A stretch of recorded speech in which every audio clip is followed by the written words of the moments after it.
Phew.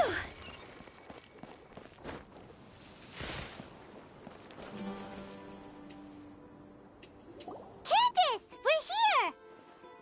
Has everyone arrived? Everyone is already waiting inside. Well, what are we waiting for? Let's join them! Please, wait a moment. Before attending the meeting, I hope you can promise me one thing. What do you need? Promise me that you won't commit to anything too reckless. What do you think? Okay.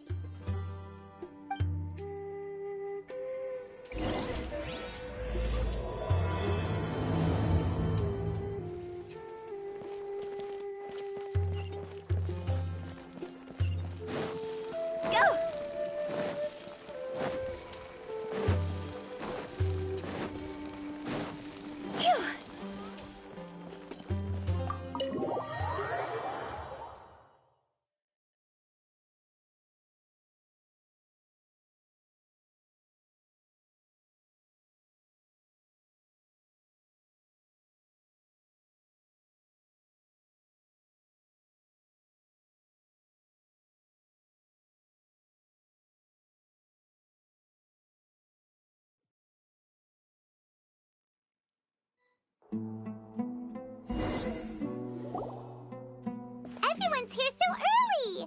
But why isn't anybody talking?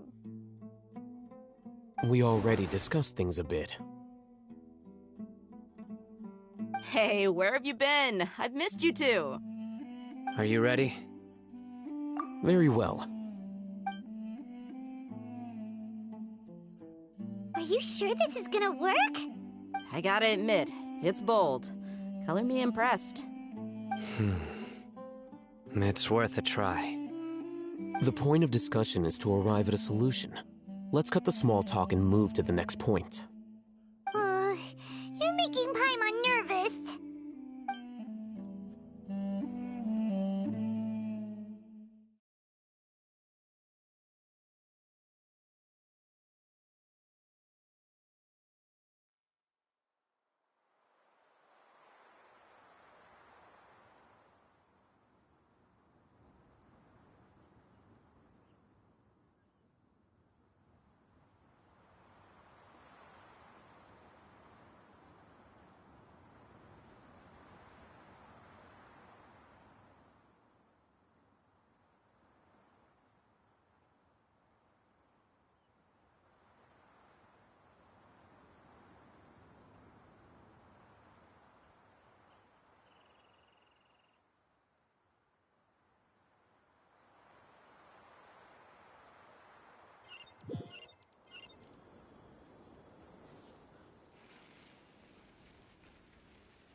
You're finally done.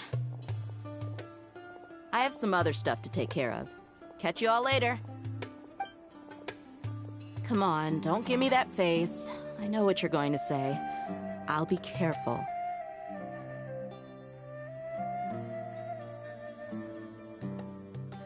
That's what I wanted to hear.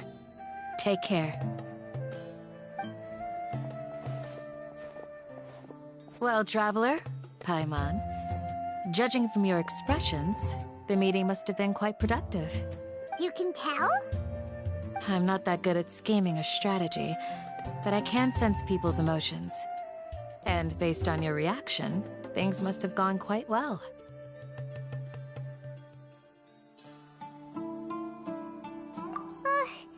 Paimon's a little worried.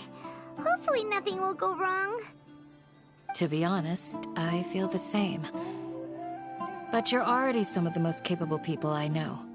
So you have my trust. Candace gave us a compliment! Your deeds speak for themselves. Candace, we stayed behind to tell you that, although you won't be coming with us, we'll be sure to remember your words. I'm very glad to hear that. I've said the same thing to everyone here today as I said to you when you arrived. Your safety is the most important thing. Only when you're safe can the plan be successful. So please, take care. You're welcome. And thank you for taking my advice. Good luck. With everything. I'll be here in the village praying for you.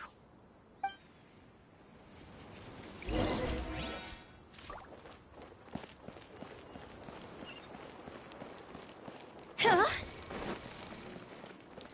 Phew. Huh?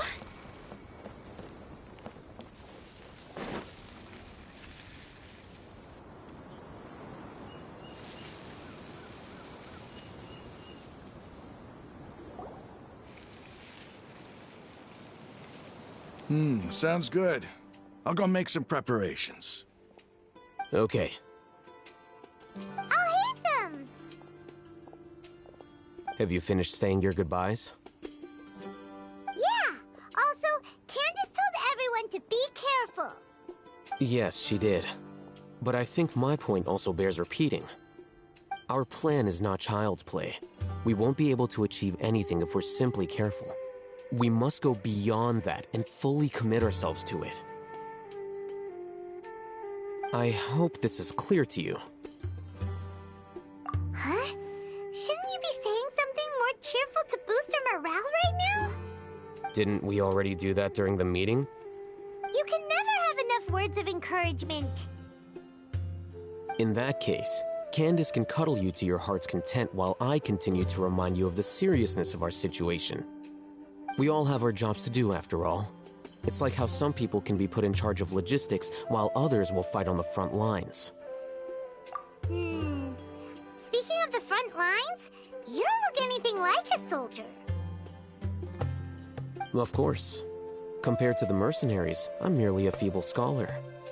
But the advantage of not being a mercenary is that I get to stay in a safer place and offer my strategic insight. Just think about that mercenary who lost his mind.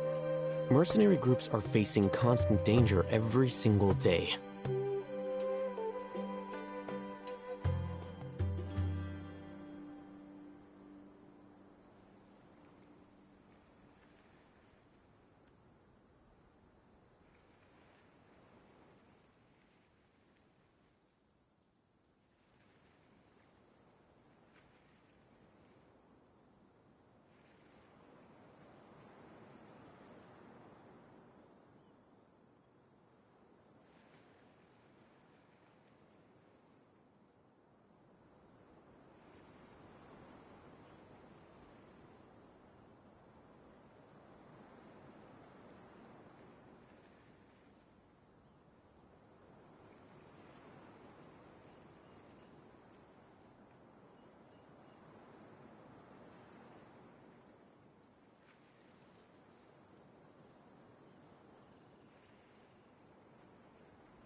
occupation, and you are a scholar. I'm not like the rest of them. Even among members of the same species, some will exhibit far more potential than others. This guy. Paimon still remembers when those mercenaries in Port Ormos called you a lunatic. All intellectuals are lunatics in the eyes of fools. I'll take that as a compliment. That reminds me. Do you remember the record we saw in the King Deshret ruins? It mentioned forbidden knowledge. You have a good memory. Forbidden knowledge has the power to drive people insane, but this fact has never been shared with the public. Even I, who has worked in the academia for some time, was never once informed of this. I think those mad scholars and mercenaries we encountered may have all fallen victim to the corrupting qualities of forbidden knowledge. But the academia has always held a different view. They have always believed that symptoms of madness are a side effect of human contact with divine knowledge as mere mortals. Come to think of it, perhaps the academia has also never understood the true nature of forbidden knowledge, and thus always approached the issue from the wrong direction. The Withering, Elazar, and the sandstorms. Don't you think what is happening right now across Sumeru is rather similar to the forbidden knowledge pollution that occurred in the desert thousands of years ago?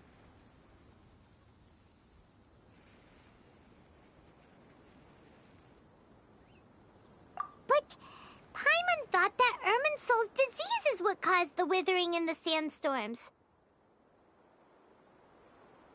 At least, that's what Tainari told us. Wait a second. Could it be that? Ah, you've connected the dots. The cause of Irminsul's illness may precisely be the pollution from forbidden knowledge. But if that's the case, what should we do? This is huge! Wait. Why do you think Lesser Lord Kusanali would have a solution to this situation? You mean, it's related to the scene you saw when you passed out in the Avidia forest? That whole, the world forget me thing? In that case, it's imperative that we rescue Lesser Lord Kusanali. Only by working with her to save Irminsul can we completely resolve the problems Sumeru currently faces. To make sure we're still on track, I would like to check on the state of some of our preparatory work. Where are we going? To an Eremite base.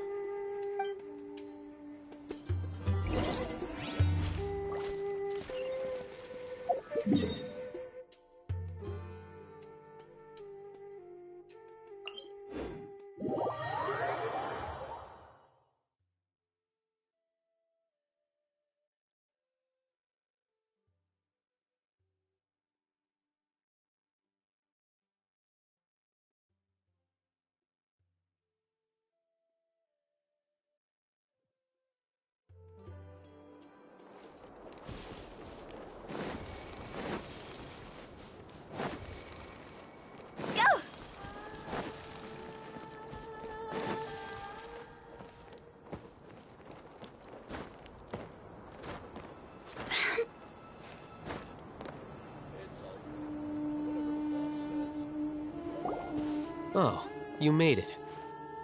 Huh? What are they doing here? I gave them some technical work to do. Ah, it's the scribe. And is that the traveler I see? How's the work going? Ah, yes! We have fixed the devices according to your instructions. One of them is already ready for use, while the others are still under repair. Aren't those devices for canned knowledge extraction? What are you doing with those? Look here. Huh? More canned knowledge? Are you going to put more weird stuff into her head again? What's that look on your face? Are you scared? Paimon's a little scared, but very, very furious! That's an interesting response. Anyway, we're not going to use this just yet. As I mentioned during the meeting, this knowledge capsule contains a decree I drew up in the past. The academia should also have their own copy. and according to the plan we just came up with. Traveler, I want you to record something into this capsule. Do you believe we can save Lesser Lord Kusanali? Good. Conviction is the most important part of all of this.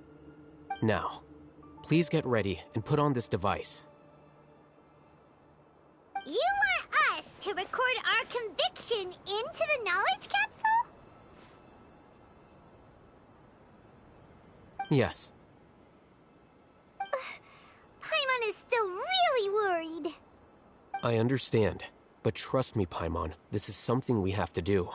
It's best if you can do as I say.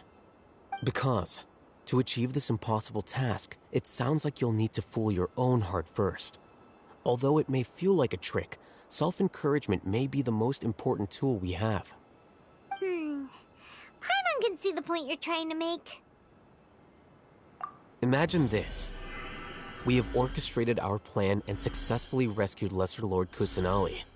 As a result, we have changed Sumeru's entire political landscape.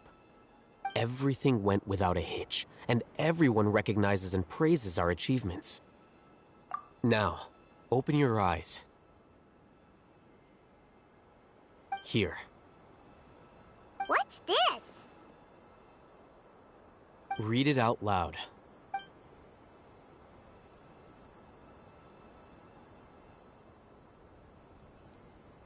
It's done. Is your head okay? Does anything hurt? It's just a recording. There should be no negative effects. But what was the point of doing this? Paimon doesn't get it. And that's perfectly fine. In any case, these capsules aren't meant to be used by you. Huh? What do you mean?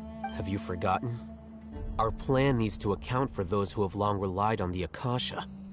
You may find it hard to believe, but for those people, everything the Akasha transmits to them is nothing short of absolute truth. Imagine if you've been using a device like the Akasha since the day you were born, and this device has always supported you during times of need. After all that time, what do you think you'd become?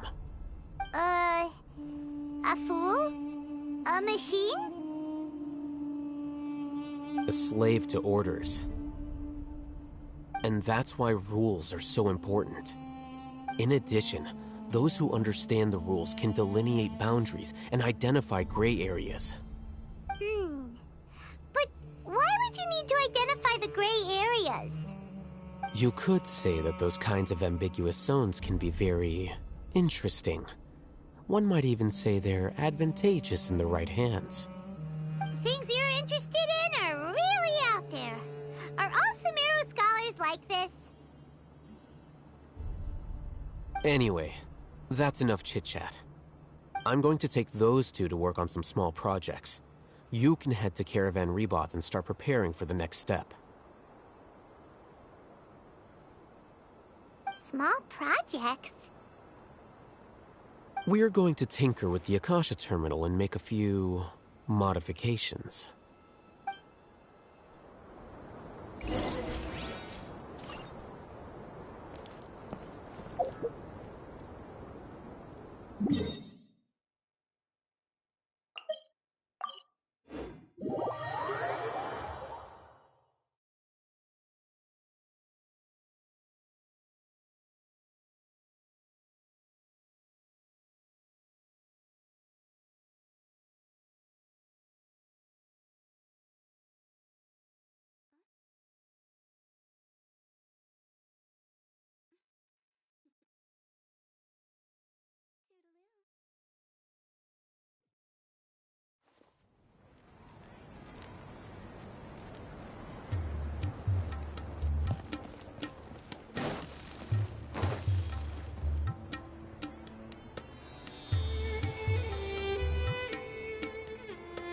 I thought we agreed on a plan.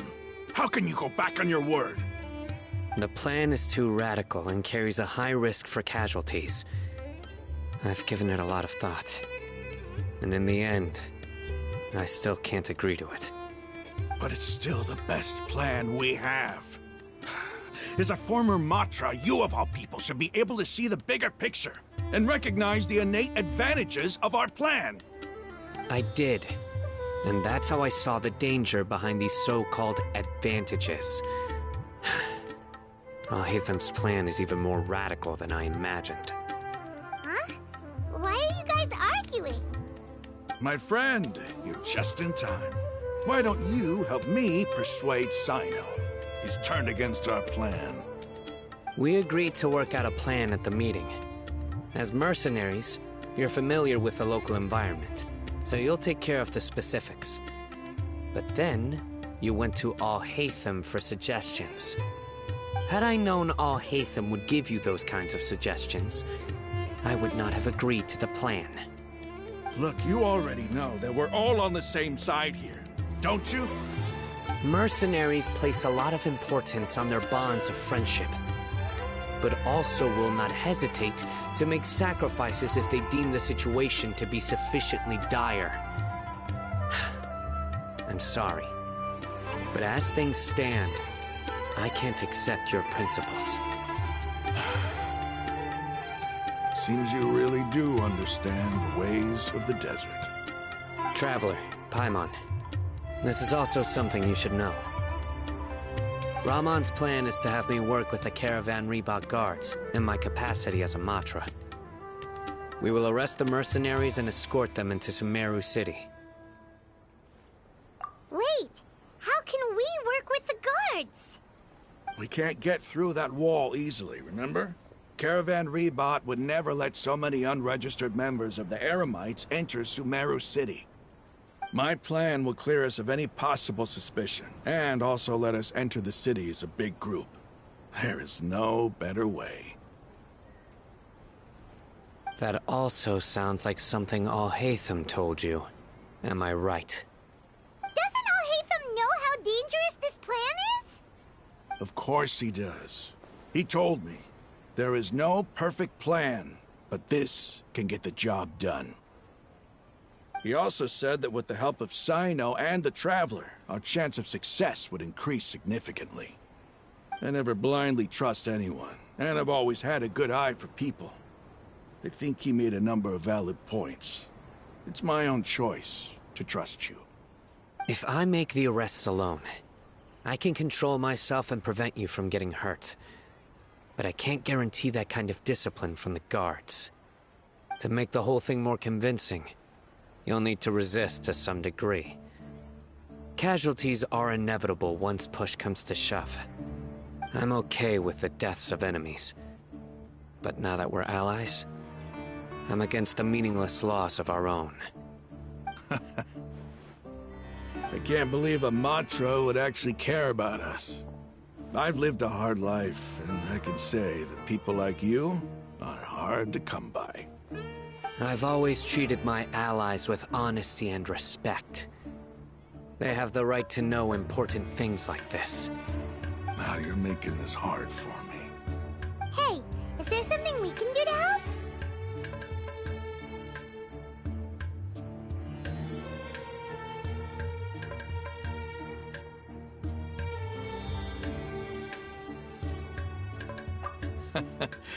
I knew you would say that. We can help fight some of the mercenaries, which should reduce the number of times you'll have to struggle directly with the guards. That should help at least a little bit.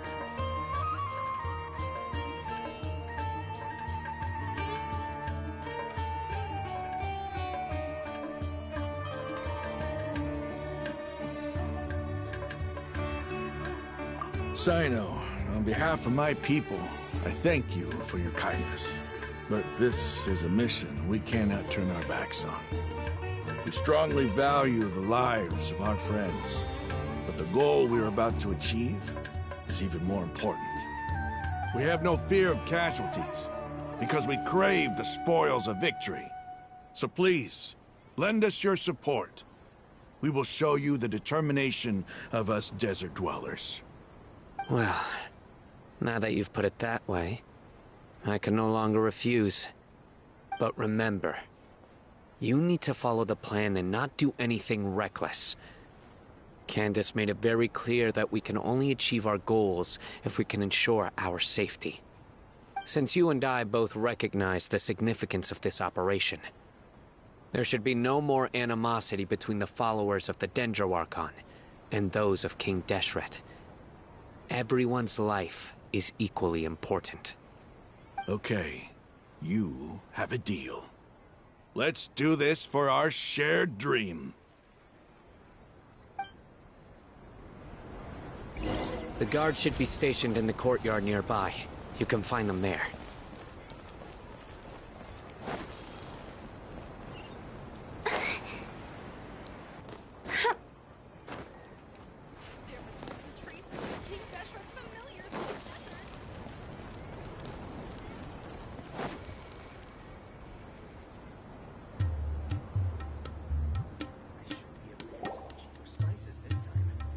Guards! General Mahamatra! To what do we owe the honor? Keep your voice down. This is a secret operation. I'm going to arrest a large criminal gang near this location. According to the Academia's Guide and Regulations on Secret Operations, I have the right to ask for the cooperation of Caravan Rebot. Ah, of course, of course.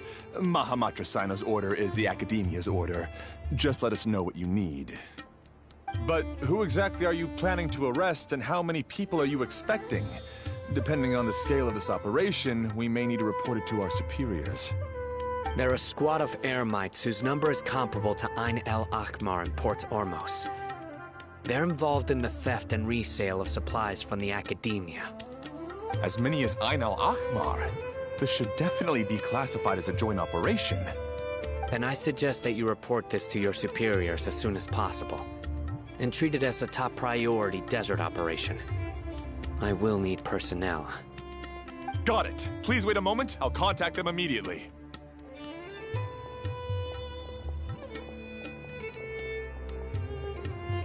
Because this is work.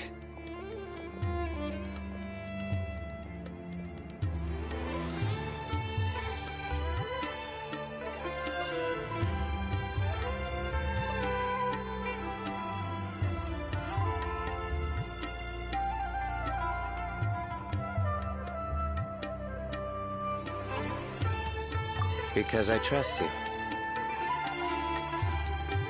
Paimon can't believe you're still in the mood to chat. This whole thing has Paimon scared stiff. Aren't you even a little worried? What if these guards already know that you have betrayed the Academia and are no longer their General Mahamatra? Even if that guard doesn't know, their superiors might, right? We discussed this, remember? The Caravan Rebot operation is of great importance. But don't worry, the guards there shouldn't know that Sino has stepped down. How can you be so sure? First, the other Matra still don't know why Sino has left, which proves that the Academia has been covering up the matter. Second, this is a crucial moment for the Academia's God creation plan. If something were to happen to the General Mahamatra, it's bound to attract a lot of unwanted attention. No matter how you look at it, they don't seem interested in sharing the news of Sino's departure. A reasonable inference. I agree. Which brings us to our next issue. I'm sure some of you have been wondering if the prediction function of the Akasha will affect our operation. The Akasha is still in operation, so I must remain on high alert. Actually, considering the power of the Akasha, it's quite strange that it hasn't already tried to interfere with my actions. I've given that a lot of thought. For now, I don't think you'll need to worry. If you remember, when you first came to Aru Village, all your actions and routes were predicted by the Akasha. It even gave that information to those who kidnapped the village keepers. But things like that never happened again after we met up with the Traveler. That's true. But why?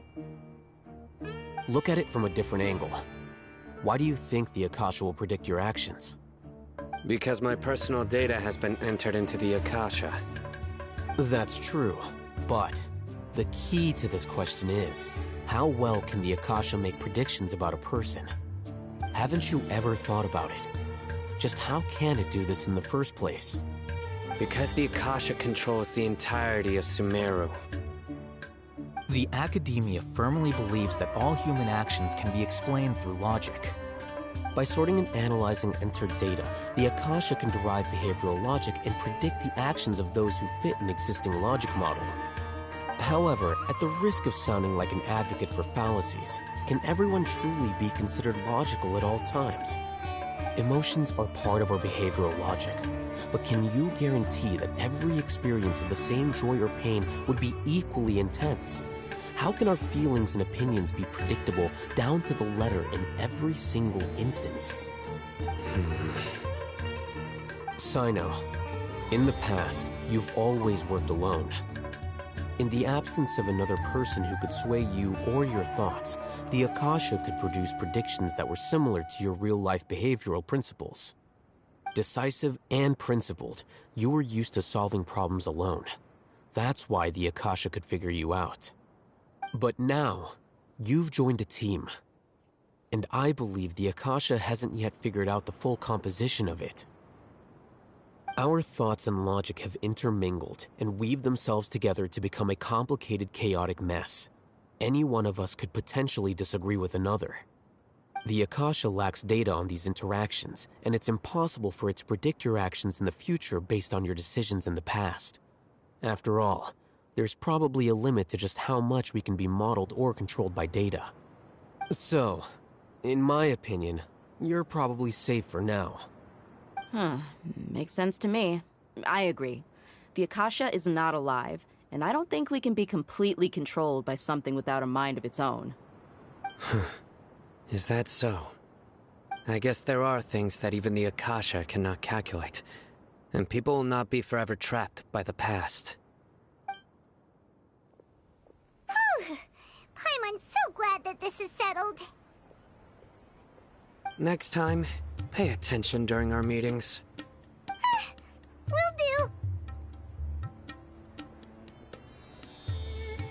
Just remember to stay vigilant. Footsteps! General Mahamatra, we were not expecting your presence here. I'm the security officer of the Grand Deshret Desert District. My name is Luxembarbo. This is my assistant, the Traveler. She will be working with me. The construct next to her is for her work. Beep! Construct, beep! What a great honor to meet you. Your golden hair is as bright as the sun. And, is this the latest technology from the Academia? Have you made a decision regarding the matter I mentioned to your subordinate? It seems to be a dire situation, so of course you will have our full cooperation. To be perfectly honest, I've always longed to go on a mission with someone as well known as yourself. There's no need for flattery. Yes, sir. Take your most elite platoon and follow me to the eastern side of the district. We will carry out the operation there. Understood. Map. Hurry, bring the map!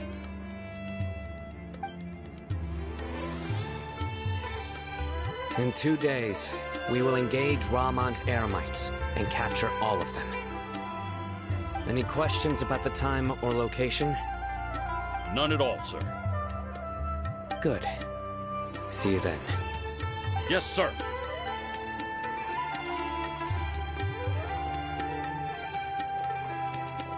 Maybe hanging around the General Mahamatra isn't so bad after all. Everyone's so respectful towards us.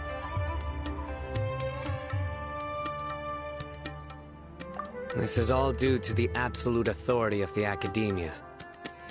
And now, we're going to strike back against that massive pillar of power.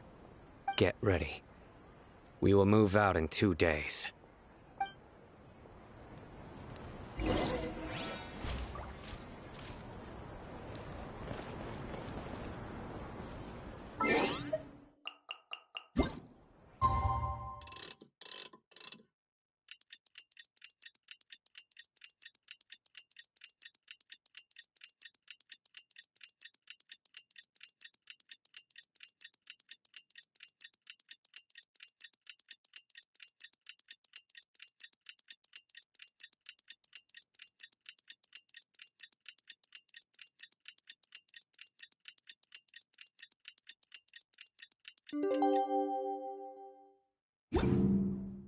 Silly chirp. It's time for the operation!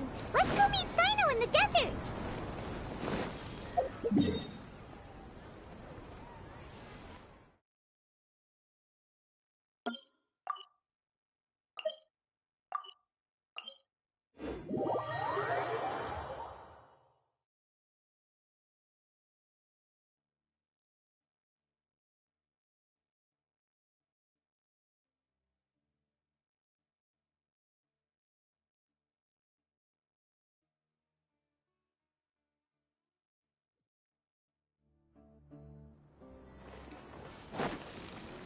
Huh?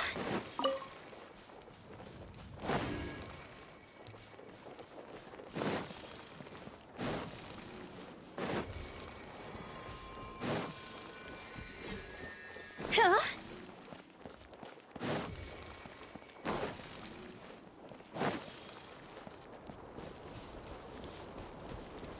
Go!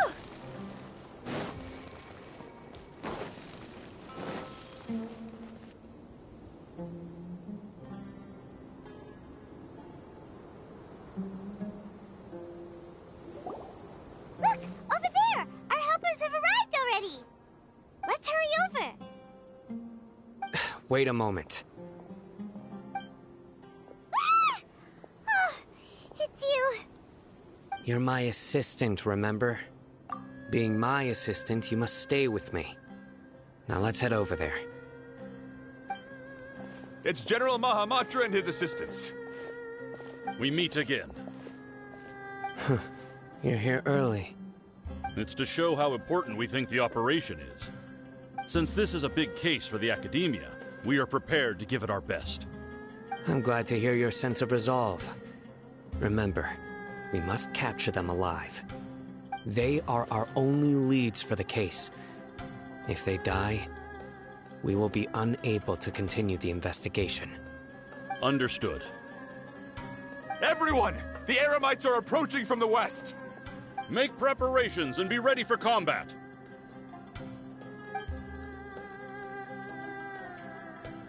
Halt! Oh? What a warm welcome! What do you want? Judging from those shiny weapons in your hands, it seems like you're not interested in a deal. Rahman, the Academia has caught wind of your smuggling and illicit sales. If you value your life, I advise you to surrender. Who are you supposed to be? A Matra from the Academia?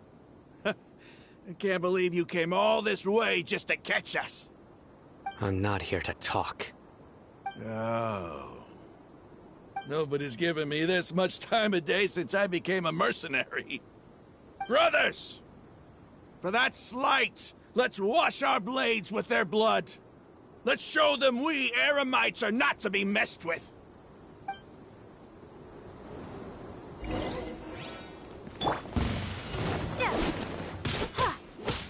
Scatter!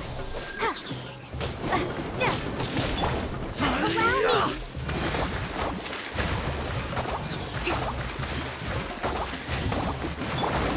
Illusion shattered!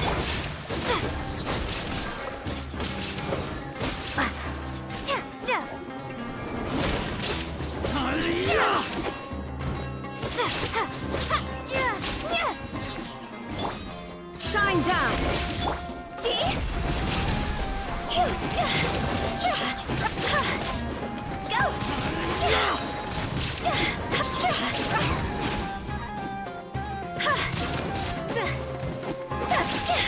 Illusion shattered! Rest and rebuild! Torrent, quick refuge!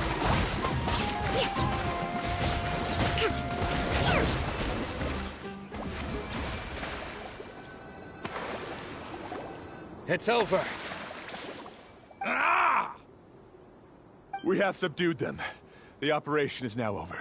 All Eremite mercenaries and related personnel in the area have been arrested. Ah, you pitiful Dendro Archon dogs! You'll regret this! I'm afraid you'll regret it first. King Jeshret will curse you, and you will all! Silence! Oh! Restrain them and take them back to Caravan Rebot. Count their numbers and send them to the Academia as instructed by the General Mahamatra. Yes, sir!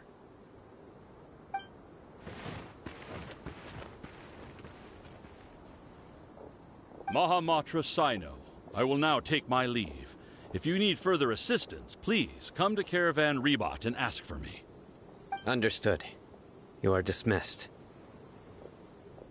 There they go. Let's talk elsewhere.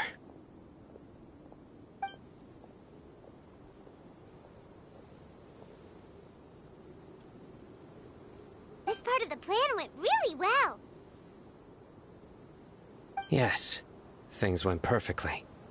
That's fantastic! And that punch you gave Ramon there sure looked convincing enough. Once we're done here, I'll return to Caravan Rebot and oversee the group's transport. I promise. I'll get everyone into Sumeru City safely. Yeah, you're the reason why everything went so well. It's not the time to celebrate yet. I believe Dia should already be waiting for you. Go join up with her. She will need you to introduce her to Tighnari. Speaking of which, is it really okay for us not to share the full plan with Tighnari? What if he'll feel miffed about it and refuse to work with us? I have a very close relationship with Tighnari. Given how well we know each other, I believe my message alone should be enough to bring him to our side. He knows I won't make jokes about things like this. If we need help, Tighnari is the best option. Get ready for the next phase of the plan. Don't keep them waiting.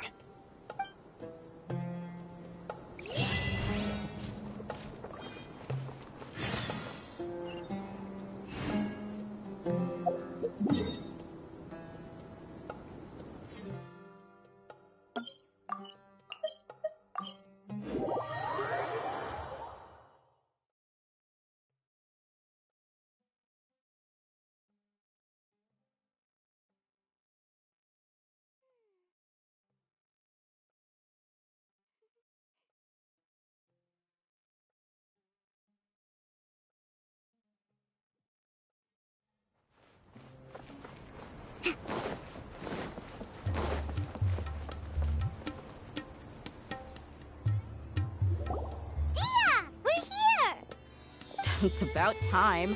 Didn't you say our part of the plan is the most important of all? And here you come rolling in late. In the time it took you to get here, I already did 5 laps around the place, downed 7 drinks, and even did some clothes shopping. Sorry. We didn't mean to keep you waiting. I just wanted to fix your attitude and rub it in a little. After all, you took your sweet time getting here, and we've got important stuff to take care of. I just like seeing that serious look on your face. Alright, I'll stop. All joking aside, I'm glad you're here. Let's get moving and take care of this as soon as possible. But where should we start? Our responsibility is to get a status update on the Fatui Harbinger known as the Doctor. We need to make sure he won't get in our way when we rescue Lesser Lord Kusanali. Dealing with an institution that controls all of Sumeru is already hard enough. If the Doctor were to crash the party, it would be next to impossible for us to achieve our goals. Yeah, we sure don't want him showing up.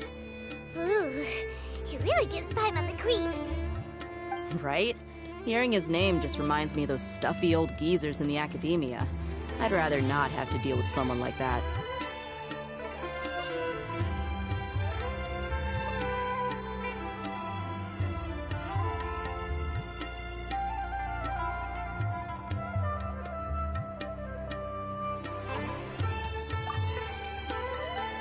According to the plan, we should first go to Pardis Di and ask for Forest Watcher Tighnari.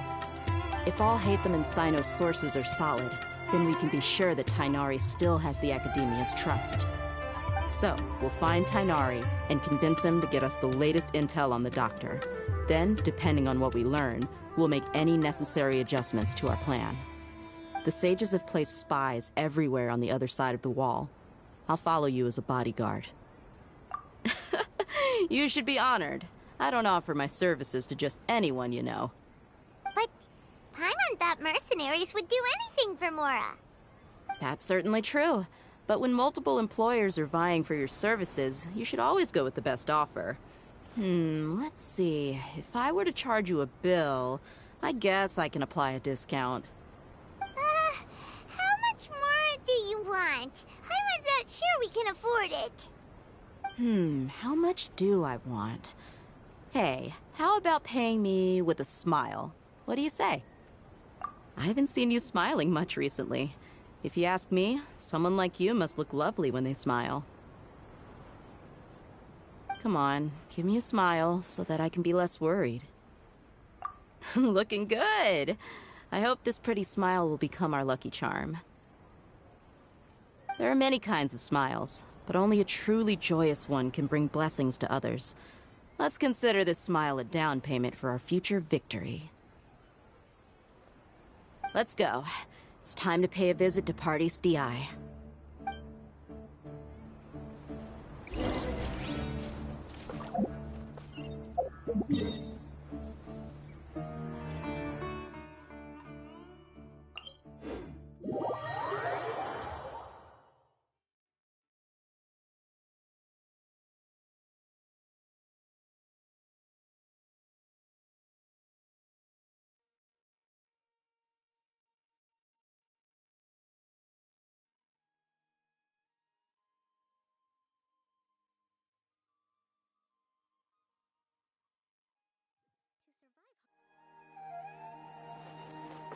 Let's move out.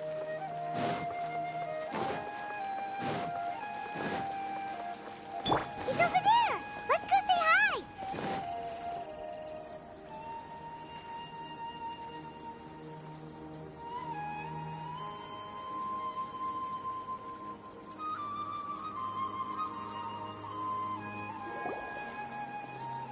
Tainari! Ah, Traveler, Paimon. And you are? Hey there. This is our friend Dia. She's an Aramite mercenary. A mercenary? You must have some big news for me. It's something really important. Please help us out. All right, then follow me.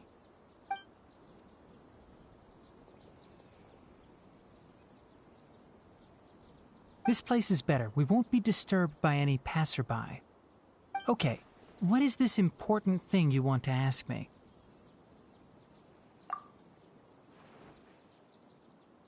The doctor, huh? He's that strange-looking Fatui Harbinger with the mask. Paimon thinks he has blue hair. Yes, I know him. Actually, he left Party's DI just a little while ago. He left already? Yeah, he came looking for me. Can I ask what it was about?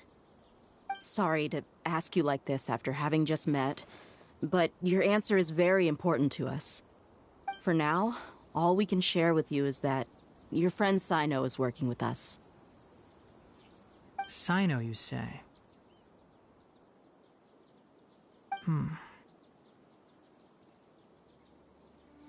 I see. So that's why he hasn't been at the academia. Okay. I will answer your questions and will assist you any way I can. You don't have to tell me everything that's happened. Sino's name really does work wonders. You're not even a little worried that we might have made it all up? Despite having just met you, I can sense that you're the serious type. Between you, the Traveler, and Sino, none of you strike me as the type that would conspire to deceive me. You don't need to tell me anything you don't want to. I'll also get straight to the point. The Harbinger you mentioned came to me because he wanted to take the scholar Hypatia away with him. Hypatia? Why would he want her? And what do you mean by take away? Is he planning to leave Sumeru? Yes. He told me his return to Snezhnaya is imminent.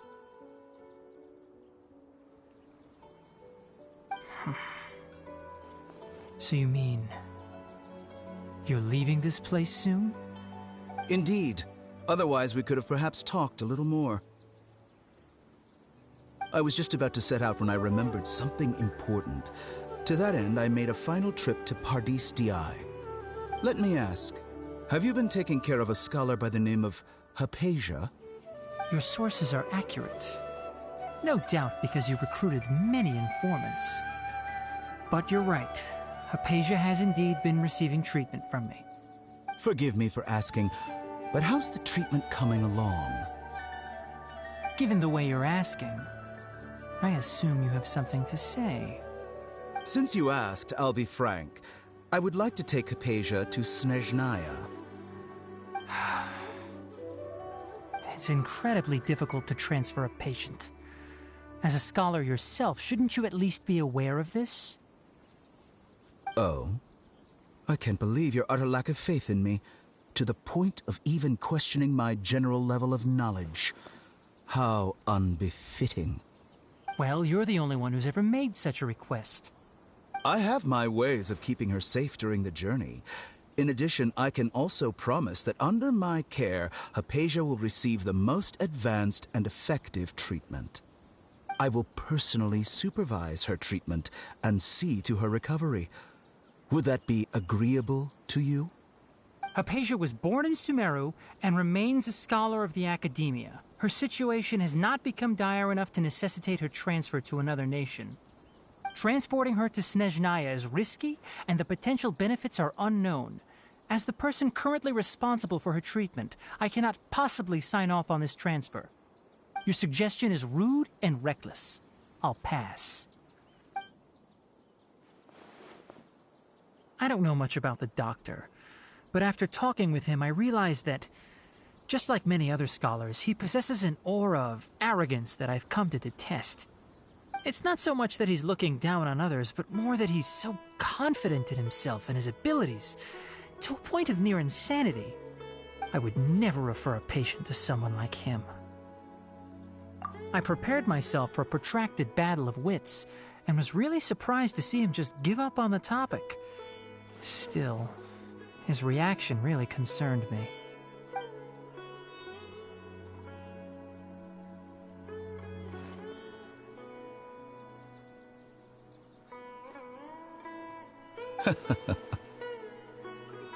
I see.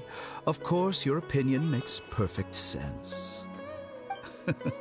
You're still young, but already quite stubborn. I must say, you are not like what I had expected. Under normal circumstances, I wouldn't just let you off the hook like this. But unfortunately, I'm in a hurry today, what with Her Most Noble Majesty the Tsaritsa calling for our return. Luckily, there is still some time left for me to take care of everything before I leave. It's just as the Academia said, you're a responsible and gifted scholar. Sadly, even with all of that, you're still lacking a bit of shrewdness. And that's also why people like you can never realize that sooner or later, everyone must pay the price for what they've learned.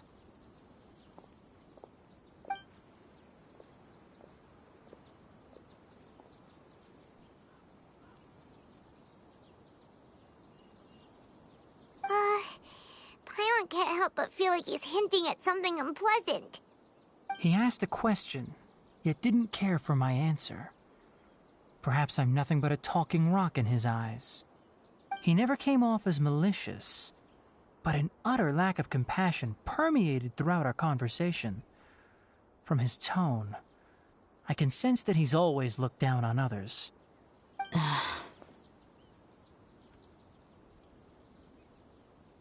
I can barely believe it myself. But if that's true, the situation will be in our favor. I don't think I missed any details. Frankly speaking, I don't want you to do anything too risky. Now that you know a little more, it should be easier for you to stay safe. Sorry we can't tell you everything. We appreciate that you helped us anyway. I won't forget your kindness. It's okay. I have an obligation to do so. To be perfectly honest, all of this may have started because of me.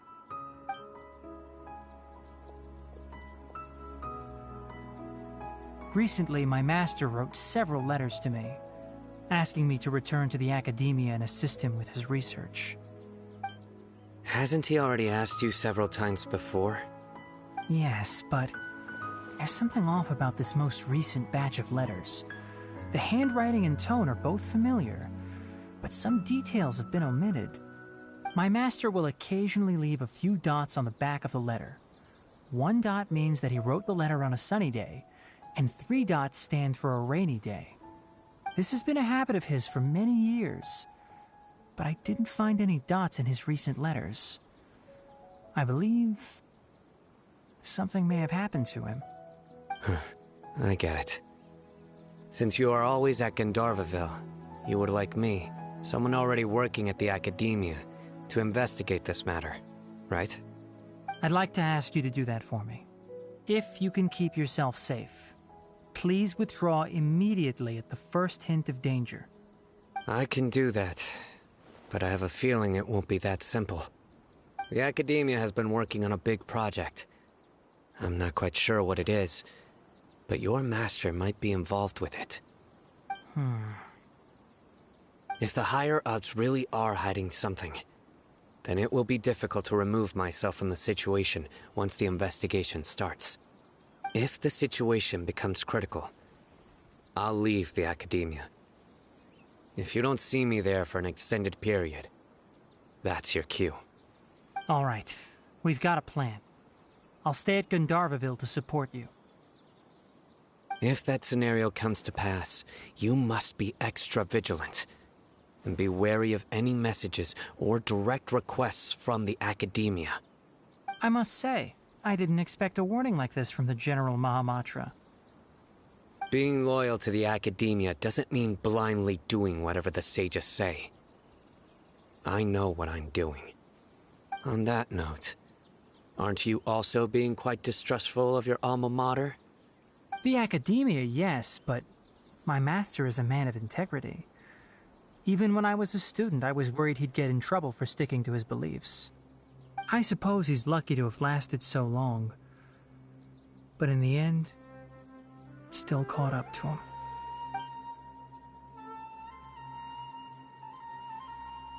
I see. So you noticed something was up with the academia from the very beginning. This may well be how Sino became involved in all this. In that case, I must keep my promise and help you however I can. Also, if you run into Sino again, please help me pass on a message to him. Trust your own senses and experiences. I think this may be something he needs to hear right now. Okay, we'll find a chance to tell him. Thanks. Right. Now let's go hunt down this Harbinger. Oh, by the way, which way did the doctor go when he left Pardis Di? That way. Gotcha.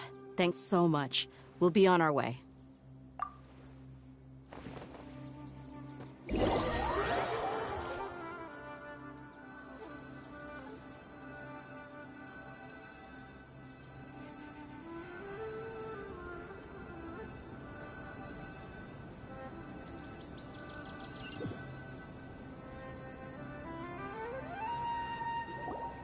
According to Tainari, the doctor is leaving Sumeru soon. I want to check if the doctor was actually telling the truth.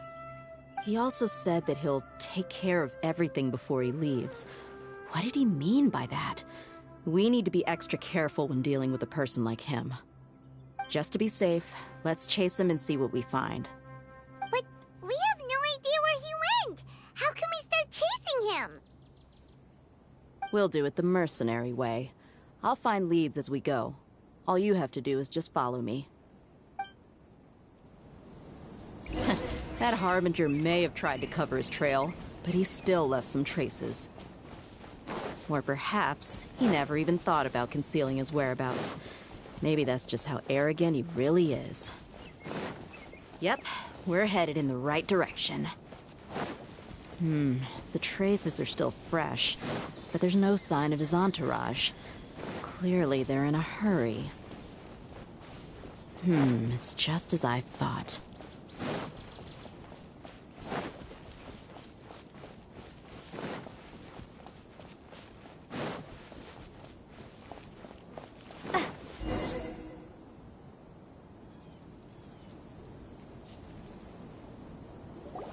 We can stop here.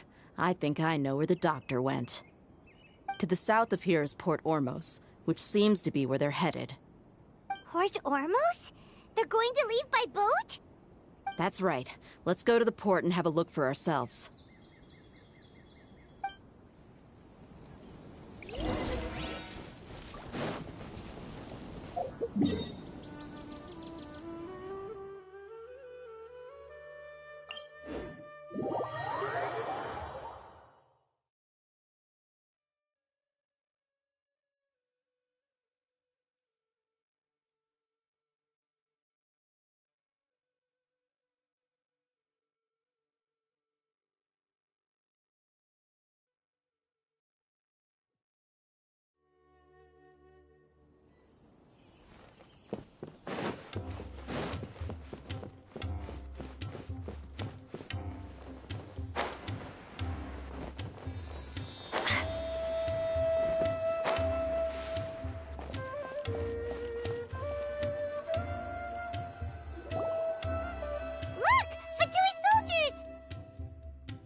Skills, seems we found the right place.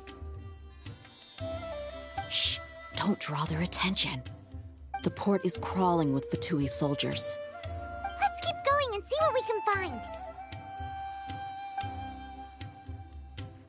Now this is a proper farewell ceremony for a Snezhnayan Harbinger. The Lord Harbinger is leaving. I've still only seen him once or twice. I used to hold a position in our homeland, and back then, the doctor spoke in a very different way from the way he speaks now. Maybe the way people talk in Sumeru has rubbed off on him? It's always like that when you spend too long away from home. When he gets back to Snezhnaya, perhaps it will also take him some time to get used to the life there again. Huh? But, sir, that can't be right. No, I remember it like it was yesterday. Both his expressions and tones are now very different. Also, for some reason, he seems like he's all smiles now. You must be mistaken. Nobody's supposed to look happy when they're on a business trip.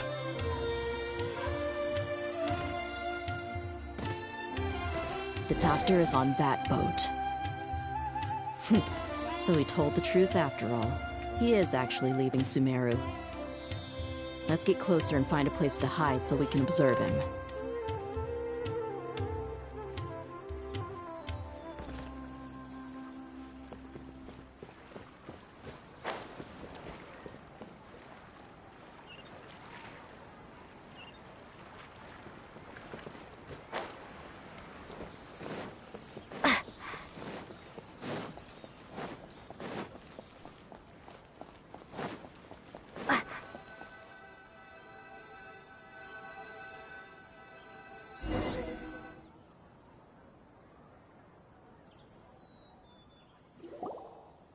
This place will do. We can hide here while we keep an eye on the boat.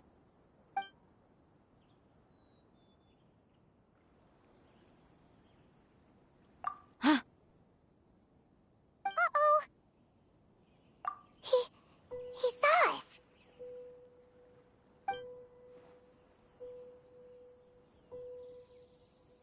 Huh? Is he waving at us? It's time to say goodbye. Wait, is he the only person on the boat?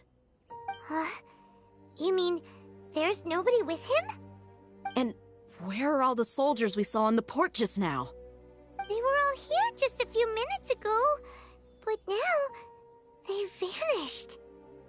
So this was a trap. Wait, don't tell me that. Luckily, there is still some time left for me to take care of everything before I leave. Oh no. They might be after Hypatia. Let's get back to Party's DI. Huh? What do you mean? I'm afraid that she's seen something that she wasn't supposed to see. If I were the Fatui, I would also try to take her away. And if I couldn't... Oh no! Are you saying they're going to kill her? Let's go!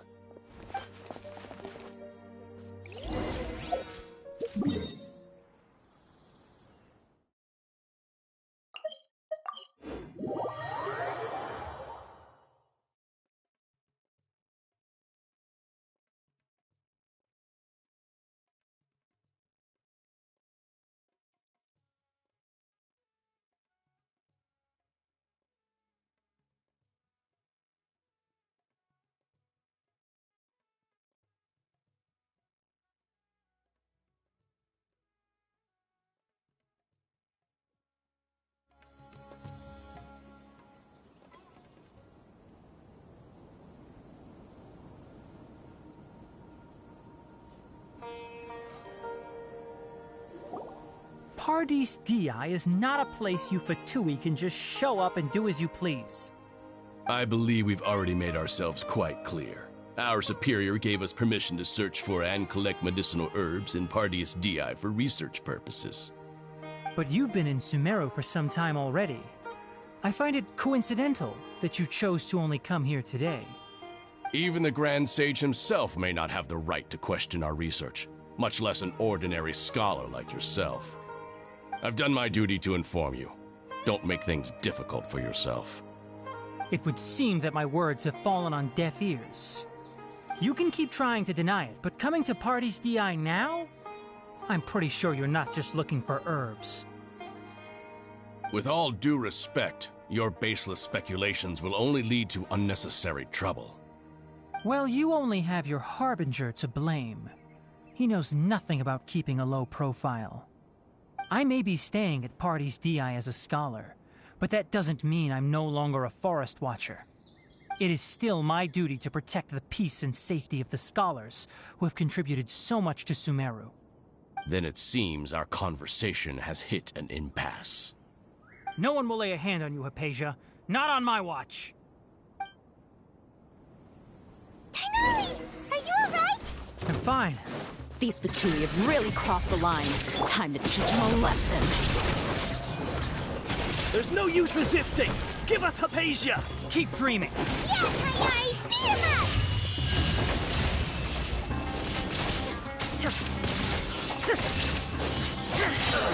The doctor's orders are absolute! Yeah? You've been someone's lapdog for so long that you don't know anything else now!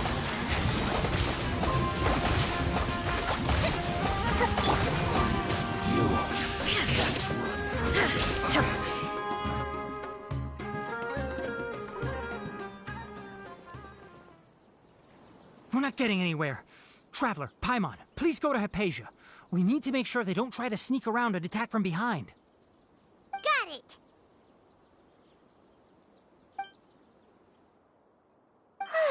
Hypatia's still here.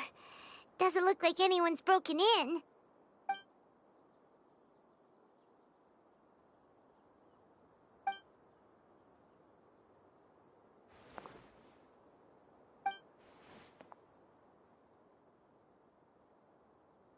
Well, how is she? Oh, that's good.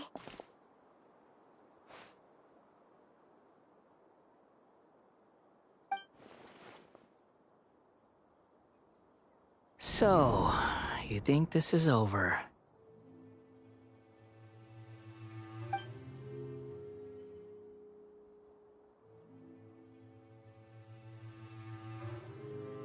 What? The Balladeer is here?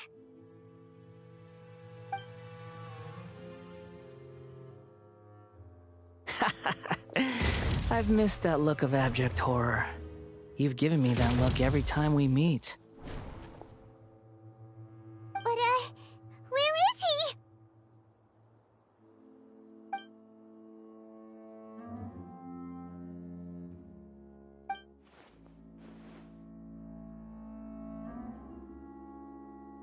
I can hear all of your thoughts, you know. Don't you remember? I already saw you the first time you came to Paradis Di and made contact with Hypatia. I didn't need to do anything. It is her honor to be able to connect her consciousness with me. Who are you talking to? It can't be the Balladeer, right? That's impossible. I know you must be curious. I might as well tell you that I decided to enter Hypatia's consciousness the moment I sensed your touch. I wanted to observe you on a fool's errand. Hey, Traveler! What are you doing? My deification is nearly complete. All that's left now are just some final details. Do you understand? Even if you manage to rescue Lesser Lord Kusanali, it will be impossible for you to defeat a bona fide god like me. Is it wise to force that childlike god into a divine battle against me?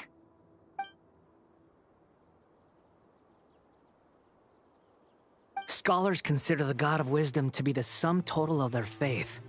It's how they can justify reverence for a God as they construct it. But this also shows that humanity's worship of gods is a combination of blasphemy and exaltation. It's truly laughable.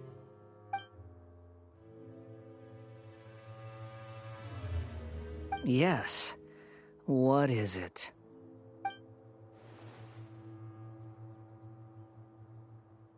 Yeah, I'm in a good mood, which is why I'm talking to you like this.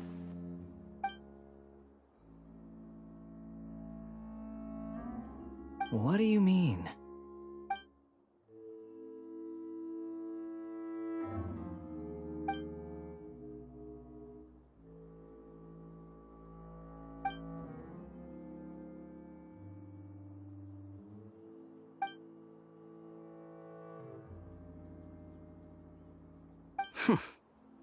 Those words almost make you sound like a friend who actually cares. But you're wrong. I'm different from all of you. I was born to become a god. My entire life up until this point has just been a meaningless routine. Just think about a sheet of paper. By itself, it holds no meaning. The content recorded on it is what gives it value. All I had recorded down before were some painful memories and boring human feelings. Such senseless drivel should have been erased a long time ago. Indeed, to me, the sight of you fools in your futile struggles is far more amusing. Tell me, just what has this world done for you to protect it with such zest and conviction? I'm connected to your consciousness, so I can hear what you're thinking and sense the depth of your determination. This is a good conversation we're having. So here's a word of advice. Let go of your misguided guardian complex. You know nothing about the truth. It'll be for your own good, as well as everyone else's. Humans are a species that can only find bliss in ignorance.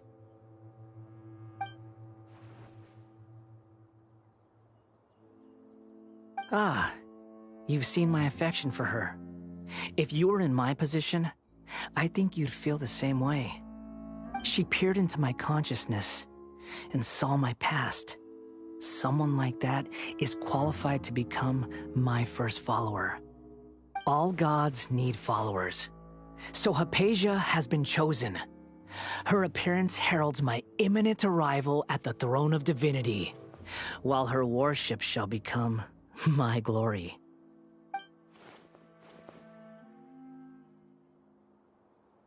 You're doubting me again? No matter. Soon, you'll know what kind of authority you're challenging.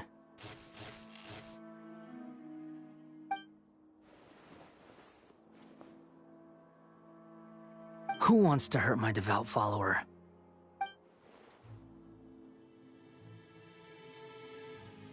The doctor wants to hurt my first follower?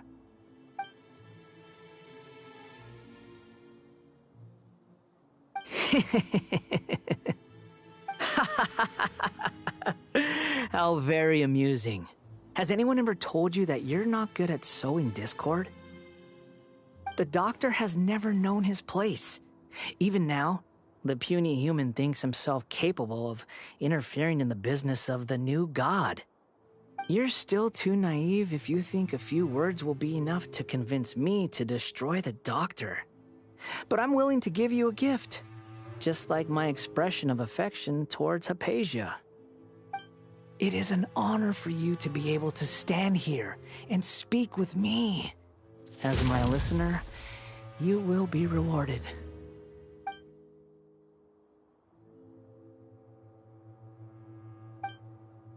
Both good things and bad things can be called gifts. After all, gods have never needed to be reasonable. Ah! Paimon hears thunder! That person Paimon couldn't see was the Palantir? Oh, he sure chatted with you for a while.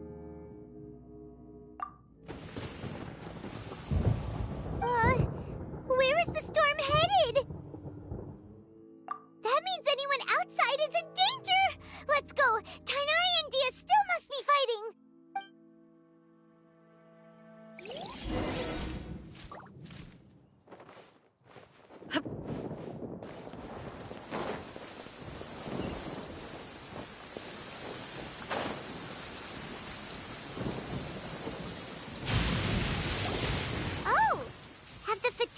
retreated?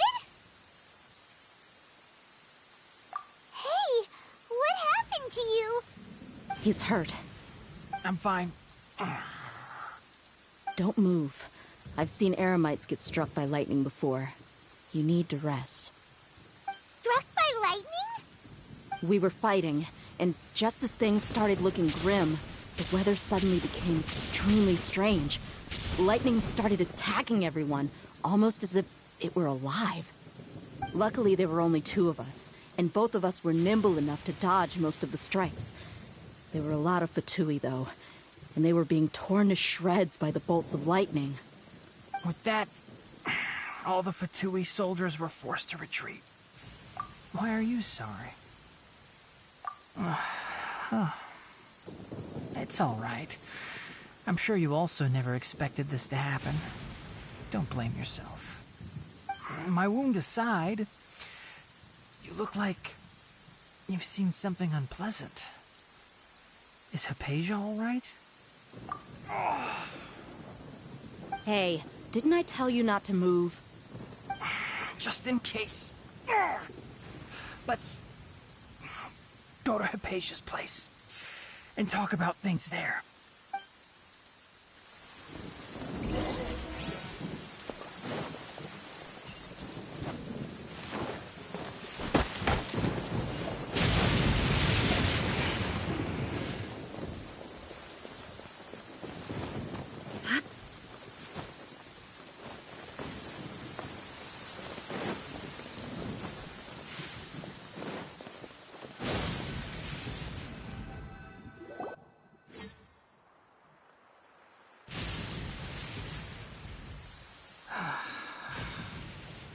Thank goodness she's fine.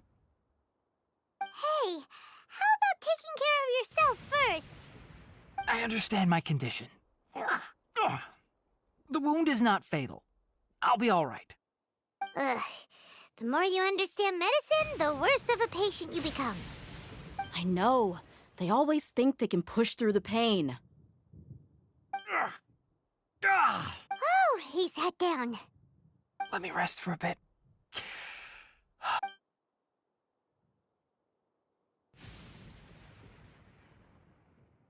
So that's what you were talking to the balladeer about? Oh, Paimon can't believe what he's thinking. The Academia's God creation plan.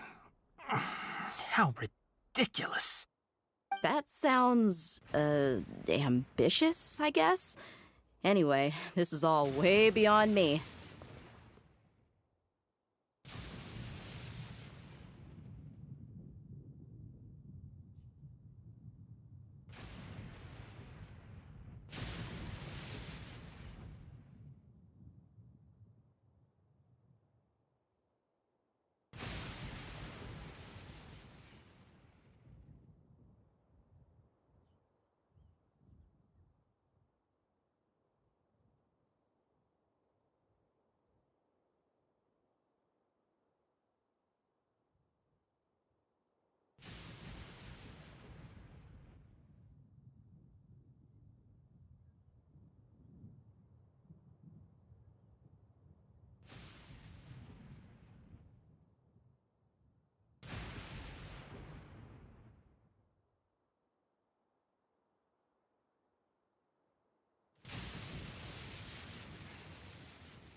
As long as I can enjoy every day with a drink in my hand, tasty food in my stomach, and a good night's rest, that's enough.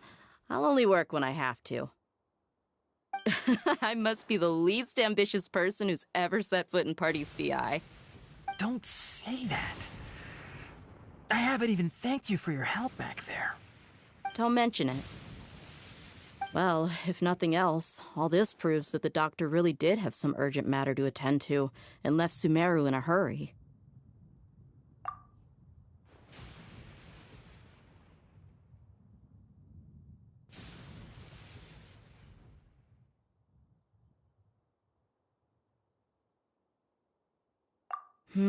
Maybe the Fatui want to cover up some secret of the Balladeer.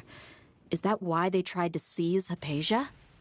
You said the Balladeer claimed that Hypatia has seen his past. So, what could be there? Have you noticed? The Balladeer is not happy with the doctor's actions. He thinks the doctor has no right to consider himself as his equal. So, if the doctor was to show up again, would the Balladeer zap him with lightning? Based on what the Traveler has said, I think he would. Having the doctor gone benefits him as well as us. In other words, we've successfully completed this stage of the plan. The doctor is out of the picture now. Yay! That's a big accomplishment! I'm also happy for you. Thank you for the help, Tainari. Make sure you rest up for now. Yeah. All right. Okay, that wraps things up for us here at Party's DI. Traveler, it's about time we rendezvous with the others at the Grand Bazaar. Let's continue to keep a low profile. You can head there once you're ready.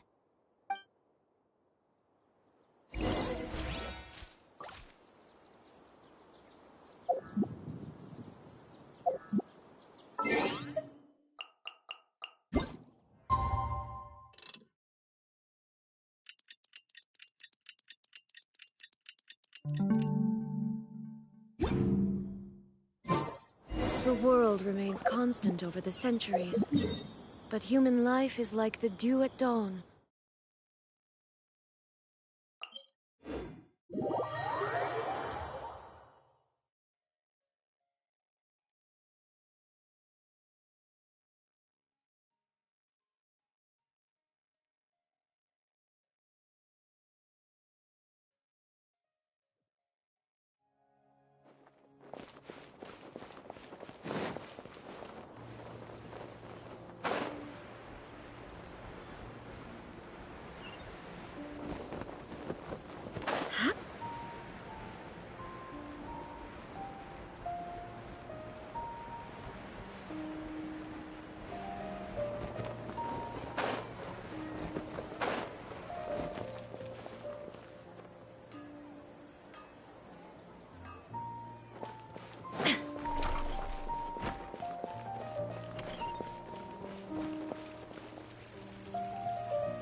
All right, everyone is here. How did everything go? Any luck with your missions? Let's report back one by one. I'll start first. We've made the necessary modifications to the Akasha terminal. In addition, the props required are also ready. I'll go next. The Traveler and I went to Party's DI. The situation was a bit complicated, but we found Tainari. Unfortunately, he was wounded during a fight. Who was behind it? Well, that's the tough part. What should I say, Traveler? The Fatui or the Balladeer? After some back and forth, we confirmed that the doctor has left Sumeru by boat. He has something urgent to attend to back in Snezhnaya. So, we've successfully removed the doctor from the picture. Also, Tainari's already resting, so he'll be okay. Good. Oh, Tainari also asked us to tell you this message. Trust your own senses and experiences. All right. I'll remember that. Everything also went smoothly on my side. The Eremites should have arrived at their destination by now. To avoid alerting the quarry, they will stay there for now. I can't believe you actually got so many Eremites into Sumeru City. It's all thanks to Rahman and his brave team, as well as their bold strategy. It appears to have been very effective. I'm glad to hear it. Well, is that everything? Okay, this meeting is adjourned. Huh? Wait, you mean that's it? Well, what else is there to discuss? Shouldn't you end with some words of encouragement? You know, to fire us up now? Personally, I'd rather we all go home and get some rest. I'll hate them, you... Ugh. Oh, and if you wanted someone to say something to that effect, then I must reiterate that I'm here to strategize and not to lead. So you should find someone more suitable to do that. But I thought all of you Academia big shots were great speakers. Then I should remind you that I'm the scribe. I know that. So what? A scribe is responsible for recording meetings, not speaking. Fine, whatever. Well, Sino doesn't seem to be much of a talker either. I guess that leaves it to my employer. Employer? Yep, the Traveler hired me. That's right. So come on, boss. What do you have to say for the team? Yeah! Say something to boost morale! Huh? What are you all doing here? Oh, it's Niru! Hey, everyone. I'm not disturbing you, am I? Not at all. I was actually just about to go find you. Judging from the group and all your serious faces, you were discussing something important, weren't you? But you also look like you're up to no good. Seems pretty interesting. Welcome, Nilu. Would you like to join us? Huh? Join you?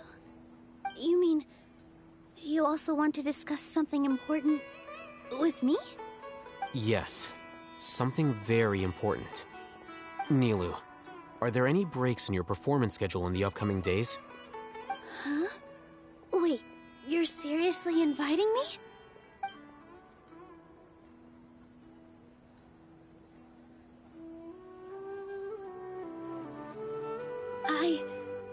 I can't believe my ears.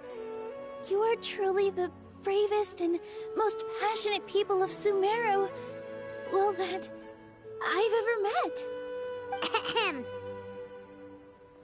Oh, right.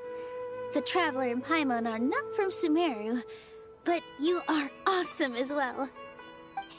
That's right! I must admit that I'm a little scared, but I'll try my best for Lesser Lord Kusanali. If I can somehow use my abilities to help you, then count me in.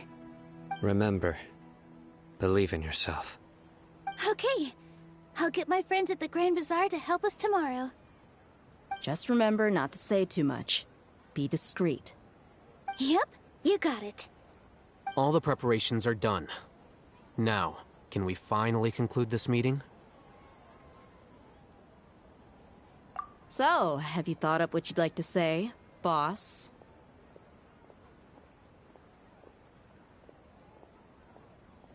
Yep.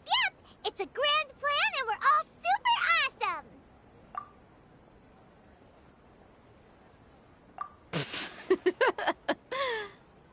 Well said. A good night's rest before an operation can be the difference between success and failure. Thankfully, I've had my place to myself recently. It's been nice and quiet. Huh? Oh, nothing. Alright, let's all go home and get a good night's sleep so we can be up early tomorrow! Okay, so I guess that means it's time to say goodnight now. Yep! Good night, everyone!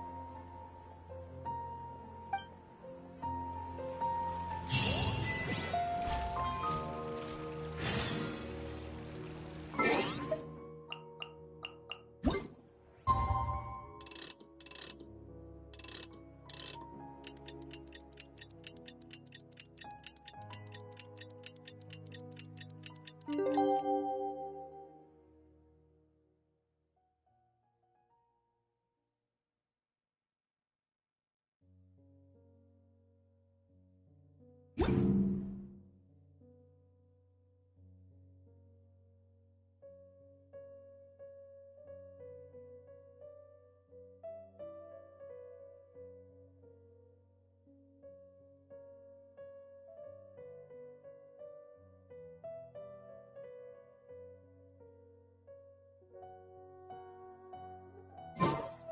is the Academia's Niagarbaha Day. We can finally put our plan into action. Alhaitham should be waiting for us. Let's go to the Academia and find him.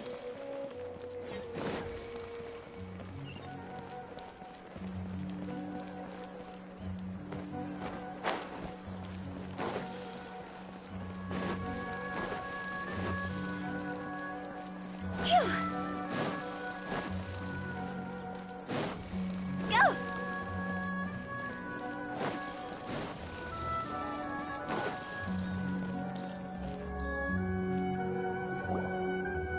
Hello, you two.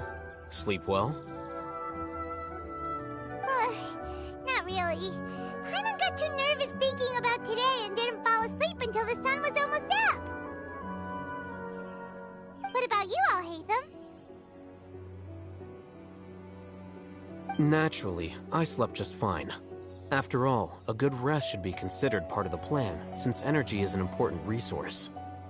You just want to show off how calm you are. It's crucial to dissipate any tension before we execute our plan. The only thing you're doing is being annoying! Anyway, do you need me to go over the game plan again?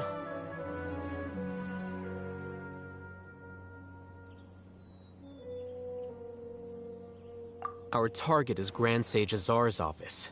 Everyone in the Academia knows that's where the Grand Sage's console is. Only they can operate it. Many restricted commands and operations are executed via that console. I'm sure that console has a way to free Lesser Lord Kusanali. You know, Paimon's been thinking, what kind of technology could let the sages imprison even a god? That isn't something they could have accomplished with their scholarly talents alone. In the Sanctuary of Surasthana, there's a device of Greater Lord Rukkhadevata's that she once used to isolate herself while meditating. 500 years ago, the Grand Sage at the time modified the device so that it could no longer be controlled from the inside. They were effectively trapping one god with the power of another. So, how are we gonna get to the Grand Sage's office? Don't forget, today is Niagarbaha Day, arguably the most important day to the Academia. The sages and core Academia personnel are busy loading the latest batch of research developments and legal decrees into knowledge capsules so that they can be entered into the Akasha. All the Darshan's researchers have their noses to the grindstone, and the Academia's grounds are flowing with all sorts of people. It's the perfect time for an infiltration. When the Grand Sage leaves his office to supervise the entering process, that's our cue to access the console and free the Dendro Archon. Well, yes. That's just the visible side of our plan, after all. If precedence holds, the Academia should have already started preparing for Niagarbaha Day. Everyone should be in position. All that's left is for us to lead the charge. Let's go. So are we just gonna walk in through the front door, or...?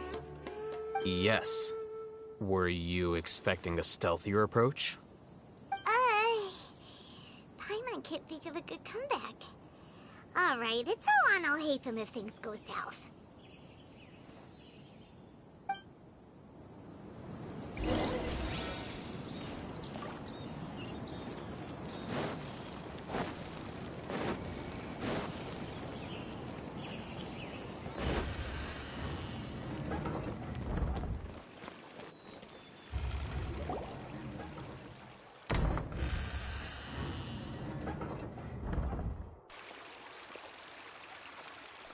Scribe? Please, wait. Are you Scribe Alhaitham?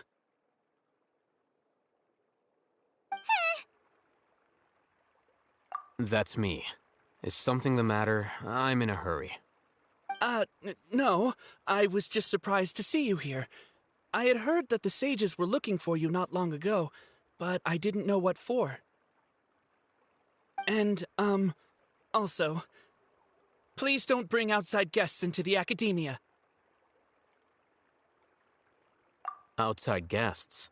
How did you arrive at such a conclusion? Your groundless inference shames the Haravatat Darshan. What did you say? I'm the top student in Haravatat, and I earned 3rd place at the last Inter-Darshan debate. Don't look down on me! That wasn't my intention. As your Haravatat senior, I just assumed that you possessed a greater aptitude for critical thinking. Look, based on what you already know, the purpose of my return and the reason they're here should be obvious. Is that so? Wait a moment. Let me think. Don't tell me the answer.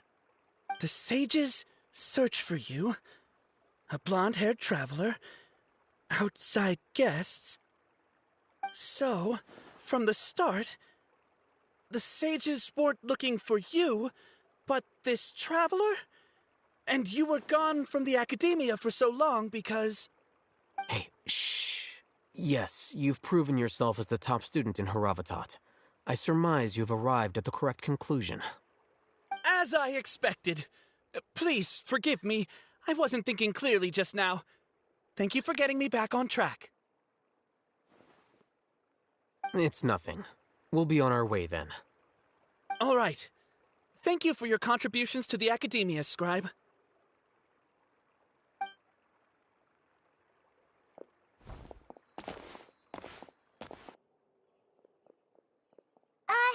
What the heck just happened now? What did he just guess? I'm afraid I don't know either. You have no idea? Mm-hmm. He convinced himself of whatever truth he came up with. That is the so-called pride of a scholar. If someone questions their academic facility, they will instantly feign understanding to keep up appearances. Nowadays, the academia is rampant with this type of scholar. Their obvious farces of intellect only serve to highlight themselves as fools. Wow, so there are special ways to deal with smart people. We don't even need to make up our own excuses. We shouldn't waste any more time. It would be problematic if we missed our window of opportunity. Let's go.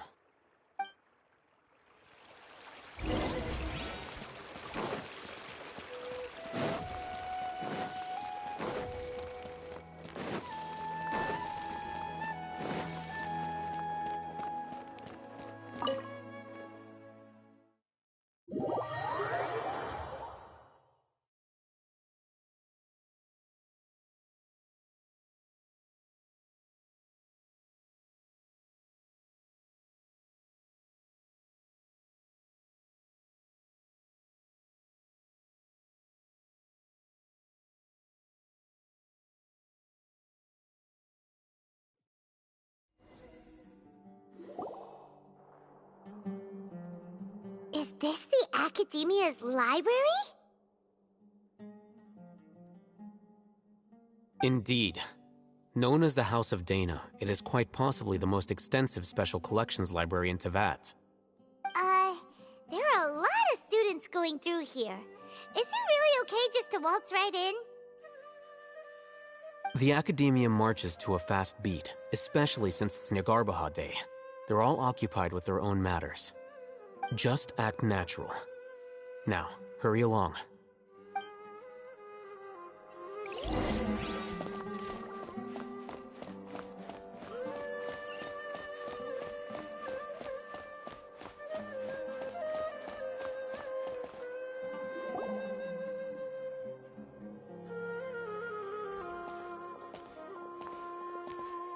What's this platform for? It's a lift that Academia personnel use to access higher floors. Are we gonna take it then? The Grand Sage's office is up there somewhere. No, Not right now. We can't guarantee that we won't run into the Great Sage. Let's step back and observe for now.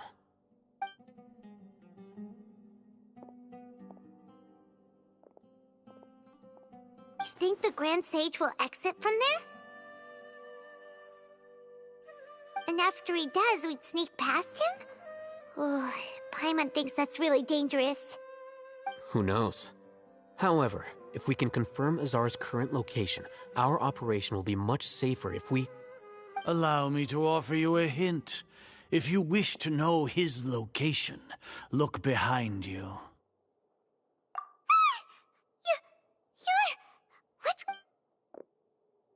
You're... Do not tell me you believed the Academia would not grow suspicious of you after such a prolonged absence, scribe.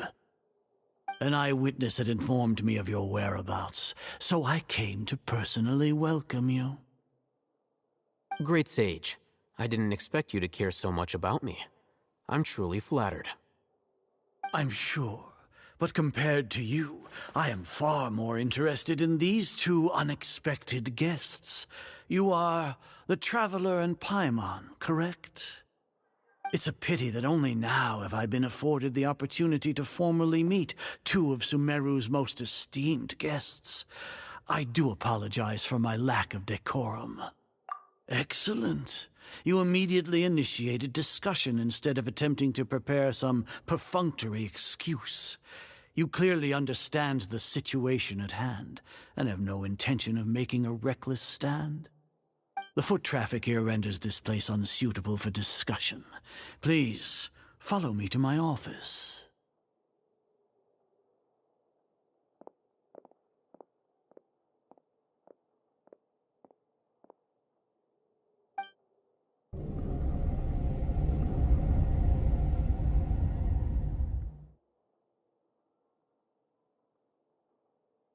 This place is crawling with guards. There's no way out for us. All right then, Traveler. What did you wish to discuss with me? Today is Niagarbaha Day, so I still have many responsibilities to attend to. There is little time for idle chit-chat before I detain you all. You seem to know quite a bit about our endeavors. If that is so, then you should be praising our great work, rather than using your trivial misgivings in a futile attempt to sway me. Trivial? Then tell me, what do the Fatui want from me? Worthless. Those are all completely worthless. Benefits, divine power. These materialistic words do nothing but debase our great work. Creating a god. Yes, we are using human wisdom to create a god. If humanity cannot attain omniscience and omnipotence, then we shall create a god to reveal them.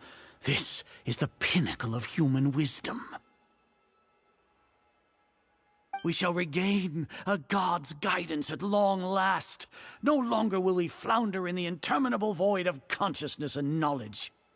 Even Ermin's soul will be freed from its plight.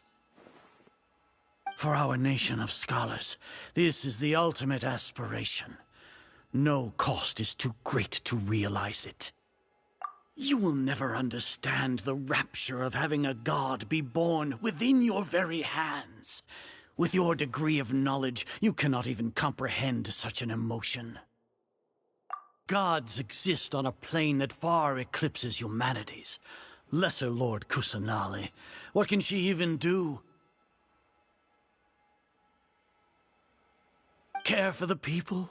Fend off sandstorms? Fabricate silly fairy tales? These are but child's play for the Academia.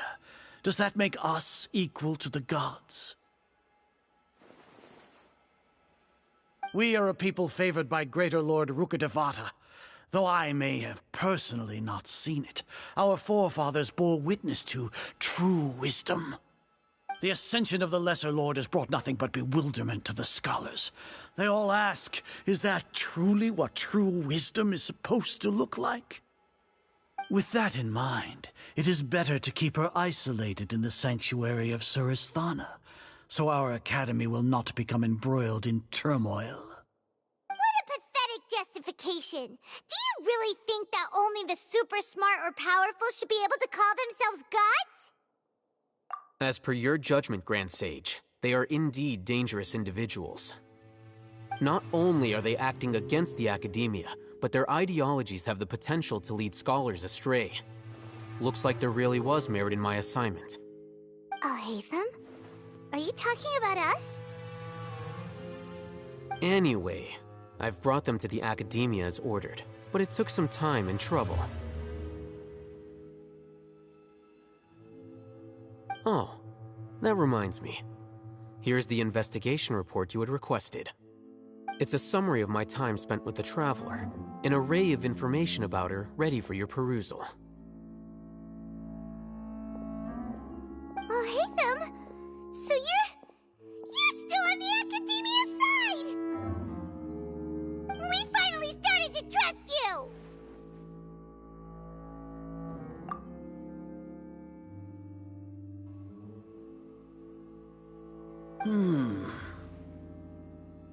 Excellent. Detailed contents with no errors. I would expect nothing less than an immaculate report from the scribe. As it is Niagarbaha Day, I'll enter the information on you into the Akasha. Surely you know what that means. We'll be monitored, just like Sino. With the Akasha's calculation prowess, all of your actions will be predicted with an accuracy of at least 98%. Furthermore, your data will be updated in real time whenever new information presents itself. To put it into words you can understand, wherever you go, you will be walking under an invisible leash. This is Sumeru's greatest penalty for dishonest persons. Are you not familiar with the concept that great responsibility begets an equally great suspicion? In any case, you are Sumeru's most concerning external variable. Locking you down will greatly decrease the chance of any undesirable outcomes coming to pass. You're despicable! Despicable? Perhaps from your perspective, but I suppose you had mentally prepared yourselves for this, no? Your ploy was to sacrifice the Traveler here, was it not? Lord Azar, I know what you're trying to say, but I've been following your plan this entire time. Why are you doubting me at this juncture? Must I delineate your entire plan? Very well. I will spell things out. First off, I received an eyewitness report that you were spotted with the Traveler at Caravan Ribat. However, you immediately departed for the desert and escaped surveillance range. Judging by the time, you all likely encountered the truant General Mahamatra in the desert. Am I correct? Maybe Paimon shouldn't have mentioned Sino just now. The Academia had not received correspondence from its scribe for a prolonged time. You were also in the company of the Traveler, a close associate of Lesser Lord Kusanali and General Mahamatra Sino, who had defected from the Academia. With their instigation, what was the probability that you would betray the Academia? Rationally speaking, 50%? 70%? What do you think? Regardless, that's only a guess. The facts are that I've brought the Traveler right before you, and I gave you my report. Indeed, your boldness deserves praise. To think that despite status as an outlander, the Traveler is still willing to sacrifice for the sake of your plan. If I'm correct, you have a contingency plan to save Lesser Lord Kusanali and ruin our great work. Sneak into the Academia on Niagarbaha Day, using Alhaitham's status as the scribe, for there is a good chance that an opportunity to save the Lesser Lord will arise. Should your intentions be discovered, Alhaitham will turn traitor and sacrifice the Traveler, thus proving his innocence. He can then stay inside the Academia and continue searching for a way to proceed forward. As for Sino, according to the Akasha's calculations, he will soon return to the Academia and confront me in person. I suppose this is also a part of your plan?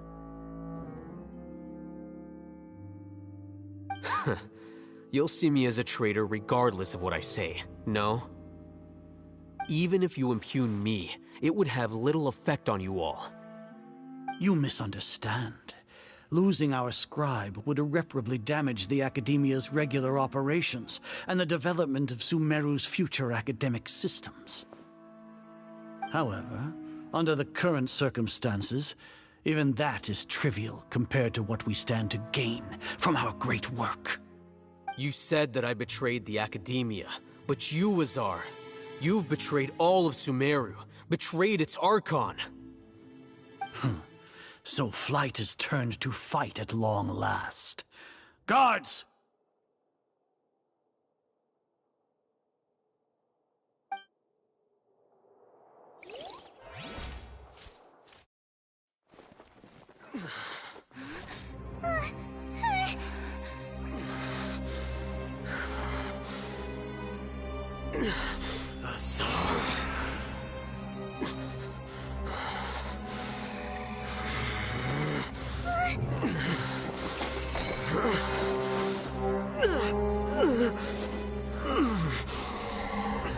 Well, what do we have here? So you stole that divine knowledge capsule. Traitor! You traitor!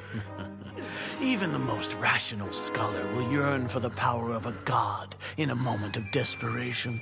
Aren't you doing the exact same thing as me, Alhaitham? Unfortunately for you, no god will lend you their power. Azar!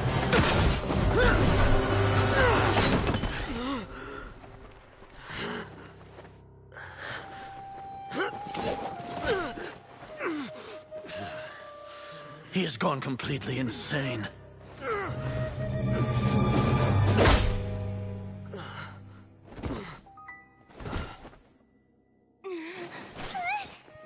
Take him to the Matra and exile him to Aru village. Then find someone to take these two to the confinement room. I'll deal with them later. Grand Sage, we've finished all required preparations for Nyargarbaha Day. We may begin to enter the capsules now. Excellent. You may begin.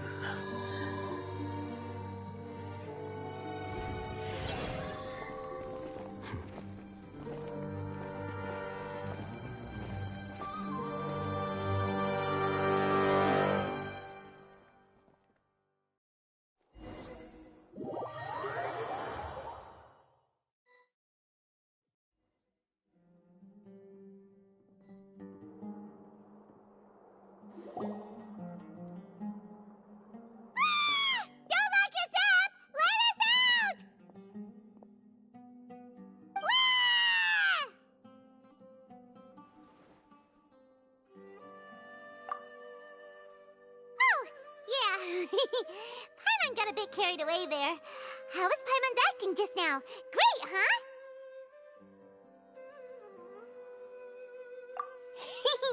Everything's going according to plan so far. We made it into confinement, and Alhaitham's probably done with his part too. We even managed to trick Grand Sage Azar. Alhaitham sure knows how to cook up a plan. What are we doing next? Paimon has trouble remembering things when she's worked up.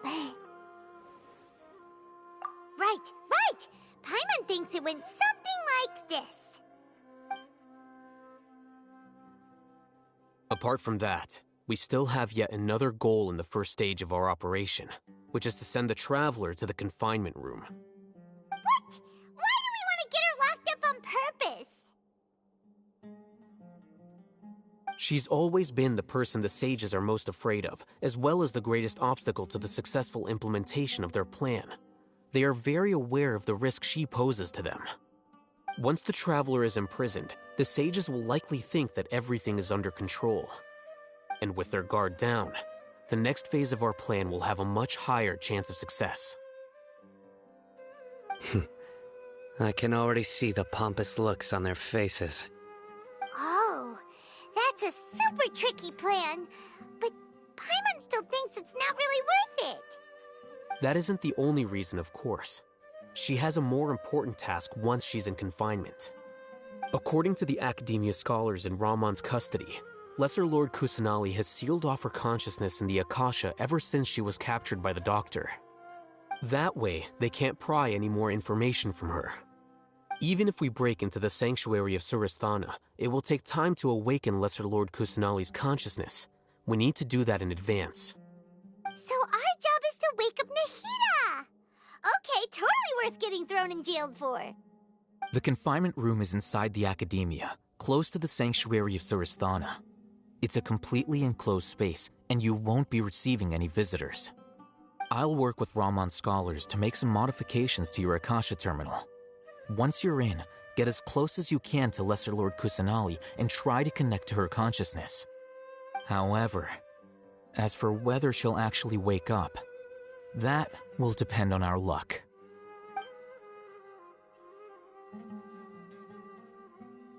Oh, no wonder you've been wearing your Akasha terminal today. It's the one that Al-Haytham modified. Paimon thought they'd take our Akasha terminals when they locked us up in here. Were they being careless?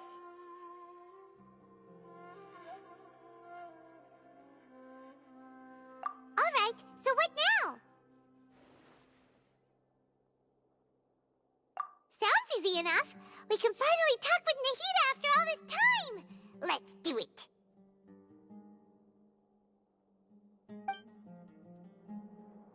There's a light flashing on your Akasha terminal. It's almost like... the faster it blinks, the better the signal.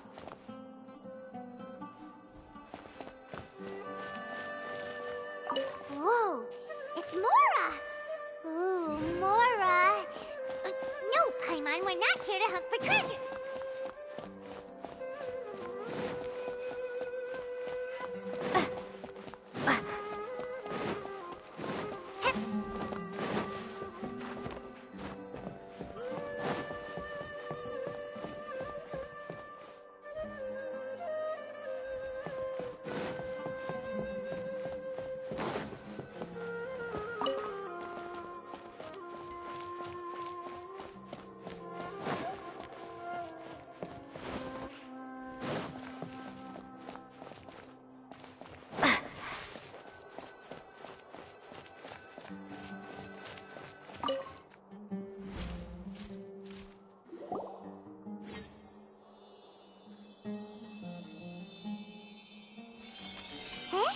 Is this the right spot?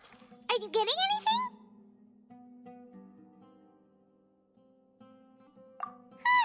Please work.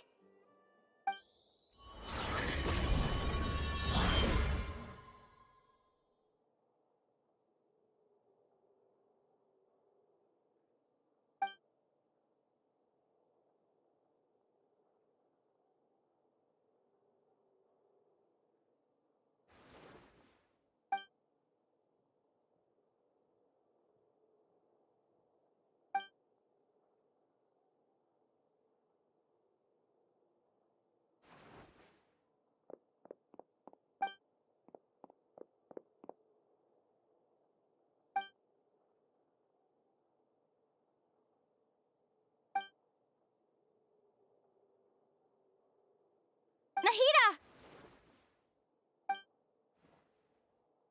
Hey, Nahida!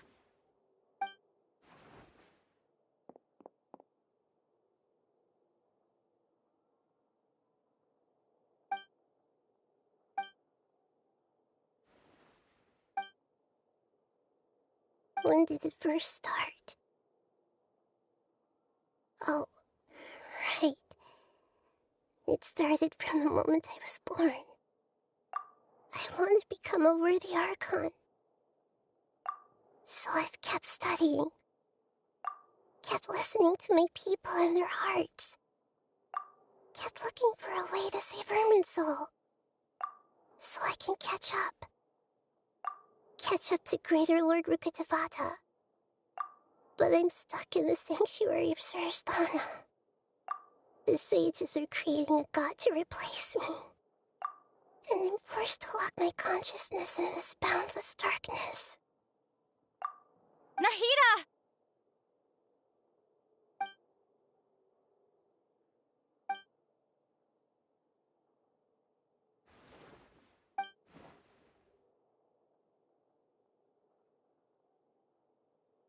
Nahida!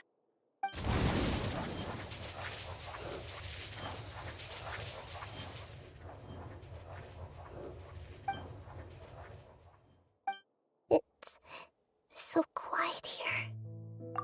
Now that I think of it, I don't think I've ever actually listened to my own inner voice. Do Archons have them? Should Archons have them? Have I been doing the right thing?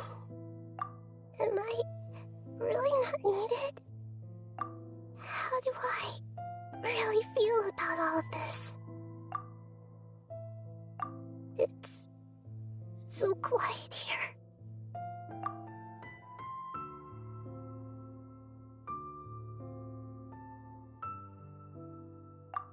Since you're the god of wisdom, you've known the answers to all these questions since the very beginning, haven't you? Who are you? Whose voice is that? It sounds familiar. You're right, though. I won't ignore my own voice anymore.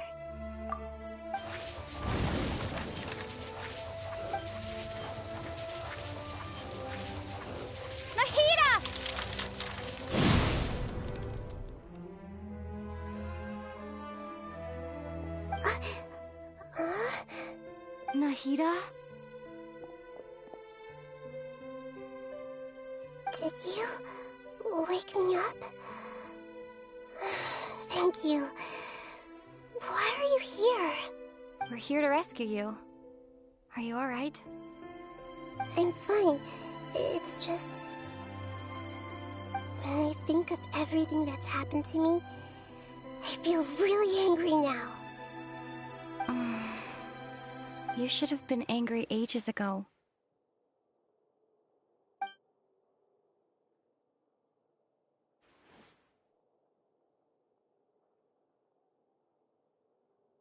Huh? Oh, you're back! How's everything? That's wonderful news! Great! We weren't locked up for nothing! When you went to wake up Nahida, Paimon was listening for any sounds outside. You were out for a long time. There are fewer and fewer scholars going about now. You think everyone's done with their Nyargarbaha Day stuff? Yep, so that means our next act is Nilou's performance!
Nilou, are you sure about this?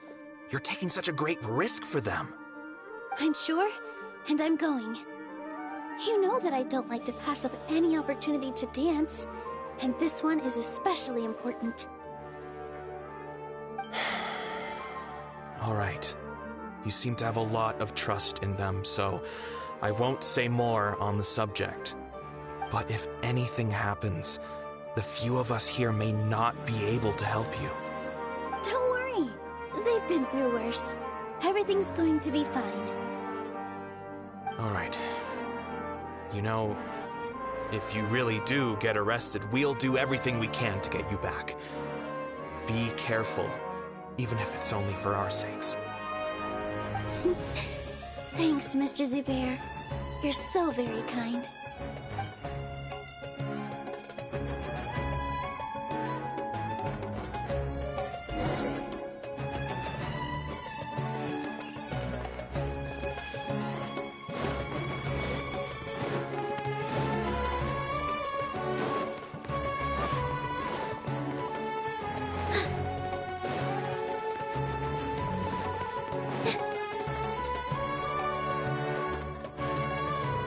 Nilou, how's it going?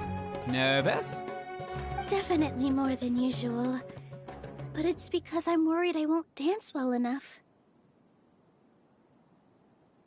It's okay. Just focus on your performance. We'll take care of everything else.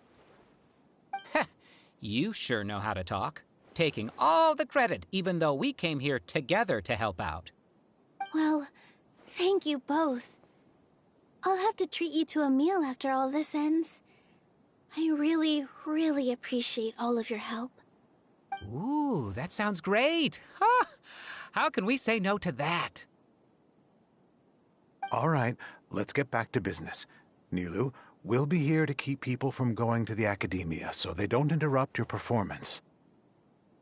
I was planning on telling them something like, the Academia's been conducting a weird experiment, and some of their test subjects escaped. It's really dangerous there, so stay away. Oh, you couldn't think of anything better? Oh well, I guess it does sound like something the Academia would do. I think it sounds great. I'm counting on you guys. Don't worry, it'll be a piece of cake.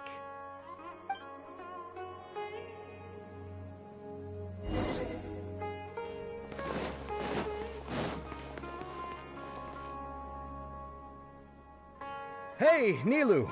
Sorry, it's great to see you, but I'm really busy right now. Our Bait People Away with Yalda Candies plan is working beautifully. Do you want some candy?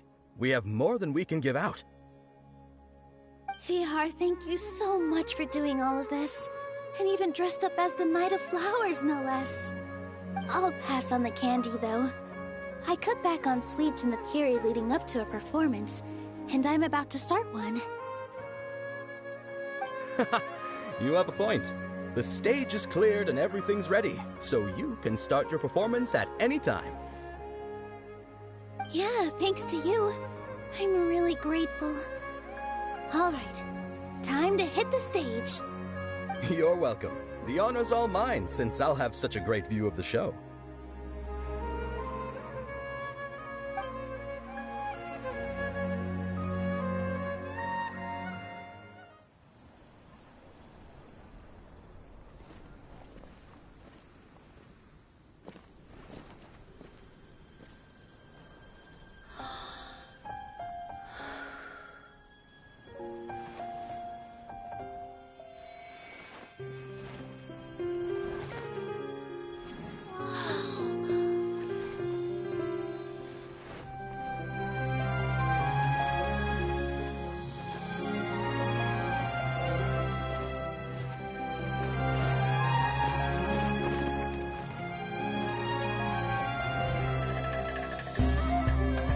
I've never seen a performance like this. This is incredible. Yeah, but I heard that public performances like these have been banned. I can't believe she's doing this here.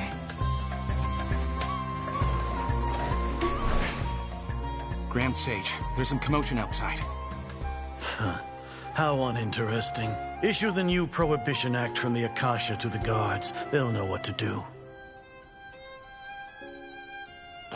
Do you think we should, like, stop her? Let's just watch for a little bit longer.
Did you hear that?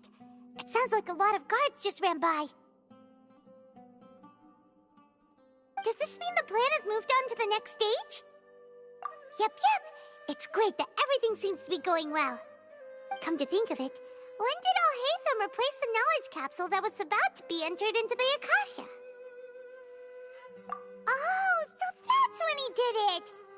Paimon was too nervous to notice.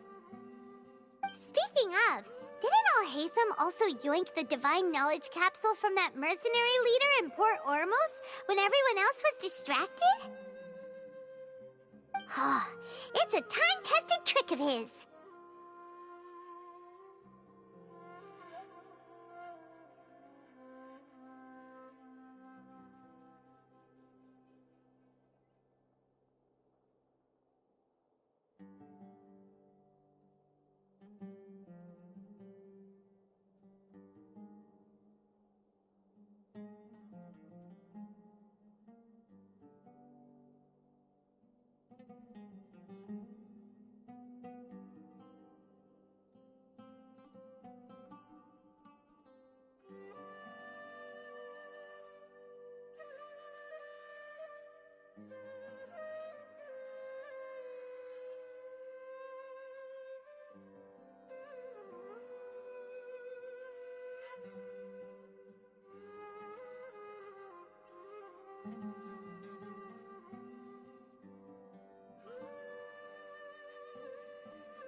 Why are we complimenting him? Yeah, he's smart and all, but he still makes Paimon's blood boil.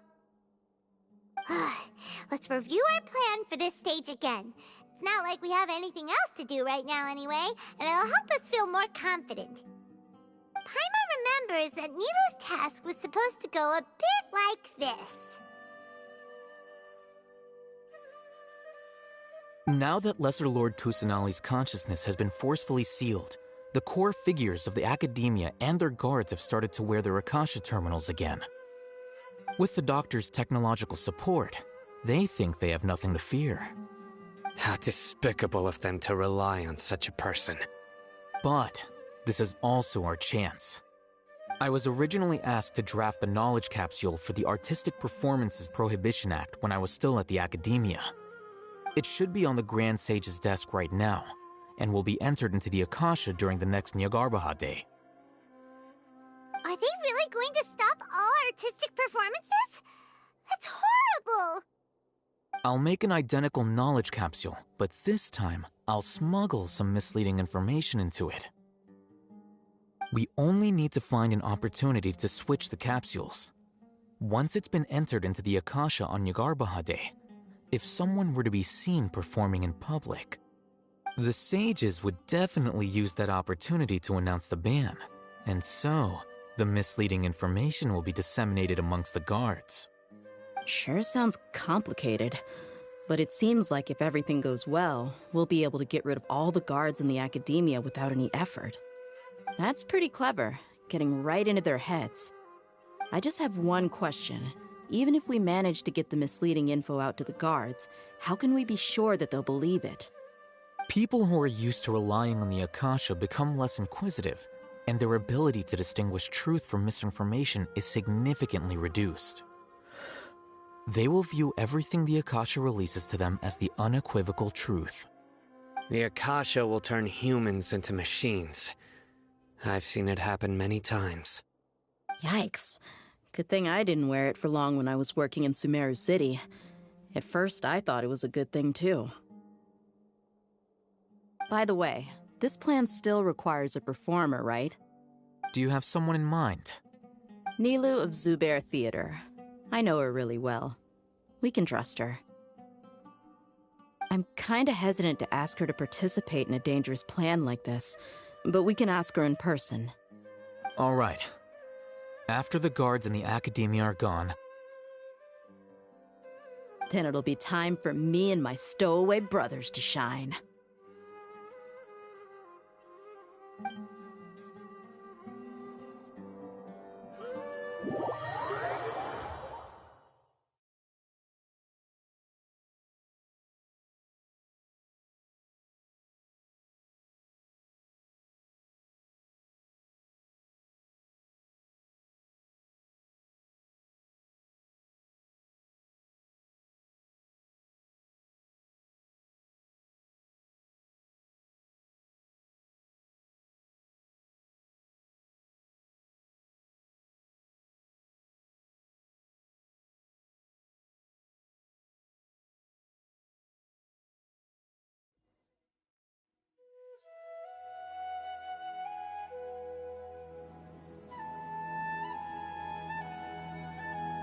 Here they come. Did you see that, Raman? They came out from the academia in droves.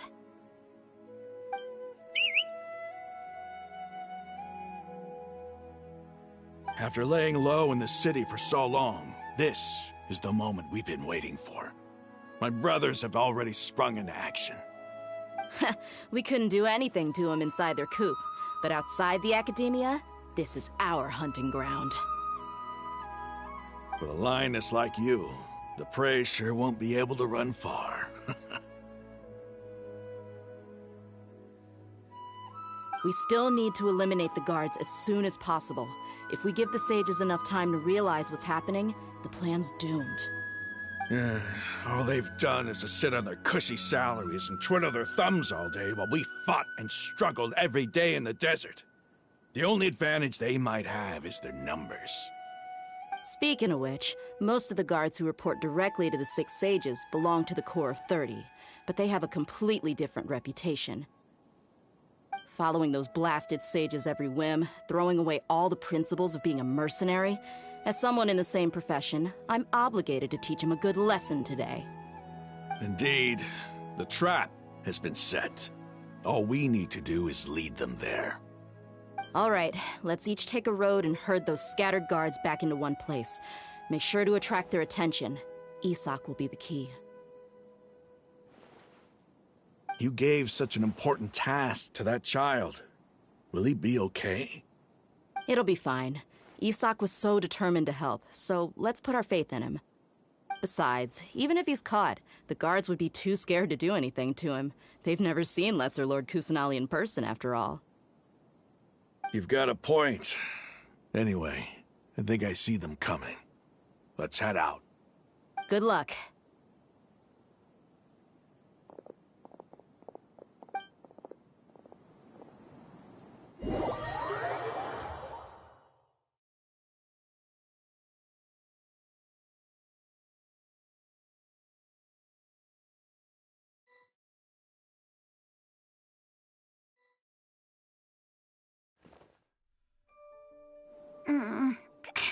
This outfit. Hey, do you remember what you need to do, Isak? When the guards get here, you'll pretend to be Lesser Lord Kusanali and run away from them. Oh, yeah, I remember. Of course I do. I'm just a little nervous. Relax. Don't think about getting caught. Even if that happens, we won't leave you behind. You only need to think about getting the guards' attention and leading them to the Grand Bazaar. Leave the rest to us. Okay, got it. I'm here to pay back Lesser Lord Kusanali for helping Grandpa. I won't get cold feet. Hey, they're here. I can see the Academia guards.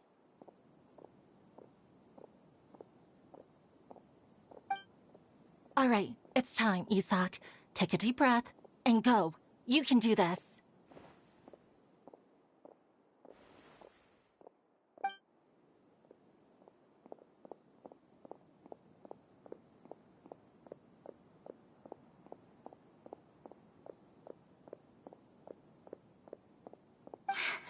Why is there a guard over there? Did he already run ahead of me? This is different from our plan. But there's no time. I need to make a choice. Huh?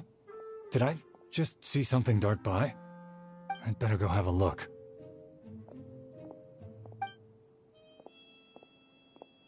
Were my eyes playing tricks on me?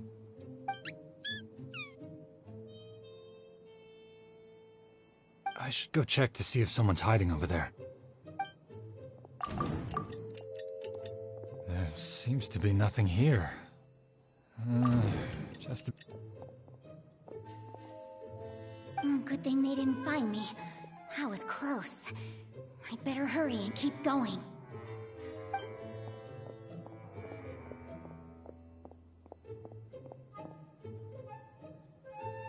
Hey! Lesser Lord Kusanali's over there! Stop!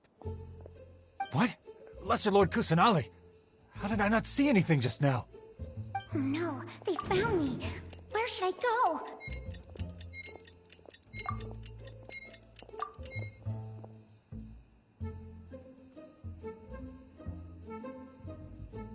Hey! Lesser Lord Kusanali's over there! Stop! What? Lesser... Oh no, they found me. Where's...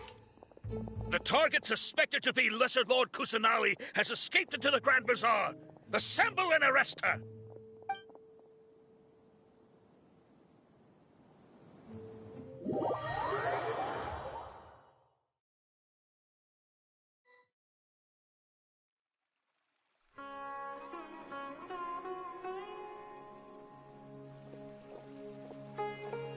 Where did she go? How did she disappear? Did we lose her? Hurry up and find her! Hey, why is your team here? Didn't we say to split up our search? Hurry! Hurry! This place is... Why are you all here? Yeah, isn't it one heck of a coincidence? Everybody's here. What on earth is going on? I suppose that's all of you? Who are you? Did you set us up? What are you planning? Phew, that was rough. I almost got caught. Little brat! So you're not actually Lesser Lord Kusanali. Who exactly are you all? Eremites from the desert? Just some colleagues. Think of this as a business competition, or a personal grudge. After stepping into our traps, stop thinking of yourselves as hunters. Behave like the prey you are.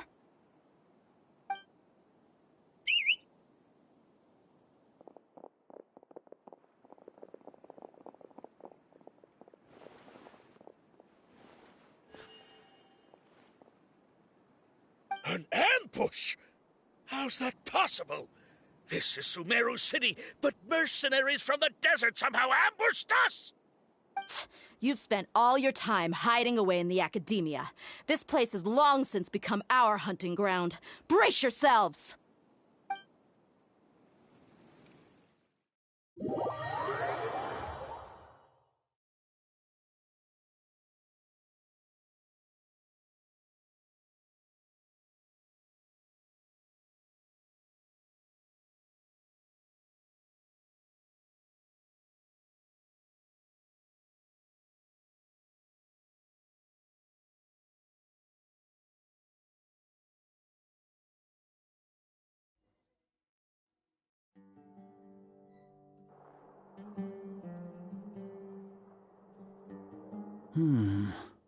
This is odd. The Academia has quieted down after the conclusion of the Nyargarbaha Day ceremonies, but it's much quieter than usual. Where are the guards? Why have I not seen a single one? Guards? Guards! Grand Sage, how may I be of assistance? I called for the guards. Why did you come? My apologies, Grand Sage. Right now, all Academia guards have entered the city to perform the ordered arrest. I thought you knew. Arrest? Who is there to arrest? I have an ominous feeling. Arrest Lesser Lord Kusanali, right? Is that not what the order was? Lesser Lord Kusanali?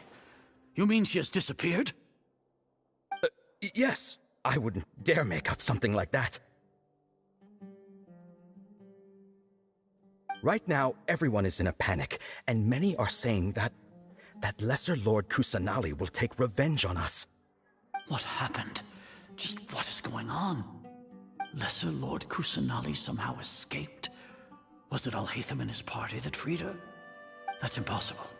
The Academia is heavily guarded today, and any order to release Lesser Lord Kusanali would be strictly confidential. Besides, Alhaitham and the Traveler are already in our hands. What manner of trickery did they employ? How could Lesser Lord Kusanali disappear into thin air? Disappear? Wait. How was the arrest order distributed to the guards? It was issued by the Akasha earlier today. Only you have the authority to send messages like that, so I thought it was your order. Let me check.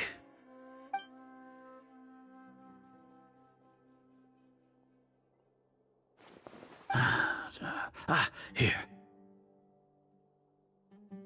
Lesser Lord Kusanali has escaped from the sanctuary of Surasthana.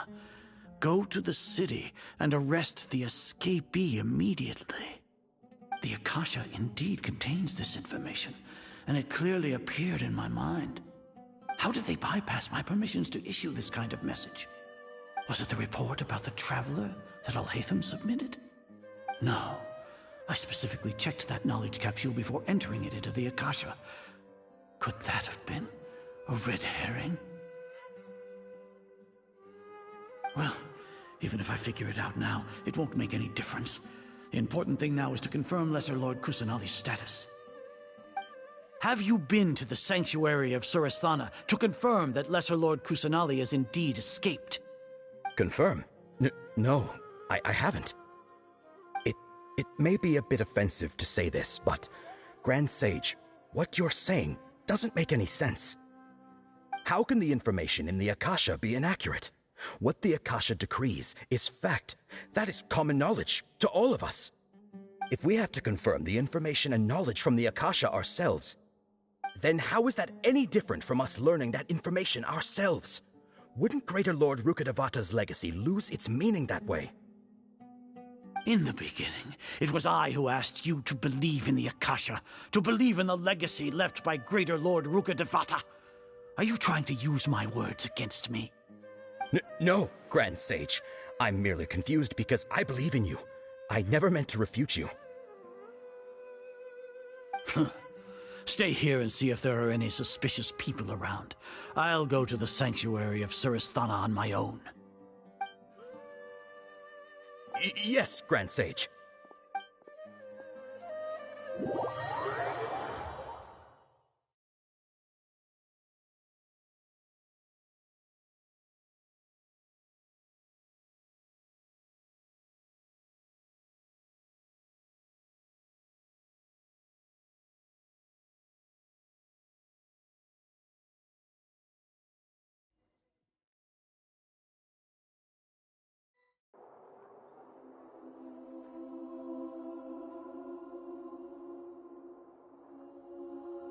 Lesser Lord Kusanali has escaped from the sanctuary of Surasthana.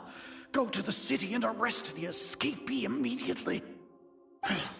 How can that be? Stop thinking about it. Stop. There must be a trick of theirs. As long as I personally confirm it. Ah! Impossible. That's impossible. There must be something wrong with my eyes.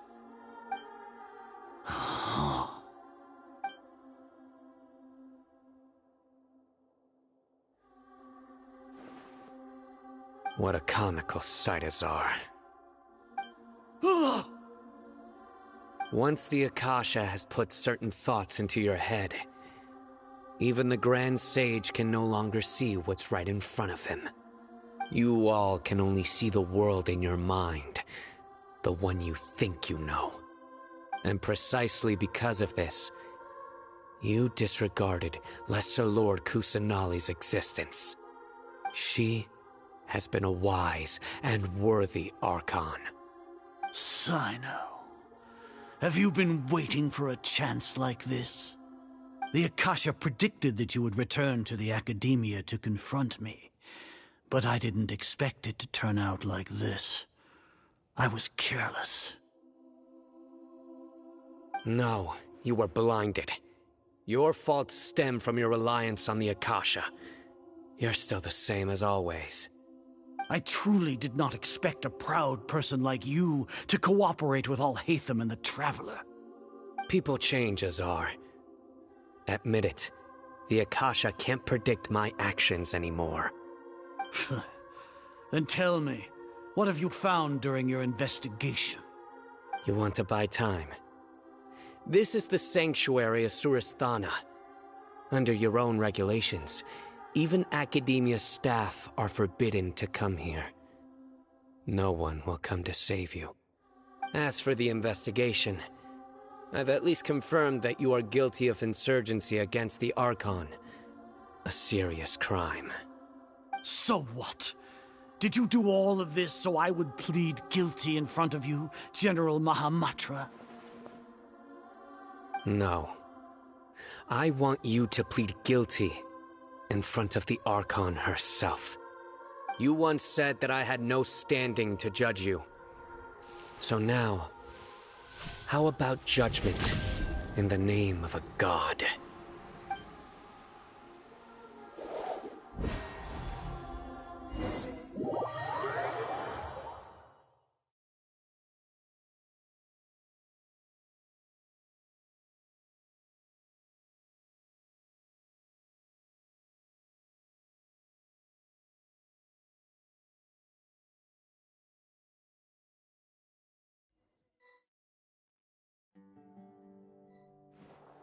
How long do we have to wait? Paimon wants to know how things are going out there. Paimon hasn't heard any sounds outside for a while. Hopefully something bad didn't happen.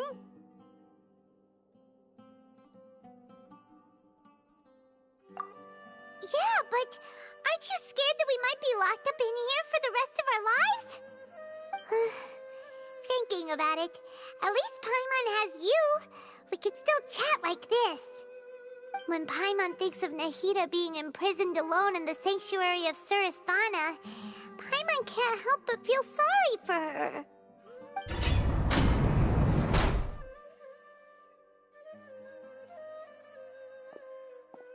Here comes your savior. Dia! Paimon just knew you would come to rescue us! You two really owe me some big thanks. I had to search through who knows how many guards to find the key here. It felt even more tiring than whacking them. I'm exhausted.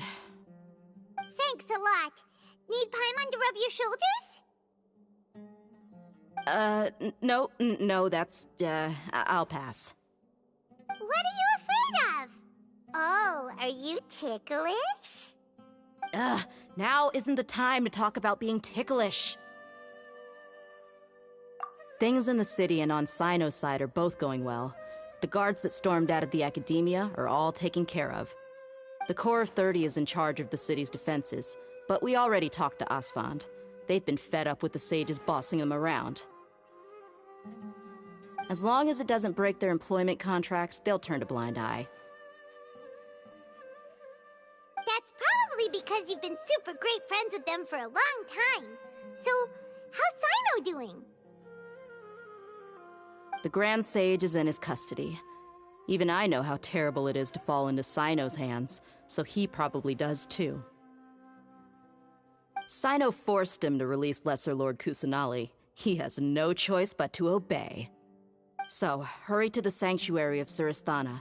Assuming nothing weird happened, we should have already rescued our Archon.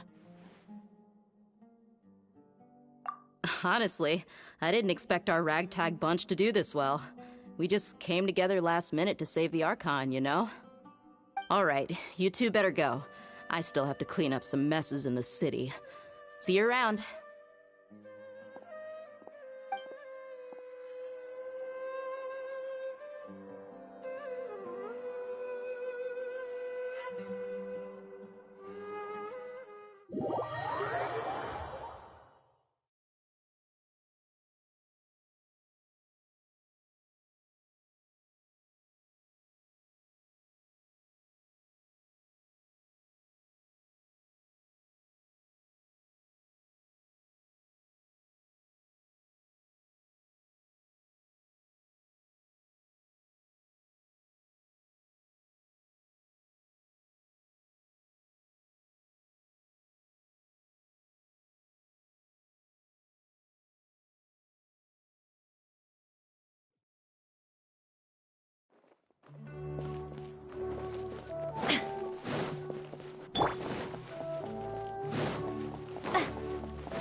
Should I say it's nice to meet you?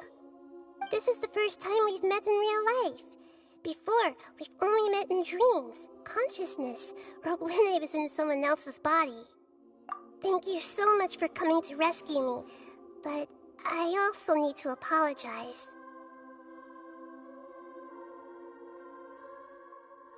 During this time, I did some self-reflection. My sense of inferiority and yielding to the academia led to all of this, and created so much trouble for you all. Exactly! We're here because you're a good Archon and one of our friends! Thanks, you two. Amazing. So this is how it feels to walk out of that cage with my own body. It's like I just had an endlessly long dream. I can't even tell if I just woke up or was only now born into this world. My concept of self has become so clear. But now doesn't seem to be the time to indulge in this feeling.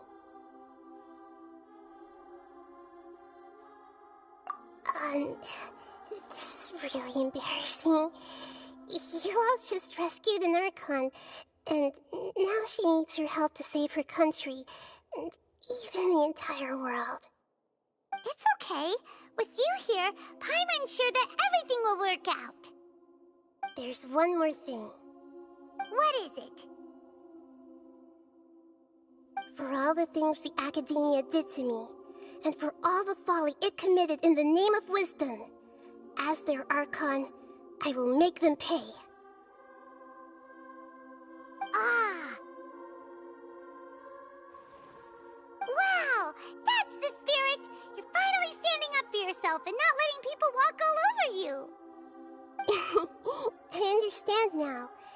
To be a better Archon, I first need to better myself. If you haven't even figured out how to be a caterpillar, how can you be a butterfly? Yes, true. That reminds me. I wonder how far along the Academia is with their god creation plan. We need to hurry and prevent the birth of that false god. I need to make some preparations. Since I'm now free, I can establish a direct link to the Akasha and control it. First things first, I need to remove the restrictions that the doctor put on me in the Akasha. After that, I'll make some adjustments and revoke the sage's permissions. The Akasha will then be like how it originally was, only operable by the Archon. After all, the Academia betrayed Greater Lord Rukkhadevata's trust. This might take some time. In the meantime, you should also work on your own preparations. If we don't stop the god creation plan in time, we'll be in for a tough fight.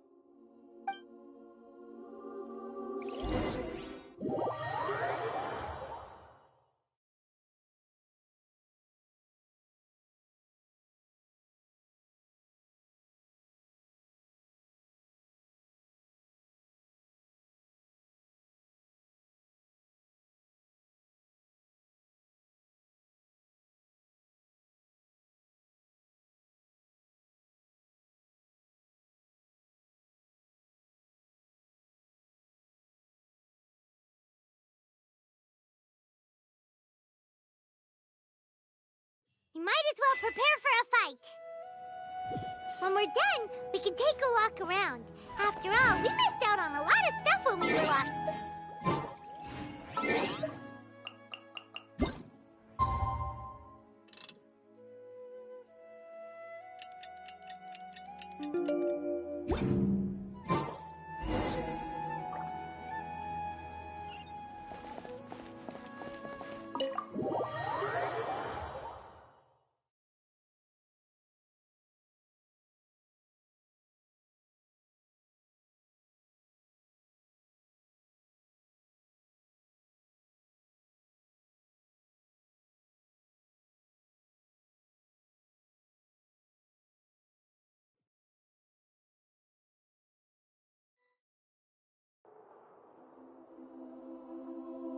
How's it going, Nahida?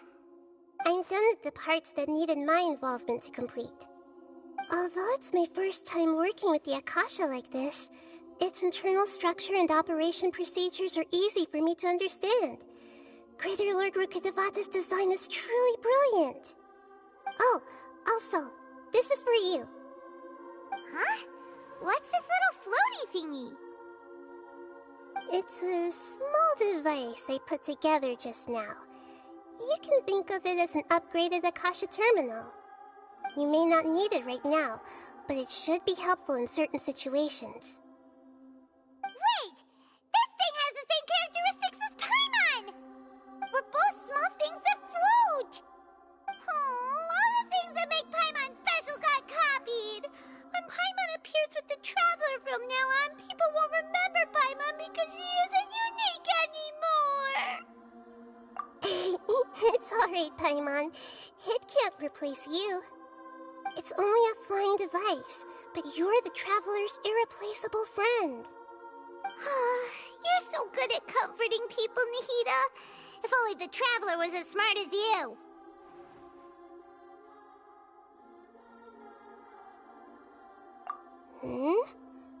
I was simply telling you what I feel to be the truth. I wasn't trying to comfort you.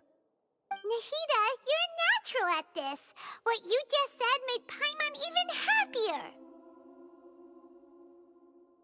By the way, there's something I need to confess. Even though I'm the Archon and in control of myself again, I'm not very good at fighting. You may have heard that an Archon's power is derived from their people's faith. However, I'm not as well loved as Greater Lord Rukkhadevata. If we get into a situation where combat is our only option, I'll have to count on you, and I'll do my best to provide support.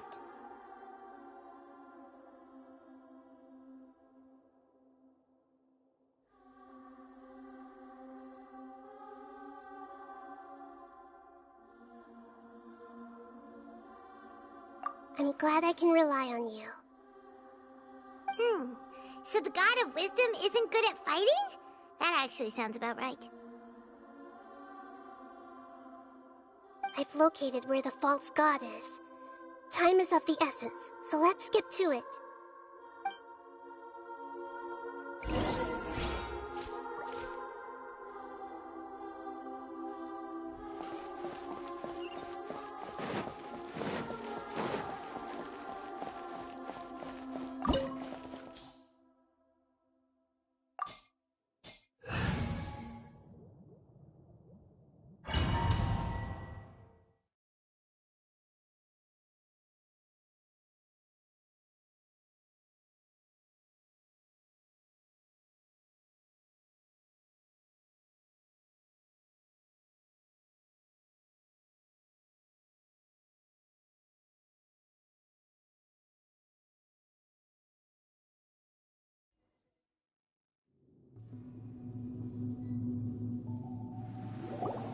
What is this place?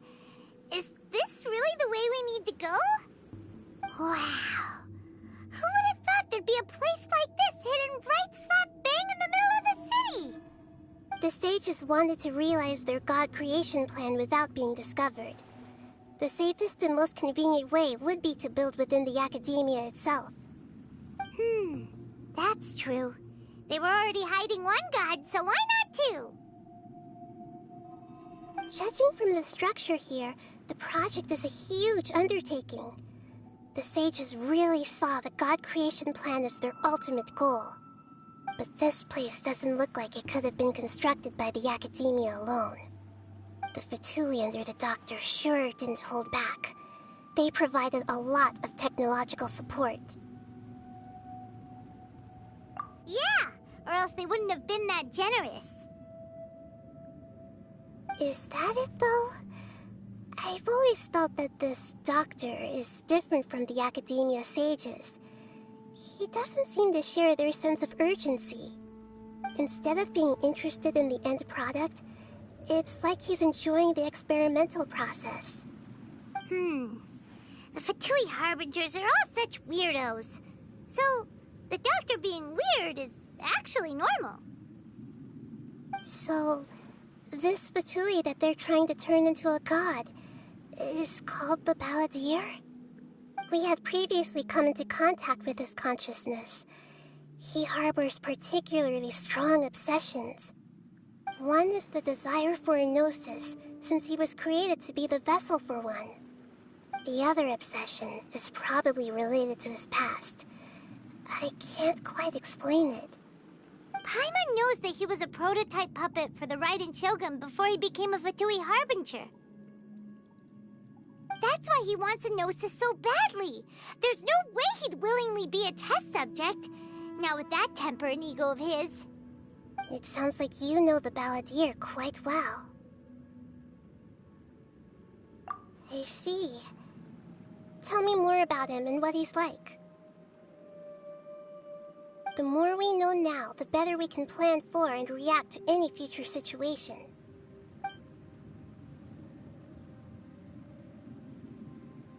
I see. How fascinating. Alright, time to go.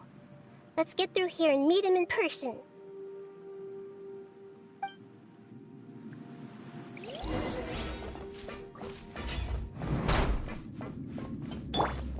Time to work! Lined up! Let's begin! You're back in good! I will end you. I guess this is it. There is no escape! Propagate!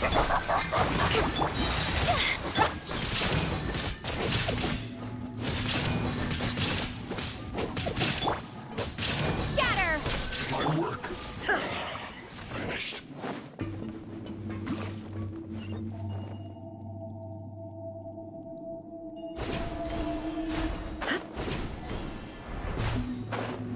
Looks like we can climb up these pipes.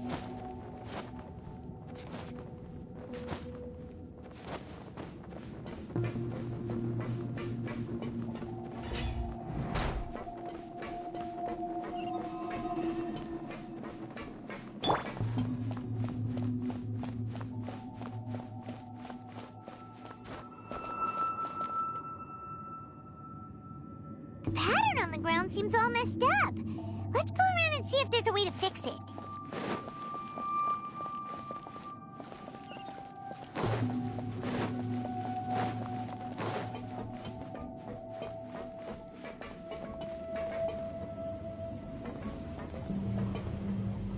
It seems to have stopped.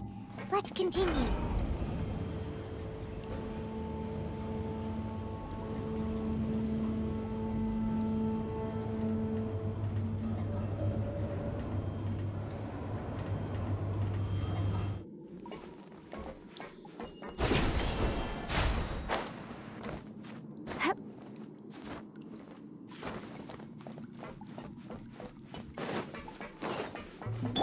Shine down! Let's begin.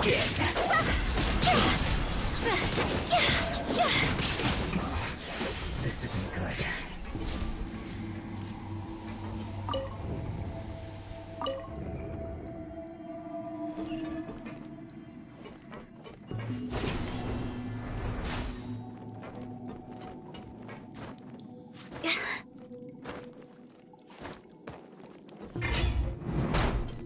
You'll get frostbite. Illusion shattered! Crash splash frost.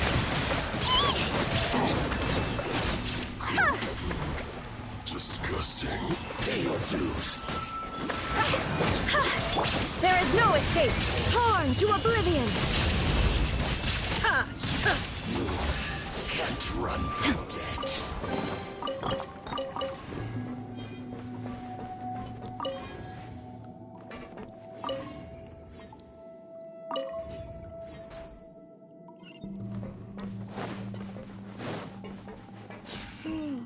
The cart is stuck. Maybe there's something wrong with the tracks. Let's try adjusting the direction of the device to clear the tracks.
Shine down! Allow me! See? Cook this through.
churl, Billy churl, silly Billy.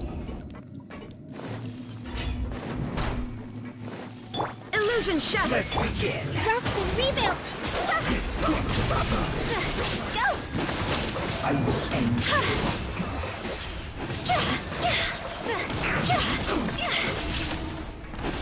Finally, some quiet. Shine down! Well met. Shouldn't get careful. Spring force! You can't run! Hold the line! Well, Billowing surge! looks like I went too far.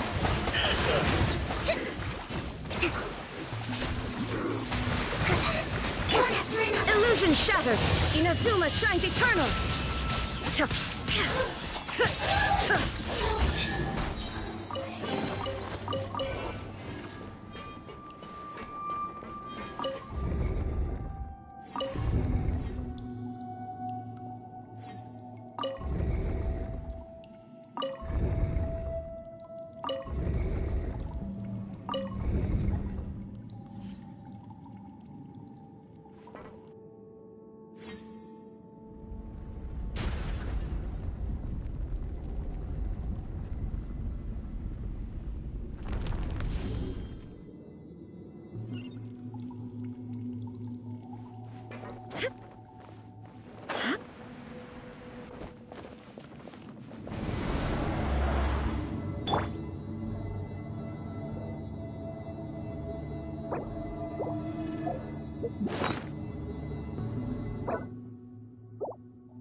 Looking at its operational status, we must prepare for the worst.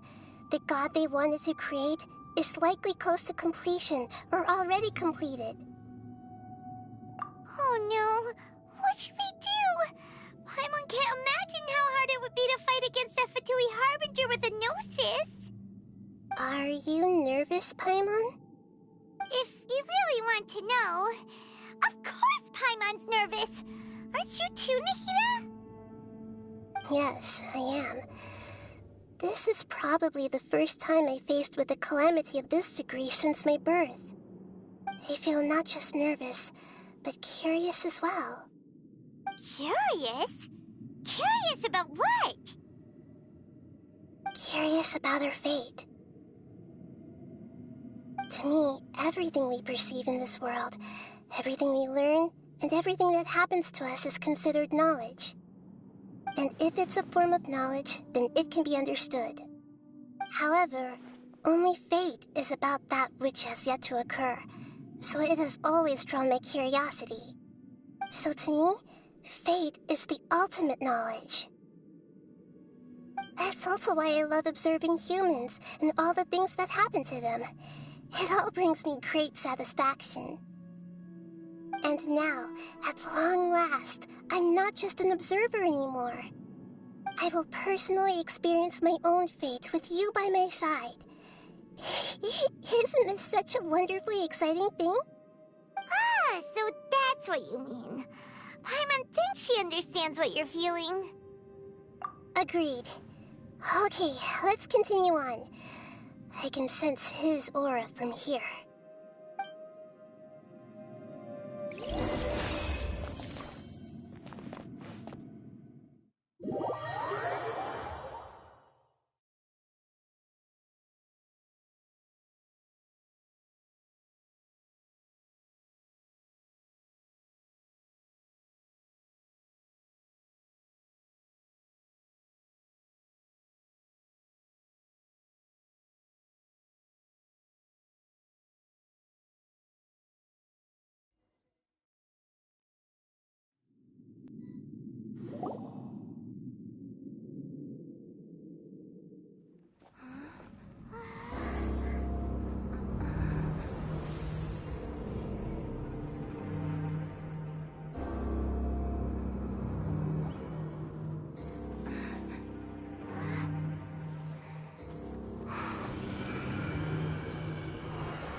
Who would have thought the world would be so eager for my birth? I remember you, Booer, the god of wisdom, and standing beside you, the traveler. Is he all-knowing and powerful now, like Greater Lord Rukkhadevata? No, I can't feel the same kind of divinity I felt from the Greater Lord. It seems that the sages didn't get the chance to infuse the divine knowledge capsules into him. But even still, he has undoubtedly become a true god now. So we're too late? The Balladeer has already become a god? The Balladeer. A long bygone title.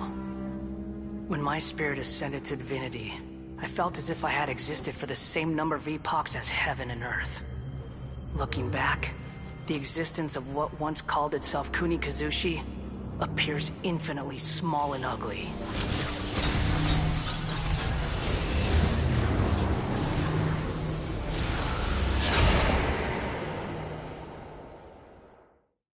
This imposing aura, it really feels like the gods!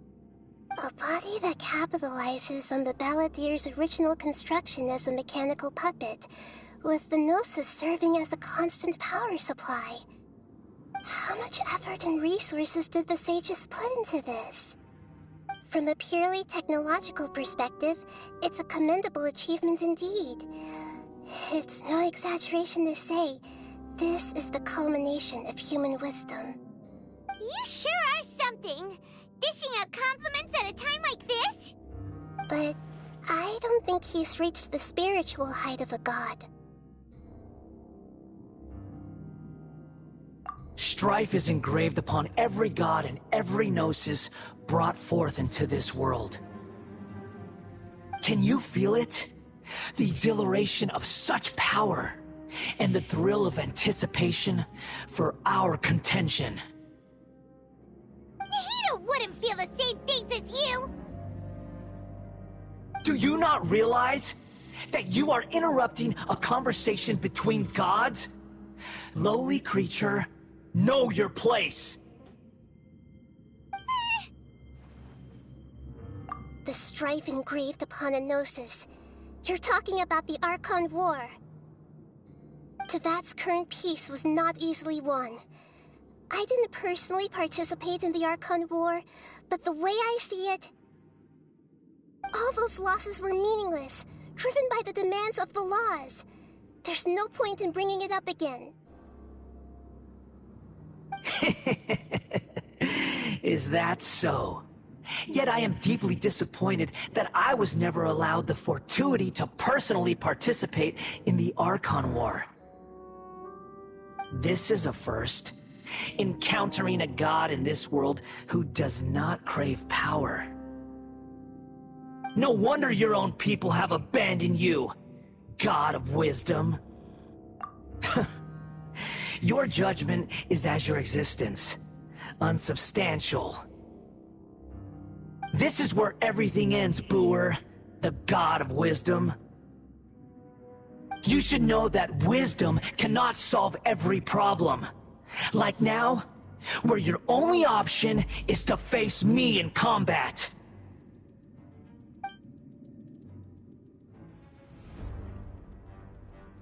Come! Let us reenact a scene of the Archon War.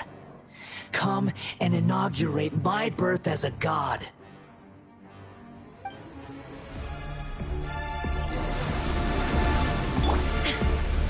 There is no escape! Propagate!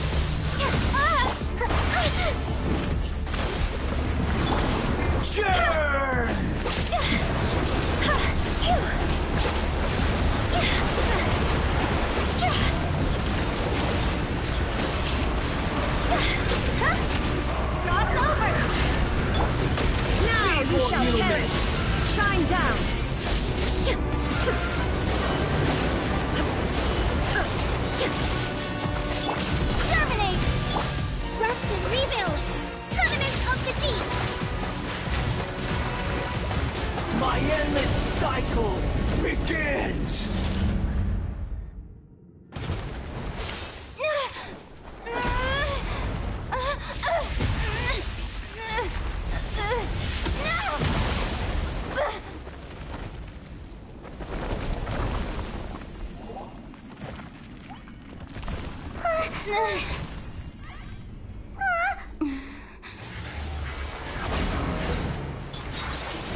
Tremble!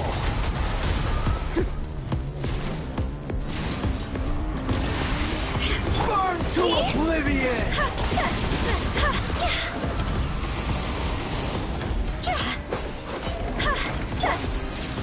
Kneel! Absurd! The mortal plane of fleeting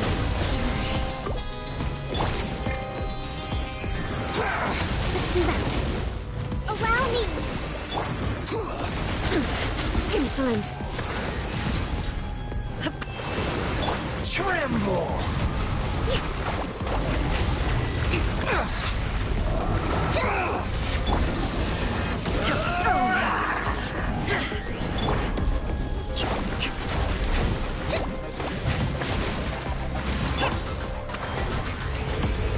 Reality is pain!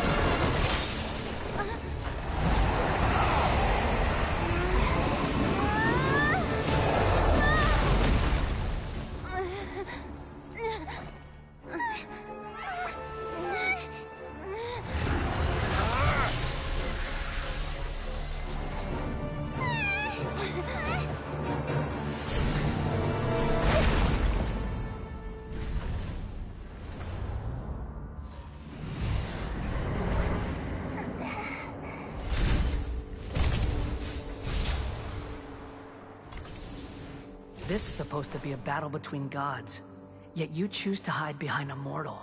And now, you're acting like you'd sacrifice yourself for a human. Are you having fun proving a false sense of heroism to yourself, Booer?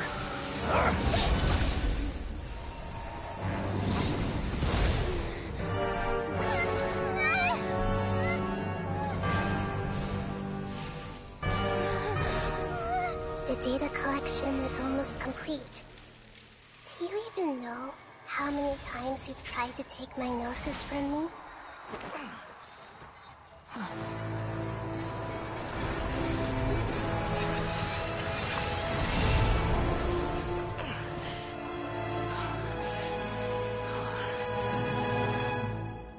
We just concluded the 168th loop.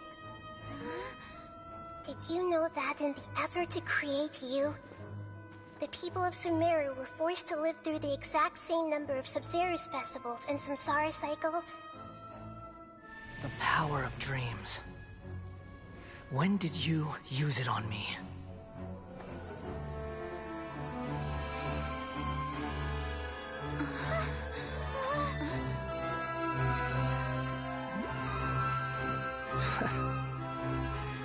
You can't even defeat me in a dream. What do you hope to achieve with this little trick? Come, Traveler. Just like before. Allow me to awaken the memories in your dreams. All that battle experience! It's more than that. Compile everyone's wisdom in the name of the Archon. That is the original function of the Akasha. I've sent everything that happened just now to the people of Sumeru in the form of knowledge. I've asked them to help you find a way to defeat the false god.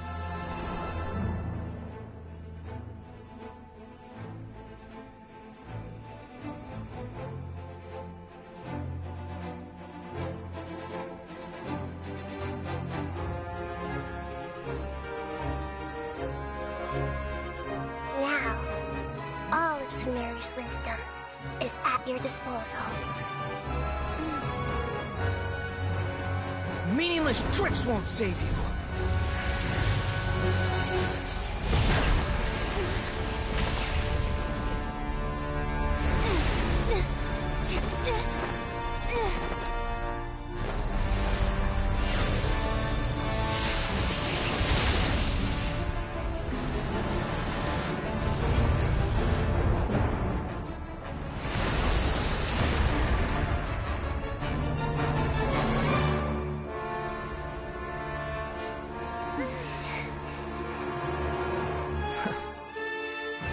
Are you done with your tricks?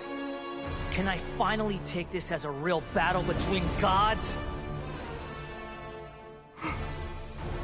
I'll leave this to you. The first sage of Boor.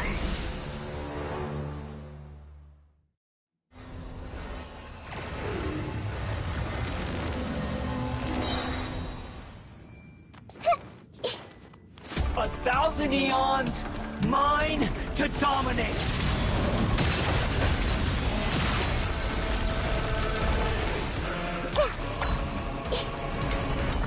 I see everything! You filth! Burn to oblivion! Share my knowledge! There is no escape!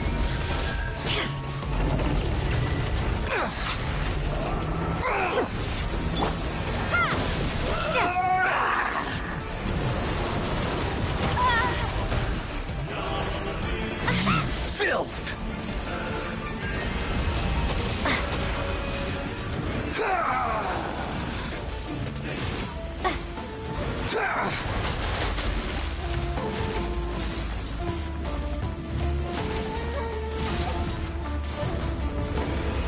Reality is pain! Propagate!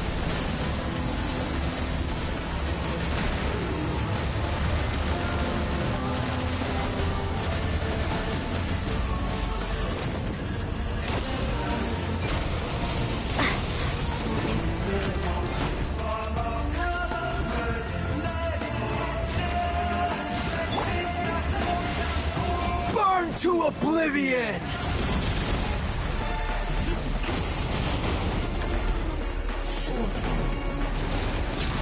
Kneel!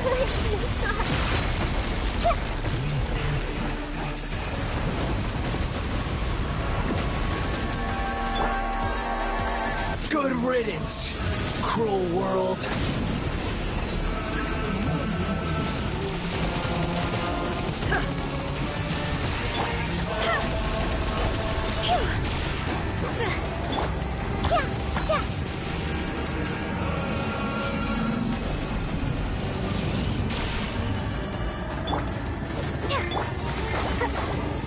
Hold the line! Illusion shattered! Higher, higher, hands on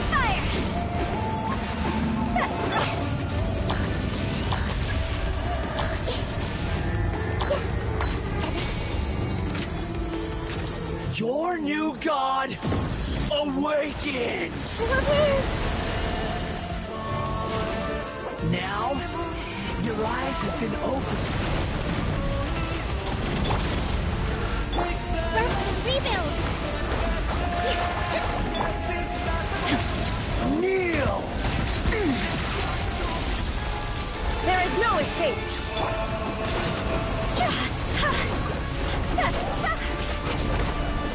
You filth!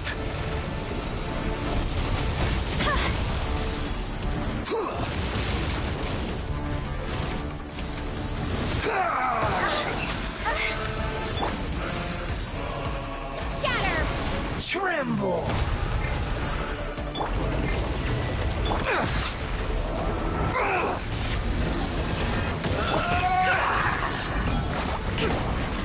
Let's move out. Allow me! Reality is pain!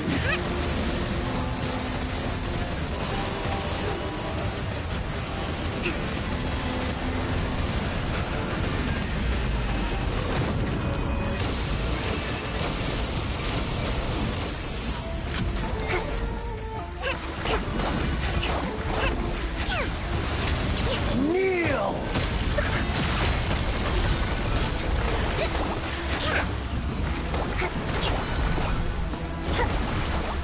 Shine down! Burn to oblivion!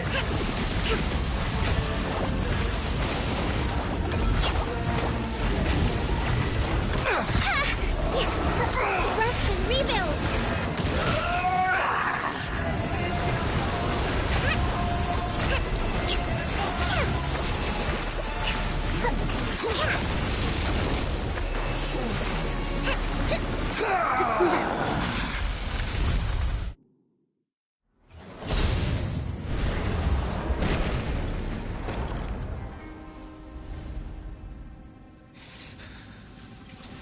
Humans. Filthy humans.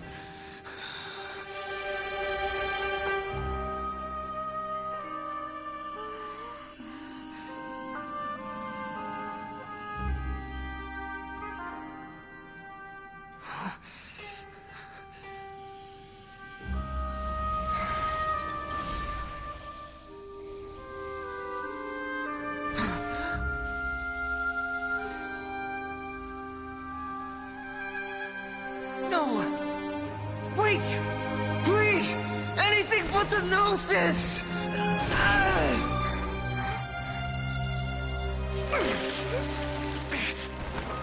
That's mine! Don't even try! I'll never go back!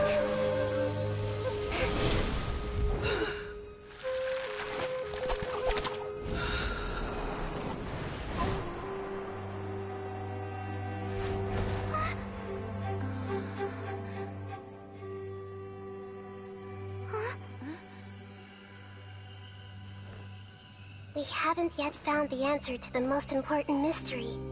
Irminsul is still waiting to be saved. With the power of another Gnosis, we may now finally understand the last memory of Greater Lord Rukkhadevata.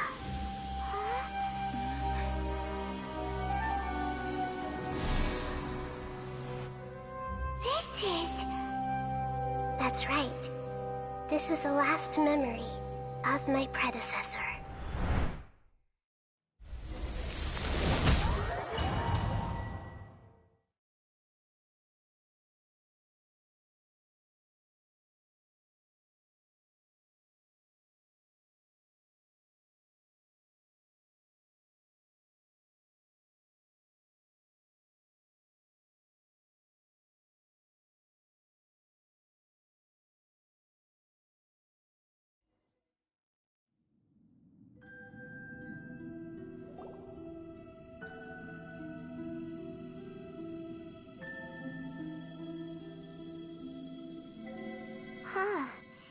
This sure seems very different from what Paimon imagined.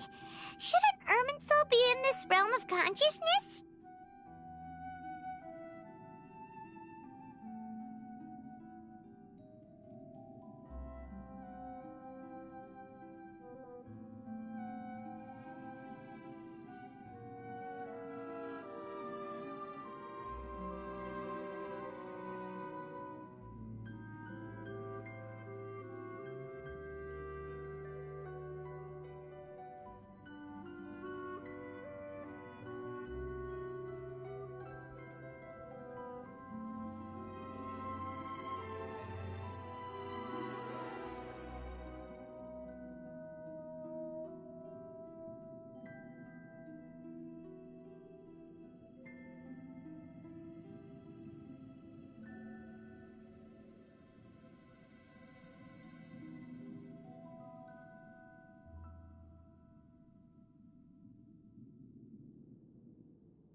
Yes, that is our destination.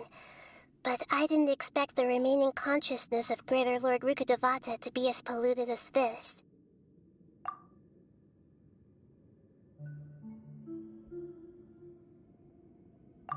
Forbidden knowledge? It seems you know about a concept that even I don't completely understand. Could you tell me what you know?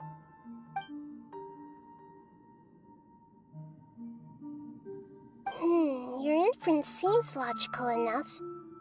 Forbidden knowledge once polluted the desert thousands of years ago, but was successfully repelled thanks to King Deshret's self-sacrifice, and Greater Lord Rukkhadevata nearly exhausting her power. Then, a second instance of forbidden knowledge pollution occurred during the Conria Cataclysm 500 years ago.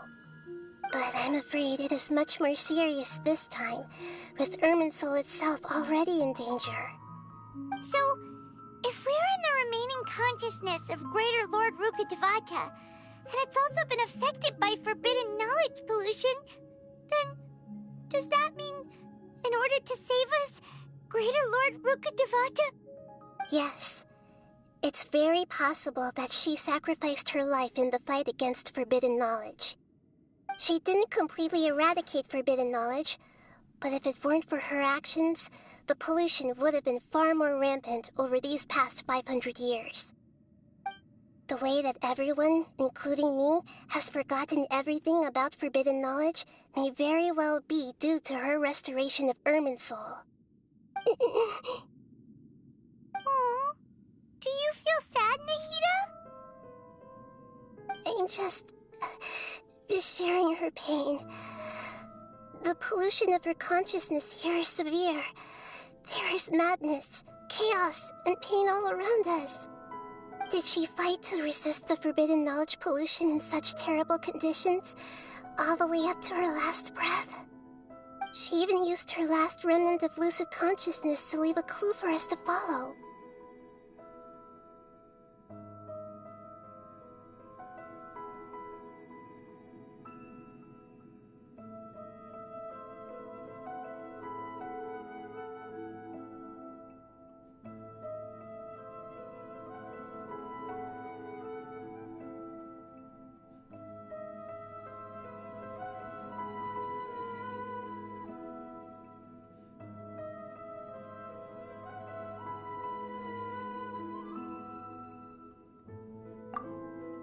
Yes, her words were distorted by forbidden knowledge, so that's all we could hear. But now, we have a chance to find the answer to this mystery. We can cross the polluted consciousness until we found the right path to meet with her lucid consciousness. And then, we'll let Greater Lord Rukkhadevata tell us the truth in person. Each of us need to be mindful of the state of our own consciousness while we are here. Even with the Gnosis' protection, we must always keep a clear mind. Otherwise, we could go mad at any moment. That's so scary. Don't worry. It should be easy enough for you to keep that mind of yours clear, Paimon. Let's go.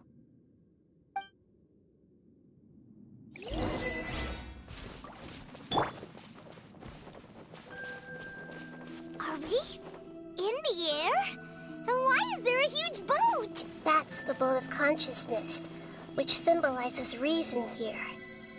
Its course is the direction our consciousness is traveling towards. If we lose control over our consciousness, we will fall into madness.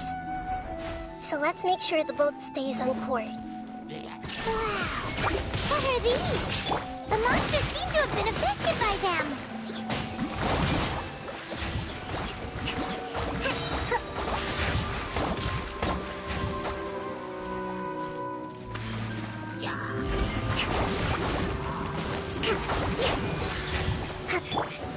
There is no escape! Inazuma shines eternal!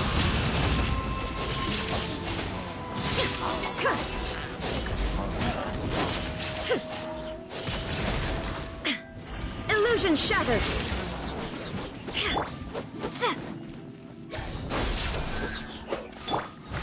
Hold the line!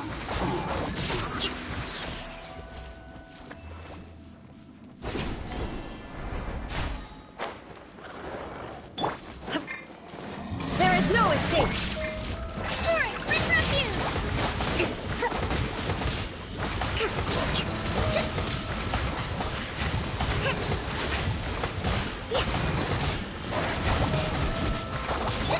Spring forth! Torn to oblivion! Shine down!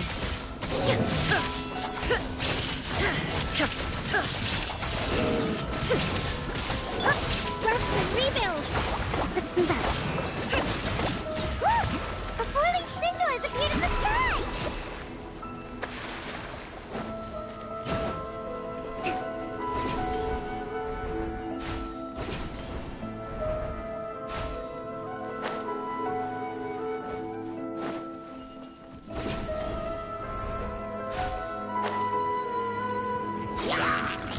Hold the line! Illusion shattered! Let's move out. Propagate!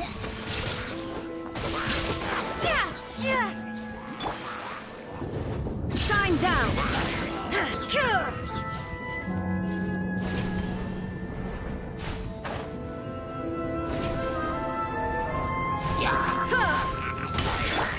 Rest and rebuild! Inazuma shines eternal!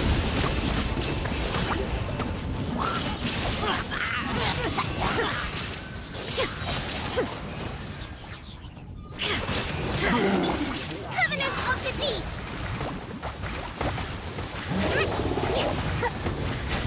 Hold the line!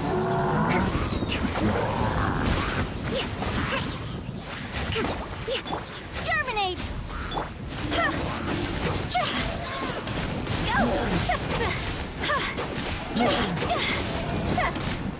To control the boat of consciousness, we need to find the helm first.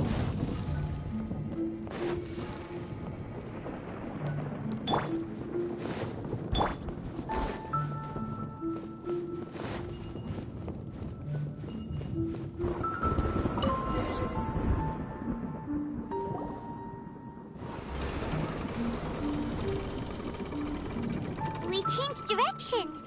Are we still going the right way, Nahida? Judging from the current route, the boat of consciousness will soon take us out of here.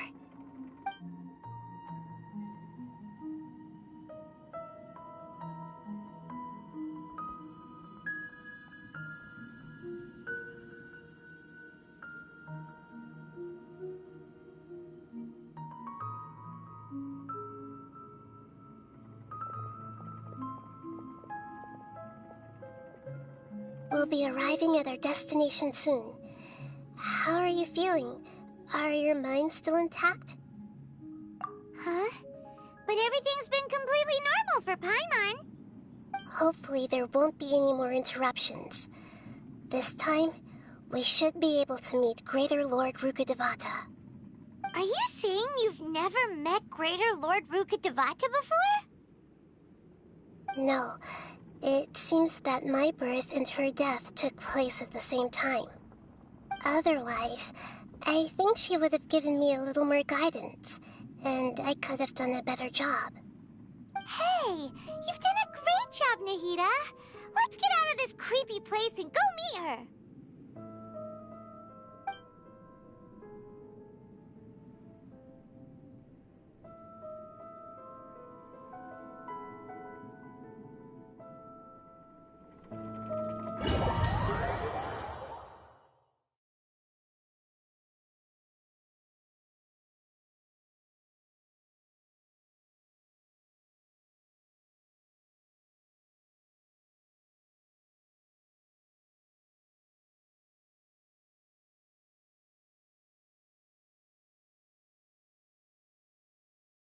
So, is this the place you were talking about?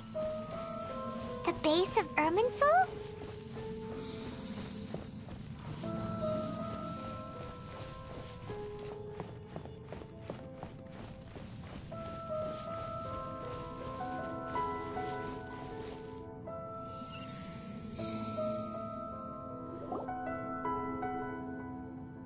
Well, this is the place.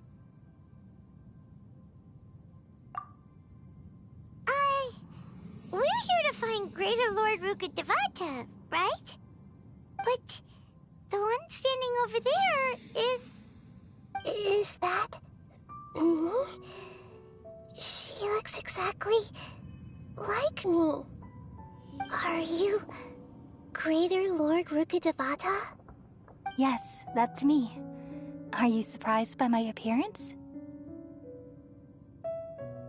Irminsul and the surrounding lands have been reproduced here as they were years ago. But this is just a realm of consciousness. We are manifestations of the same nature. Hence why we would appear exactly the same. We're of the same nature. Why? Because you are me, and I am you. You are me in the new samsara. The new samsara? As Greater Lord Rukkhadevata, I'm the avatar of Irminsul. And you are the purest branch snapped from Irminsul. Imagine it this way. Even if a tree dies, its branches will eventually take root and grow, continuing the tree's life in another form. I'm merely the remaining consciousness of Greater Lord Rukkhadevata. The real me has presumably died a long time ago.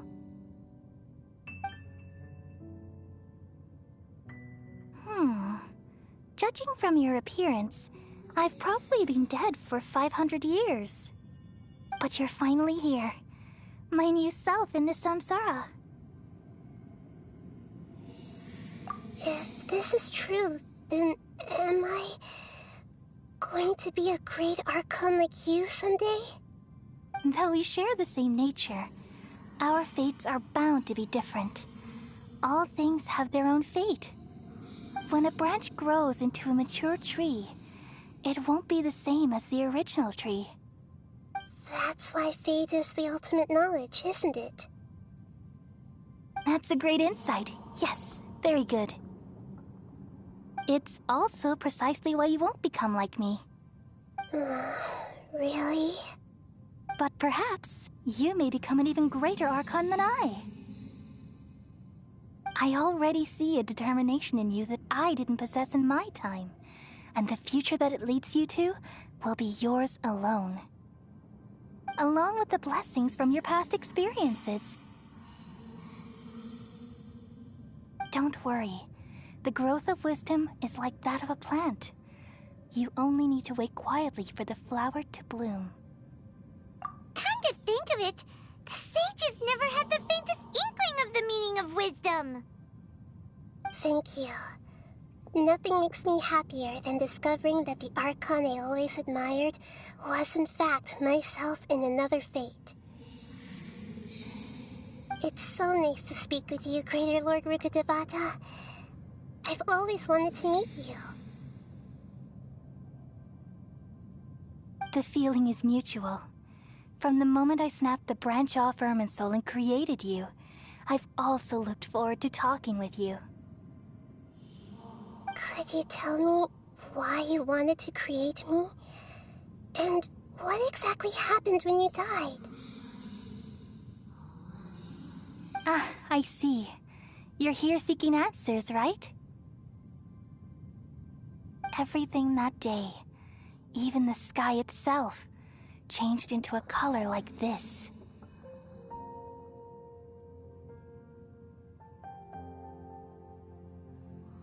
At that time, the seven were all summoned to the nation of Conria. Except for me. I had a more important task to attend to. I had to protect Irminsul. The disaster occurred together with the pollution of forbidden knowledge. At that very moment, with my consciousness connected to Irminsul, I sensed something was wrong. The pain started to torment my mind. By the time I reached Irminsul, it was already displaying signs of corruption. Had I not repelled the pollution of forbidden knowledge with King Deshret thousands of years ago, I might have felt even more hopeless and lost. So what exactly is forbidden knowledge? It's a kind of knowledge that doesn't belong to this world, and a form of truth that can't be understood. It came from the very bottom of the abyss. Even I could never understand it. The world is constantly rejecting it, leading to all kinds of bad phenomena. If we allow forbidden knowledge to pollute Irminsul, I'm afraid the entirety of Tevat could fall apart. So, there's knowledge that even the God of Wisdom can't understand? At that time, I knew I couldn't repel the forbidden knowledge with my strength alone. Which is why I created a device that compiled human wisdom and named it the Akasha. It's truly the world's most amazing invention. Thank you. For a long time, I thought dreams were the fruit of human wisdom. Though it was selfish to do so, I borrowed people's dreams using the Akasha. Then I compiled their wisdom and all of my own power. Well, did it work? Thanks to the wisdom of the people of Sumeru, almost all the forbidden knowledge was cleared from Irminsul. But things didn't go as smoothly as I thought. I had a terrible headache, which gave me an uneasy feeling. And then I remembered that my consciousness was also connected with Irminsul. It brought me knowledge and wisdom, but vile corruption as well. From the very beginning, my existence had been polluted by the forbidden knowledge. Oh no. How could that happen? I've experienced that pain in your consciousness. It must have been a horrible experience. Yes, but my feelings weren't important. The important thing was that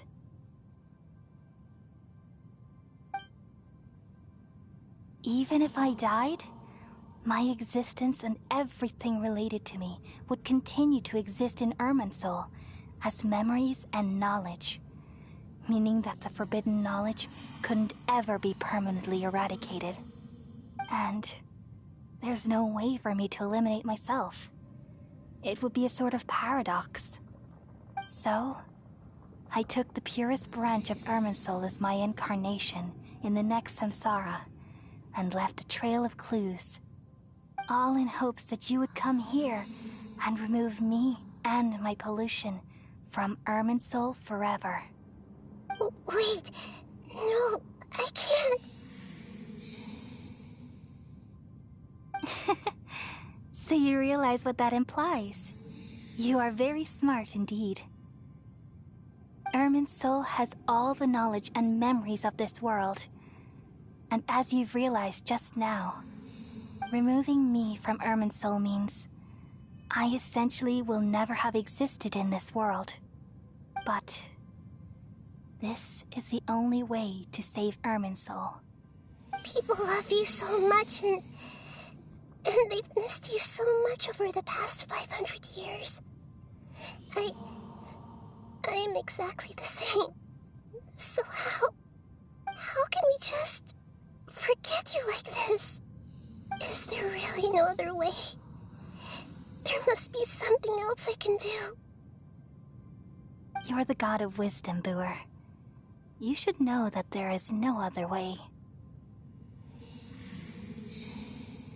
But this is so cruel. I don't want to forget you. No need to feel so sad, Boer. As someone who delights in wisdom, you should feel joy at finally finding the answer. These are the words in their entirety. The answer you've been seeking all along. Let the world completely forget me.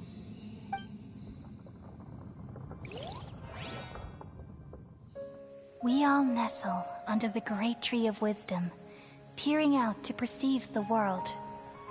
From the earth and from the rain, we perceive its wonders, until we become a white bird to perch atop a branch, and finally snap off the most important leaf.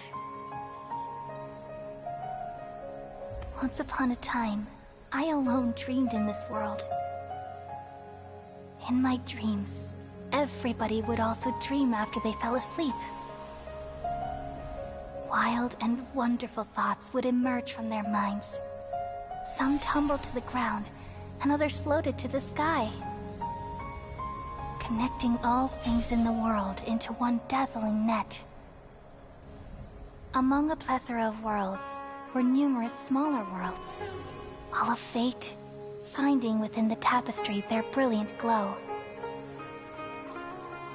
I gradually understood that these indescribable and constantly changing things are the most profound things in the world. Only they can completely repel the madness.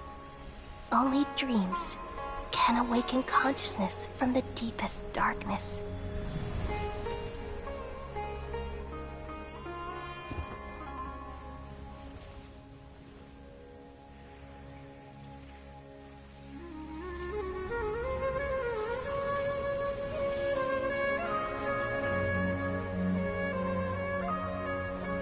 I'm the one who posed this question, yet also the one who sought a solution.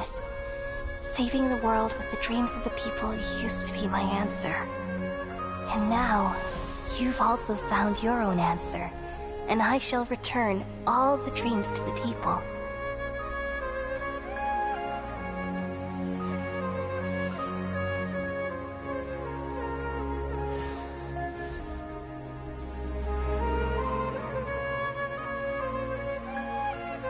Goodbye, people of Sumeru. May you be blessed tonight with the sweetest of dreams.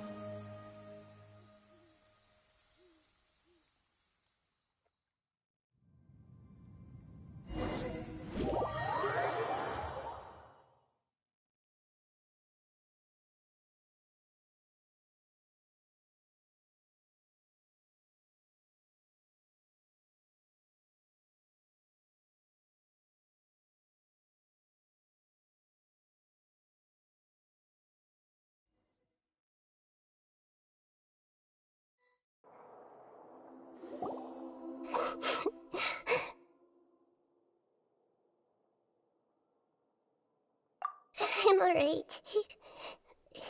I'm just a little confused.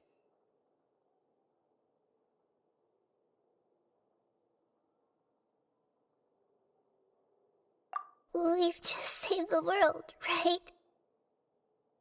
So why am I crying?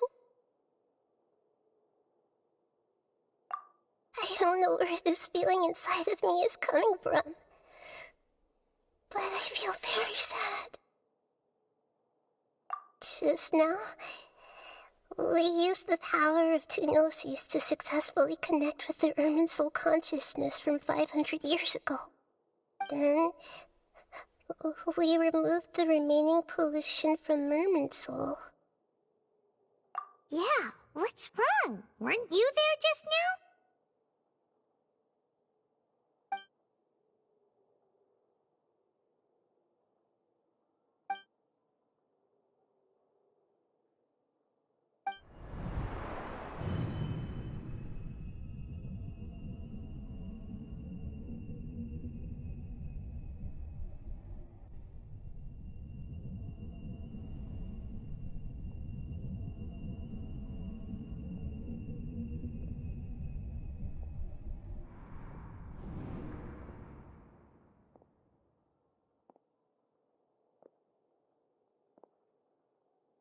Huh?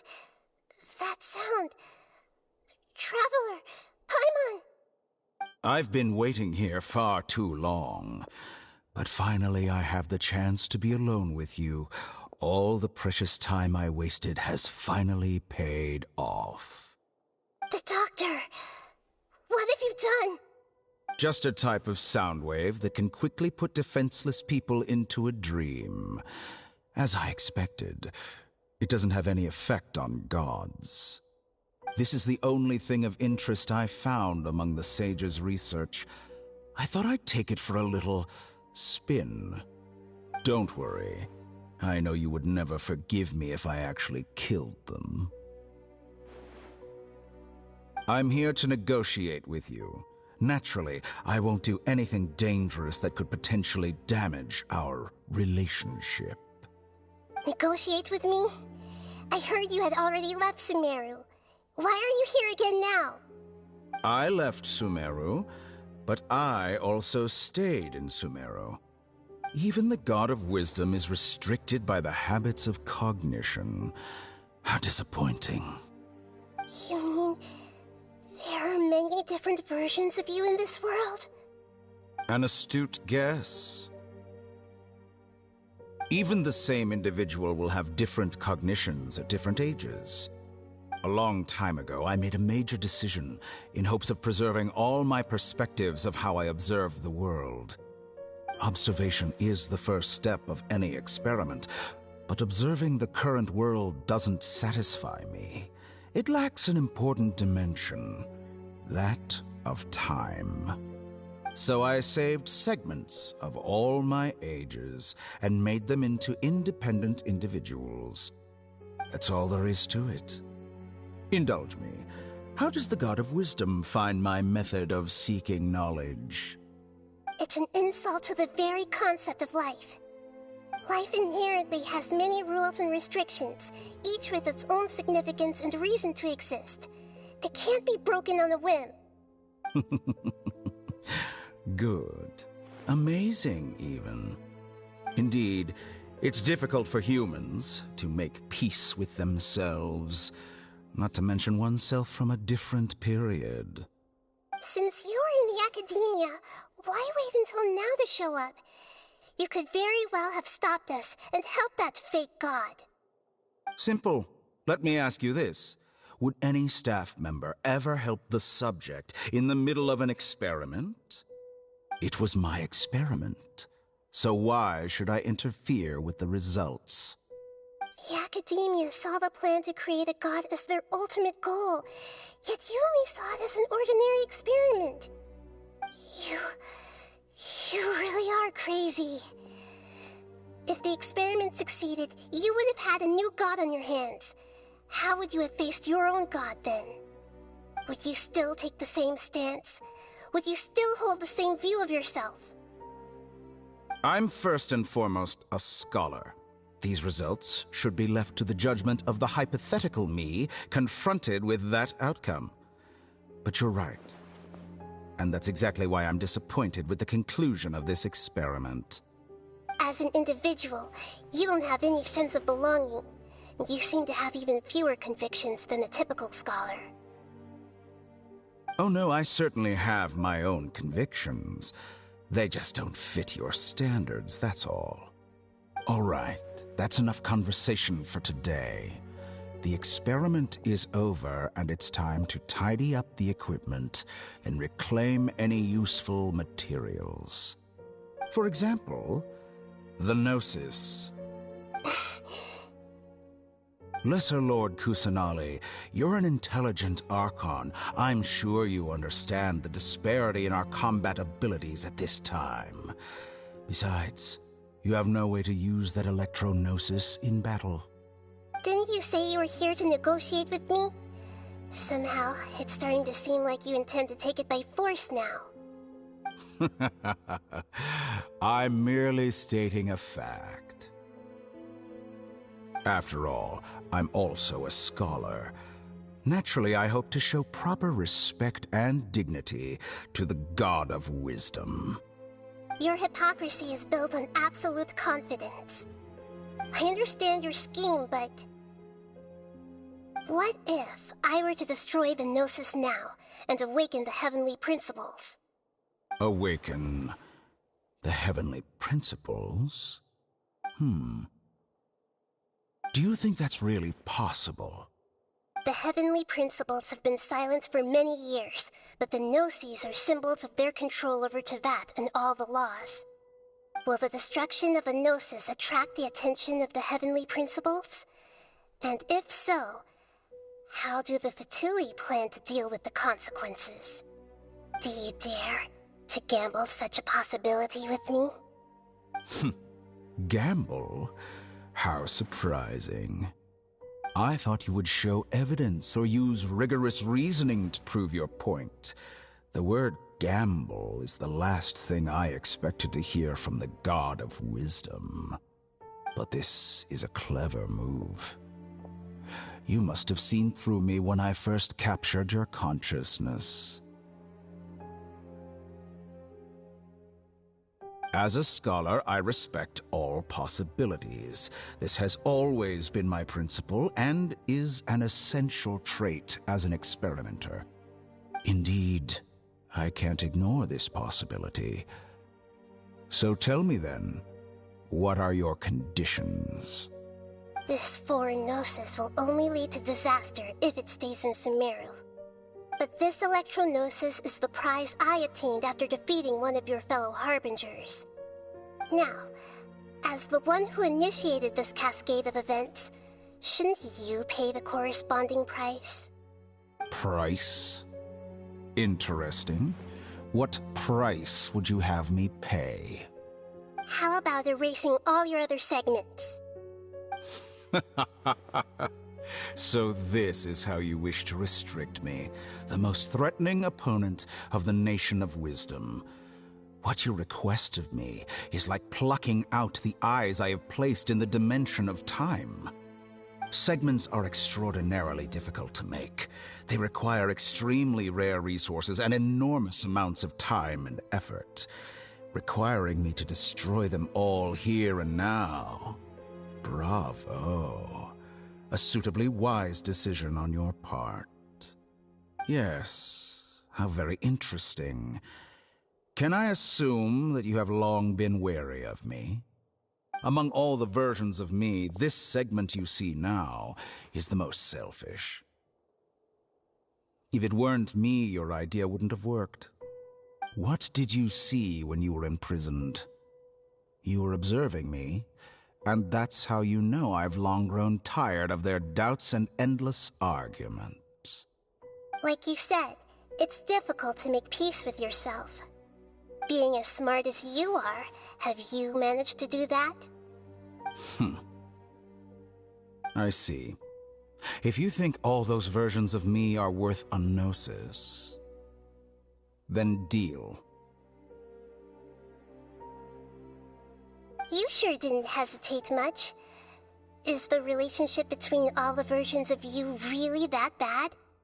I don't think there's any need to dwell on that. The surplus versions of me can be exchanged for a gnosis. Do you think anyone can offer themselves at a higher price? Besides, with my abilities, it's only a matter of time until I find better perspectives. Perhaps it's best to say, you're just temporarily ahead. But what I'd like to know is, how can you be sure that I've really erased them? I can see your remaining honesty.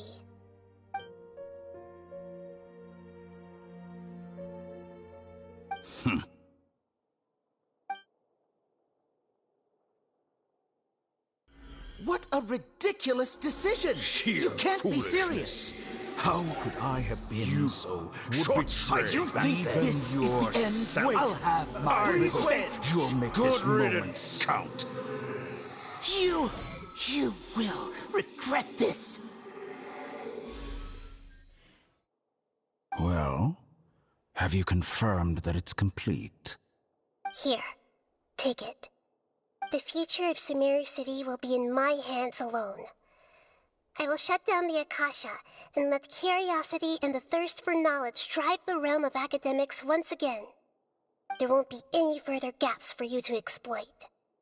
It truly pains me that my academic achievements have never been appreciated in my homeland.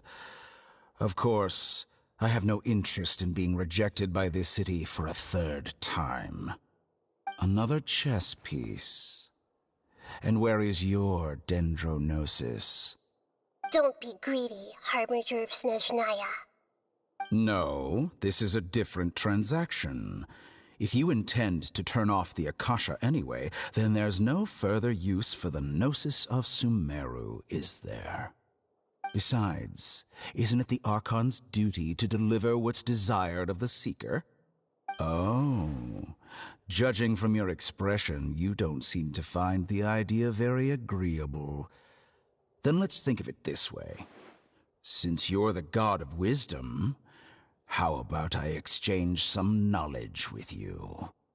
People exchanging knowledge with the God of Wisdom is the stuff of legends. Yet here you wish to exchange knowledge for the God of Wisdom's property.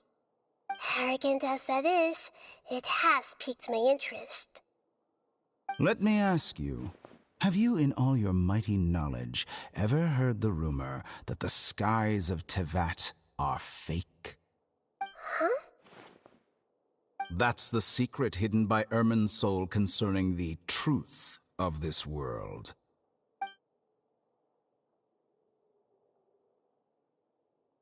Once I finish telling you about this, it will be time for me to say goodbye. With negotiations, we've all gotten what we wanted. I'm very glad I got to meet you like this. Your arrogance may know no bounds, and convictions may mean nothing to you. But I'll still listen to what you have to say.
Okay. Wake her up.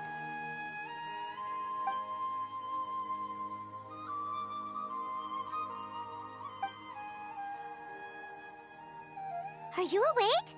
Kali says it's time for breakfast. Come on, get up!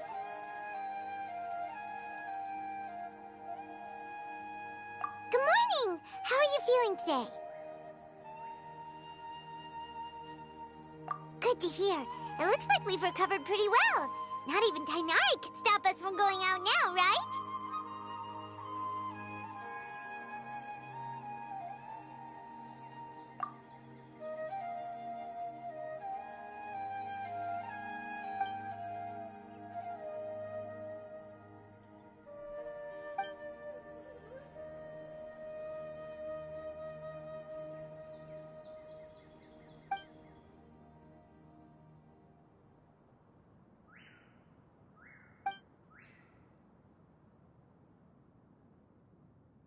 Traveler, let's go!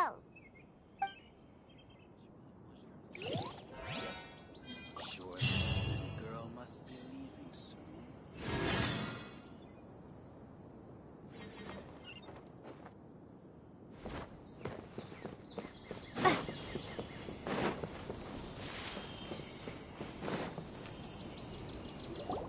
Good morning. Looks like you're awake. Yep, yep.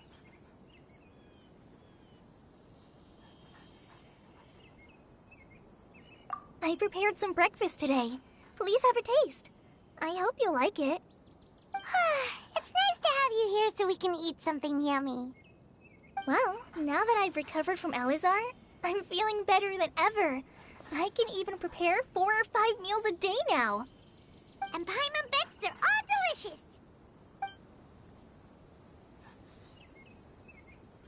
Oh, by the way, someone brought a letter for you after you went to sleep last night. Nope. Paimon wanted to read the letter with you after you woke up, so Paimon didn't open it. All right, let's read it now. Oh, it's from Nilu. Ahem. We're going to hold a feast at the Grand Bazaar and celebrate Cyno's reinstatement as the General Mahamatra. As heroes of Sumeru, please be sure to attend. I'll wait for you. The date of the banquet is written on the back. It's in 2 days. Oh, I've also heard that you've become heroes here as well. That's amazing.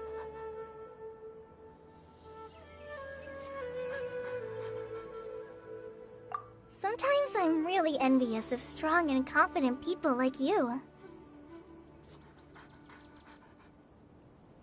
Oh, you're embarrassing me. Anyway, let's go to the Grand Bazaar to have a look. Oh, before you leave, be sure to inform Master Tainari.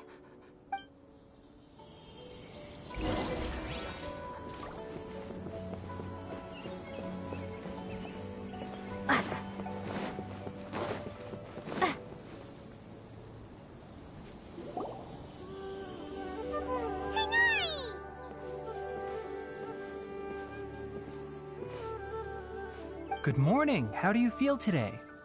We feel much better. How about you?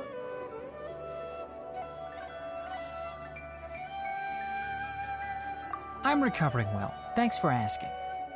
But from the looks of it, you seem to be already busy with work again. It's fine. I'm not that busy, really. The Elazar patients have recovered, as well as Hypatia. For now, I only need to tend to my Forest Watcher duties. It seems once Irminsul started getting better, everything else started to recover too. Yes, but there are still some residual effects. The withering is one example. Though it won't spread anymore, the existing zones won't just disappear. We forest rangers will still need to do the work.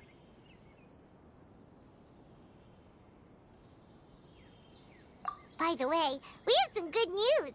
Cyno got his position back. This news is hardly new. He had already mentioned it to me before. Huh? You mean he was already here? Why didn't he come to say hi to us? He visited once, but he was afraid of disturbing you while you were resting. He just asked me a few questions and left. Then you probably already know all about the celebration feast. Celebration feast?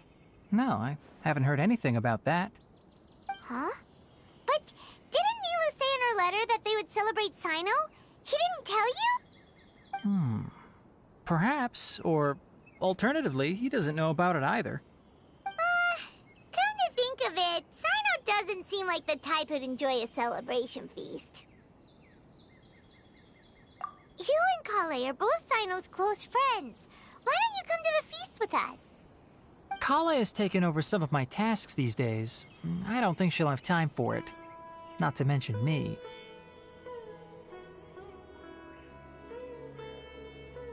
You see, some VIPs have come to the forest recently.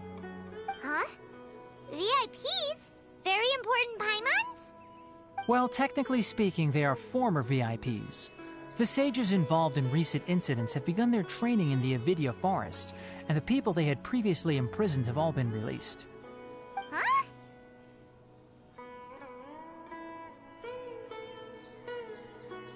Yes, he's a little weak, but he isn't injured and his condition is stable. Lesser Lord Kusanali, in her boundless mercy, has decided to spare Azar and the other wrongdoers. Supposedly, they were ashamed of their shallow ideologies and have decided to dedicate the rest of their lives to cultivating wisdom in the Avidya forest. When they learned that Lesser Lord Kusanali had defeated the Balladeer and saved Irminsul, they were shocked at first, but also became happy, feeling that the sacred light guiding them on the path of discovering wisdom had begun to shine once again. As a result, work has increased for the forest rangers.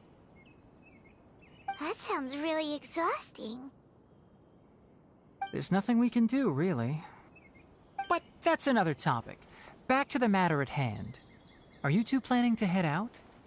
Ah, right! We're here to request permission to head out. Would that be okay? You've recovered well. You may go, but be careful. Yay! Will do!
Well, there won't be any problems if the feast starts at that time. Everything has already been prepared. Mr. Zubair, I finished telling things up here. Well, except for the guests. Is a simple reply really that much to ask of our guests? It's affecting our arrangements. Oh, it'll be fine. Besides, it never hurts to get things ready in advance. I was thinking the same thing. The feast will be held sooner or later, right? Hey, Nilu! Traveler, Paimon! I got your letter, so here we are! You're the best! The other guests haven't even replied yet. Huh? Are we the only ones that have arrived? Yeah. I had someone deliver letters to all of our guests. But maybe everyone is still busy with other things. Look, I get it. Sumeru is in an extremely important period of transition right now, but even if your friends are important figures, they shouldn't just ignore your request like this. Nilou is Sumeru's #1 celebrity, after all. You have no idea how happy I am to talk to people with good taste. If you consider enjoying Nilou's dances having good taste, then almost everybody has good taste. Because Paimon thinks everybody will love her performance. That's right. We all think she's amazing too. Nilou is an absolute favorite among those of us who frequent the Grand Bazaar. For Outlanders, you have a great eye. Master Zubair, let's have a vote for the most outstanding audience members next time. I think these two may win. Nonsense! It is not for us to determine the value of an audience. But indeed, we could try giving gifts to people with particularly good taste. I heard there's a device in Fontaine called a camera that can record people's appearances as pictures. Such pictures would make superb gifts. Ooh, good idea. I wonder where we can find one. I don't want you giving pictures of me to everyone. I'm satisfied just being able to perform here. There's always a lot going on at the Grand Bazaar. Yeah, and that's why I love it here. Traveler and Paimon, could you help confirm if the letters were actually delivered? If for some reason they didn't receive the letters, then please tell everyone that there will be a feast here.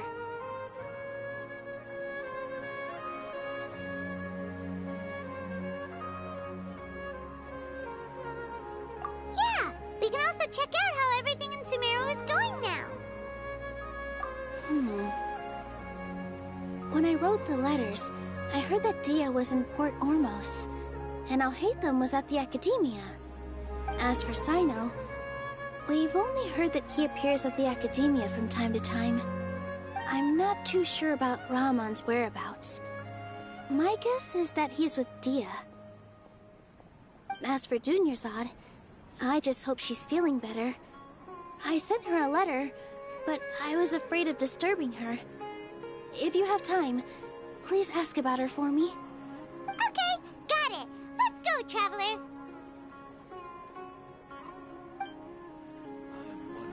The treasures I discovered in my youth have been left in the Dendro.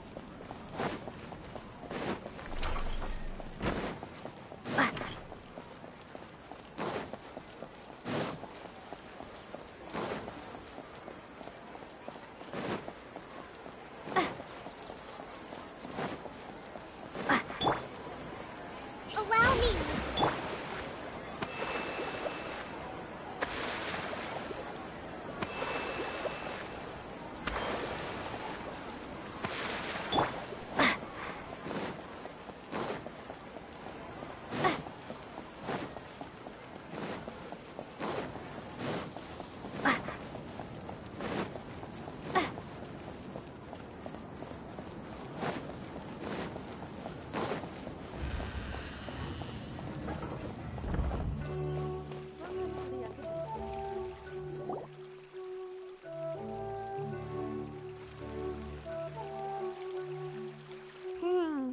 We haven't seen Alhaitham anywhere. Let's ask that person over there.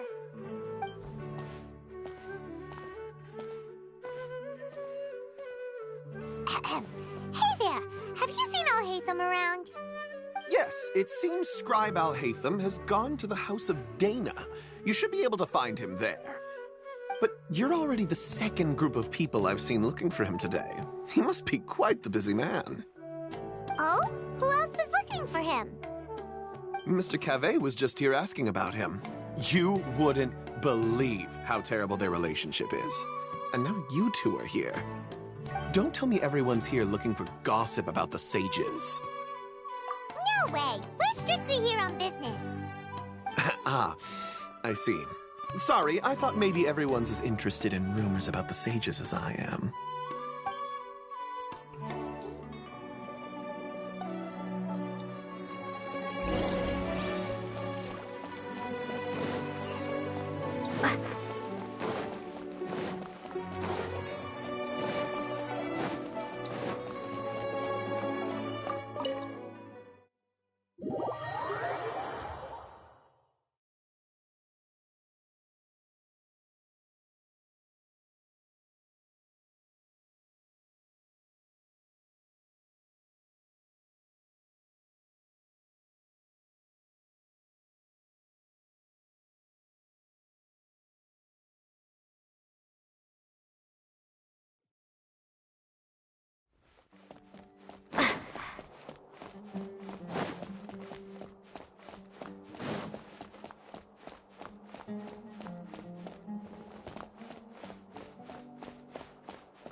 Hatham should be around here somewhere, right?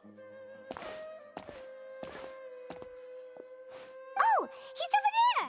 But it looks like he might not have time for us. Just put down that worthless book and tell me what happened in the academia. This is not just some worthless book. Do you have any idea how difficult it is to find a physical book like this in Sumeru? It doesn't matter. It's probably just another thing that you used your authority to get your hands on anyway. Just put it aside. Listen, I came back today only to hear that the sages have disappeared.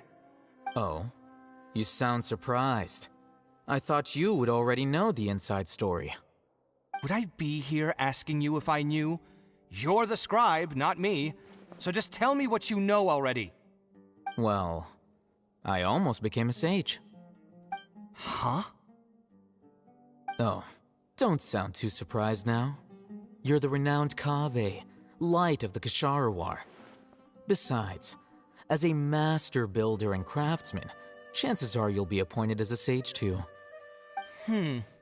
Why do I feel like you don't really mean it? Huh. What makes you say that? Why would you question my heartfelt sincerity? Maybe it's because you've never said anything good about me before. Yeah, well, I share a similar sentiment, and anyone who knows you as well as I do would surely do the same. Ugh, you... See? This is why I hate discussing anything with you. Your ridiculous and arrogant attitude always gets in the way. It seems that you really can't stand my personality. Ha! What was your first clue? Well, then you might as well move out of my house. Are you threatening me? Stooping to a new low, I see. Ugh, and don't change the subject. You, a sage? What a joke. The academia might as well just close tomorrow. Are they having a fight? Forget what's going on with the academia. Haven't you been busy with your construction project? Tell me, when are you going to build yourself a mansion? Don't get me started. I get angry just thinking about it. So, what great building did our master architect work on this time? Like I need to tell you. Keep your nose out of my business. No, I think we deserve to know. Where were you when Sumeru needed you most? I was in the desert for a large project, but considering Haravatat's utter ignorance of architectural and aesthetic matters, you probably wouldn't understand. Which is truly unfortunate. I can only pity the man who doesn't understand the first thing about beauty and romance. Unlike a true... Hold on, wait a second. What do you mean by when Sumeru needed me most? Well, while you were out fiddling around in the desert, many people came together to save Sumeru from a crisis. Ha! And you think I'd believe that? Look, all you really need to know is that Azar and all his accomplices have all been overthrown. Huh? What nonsense are you talking about? It's no skin off my nose if you don't believe me. It's not like my Darshan was the one trying to apply for funding from the Grand Sage. Yours, though, on the other hand... You know what? I'll ask around. I'm sure someone knows what's going on here. You're dead if I find out you're lying to me.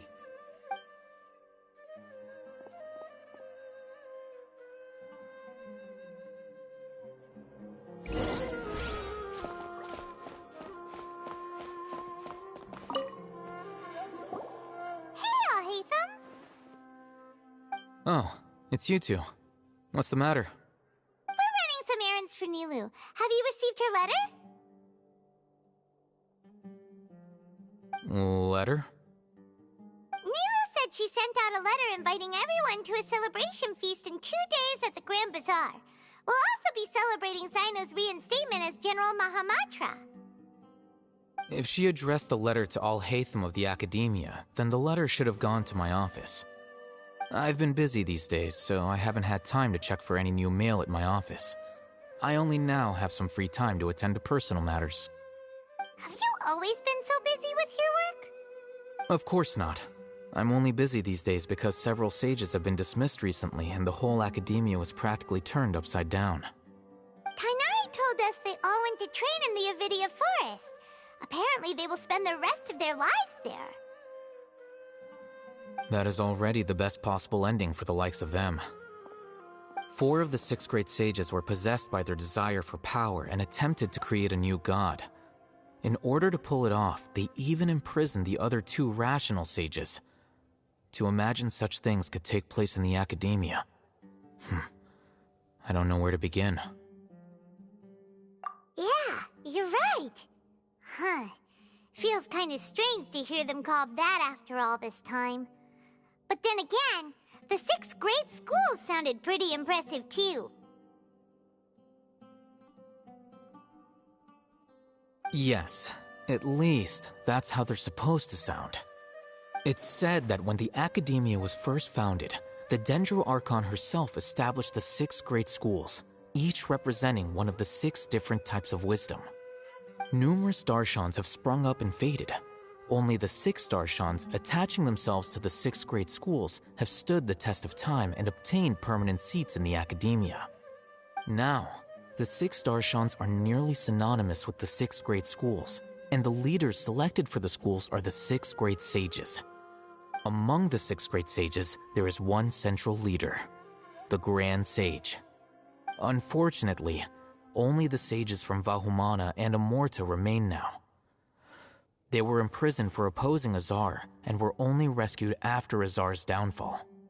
So who's managing things in the other 4 schools now? Do they need to find someone new? Yes. Normally, new sages are selected based on a strict set of criteria. Oh, didn't you just say something about becoming a sage? If they pick you, then we'd have a huge connection in Sumeru. Yes, about that. You didn't let me finish my sentence.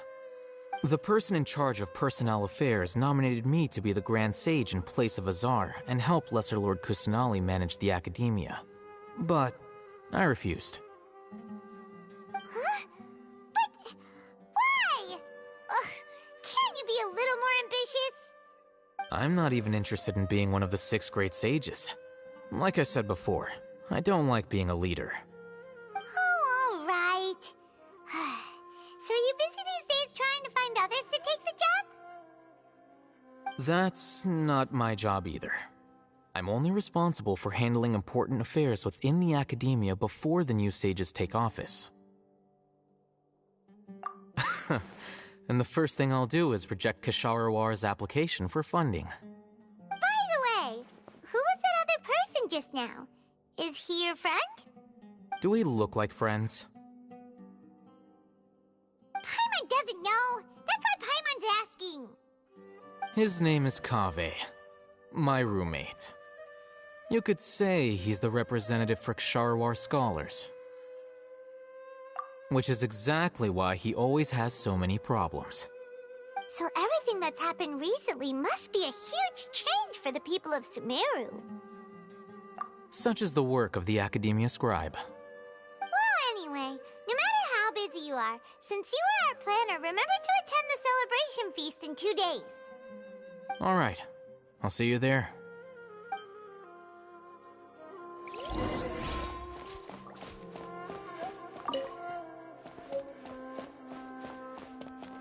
Yeah.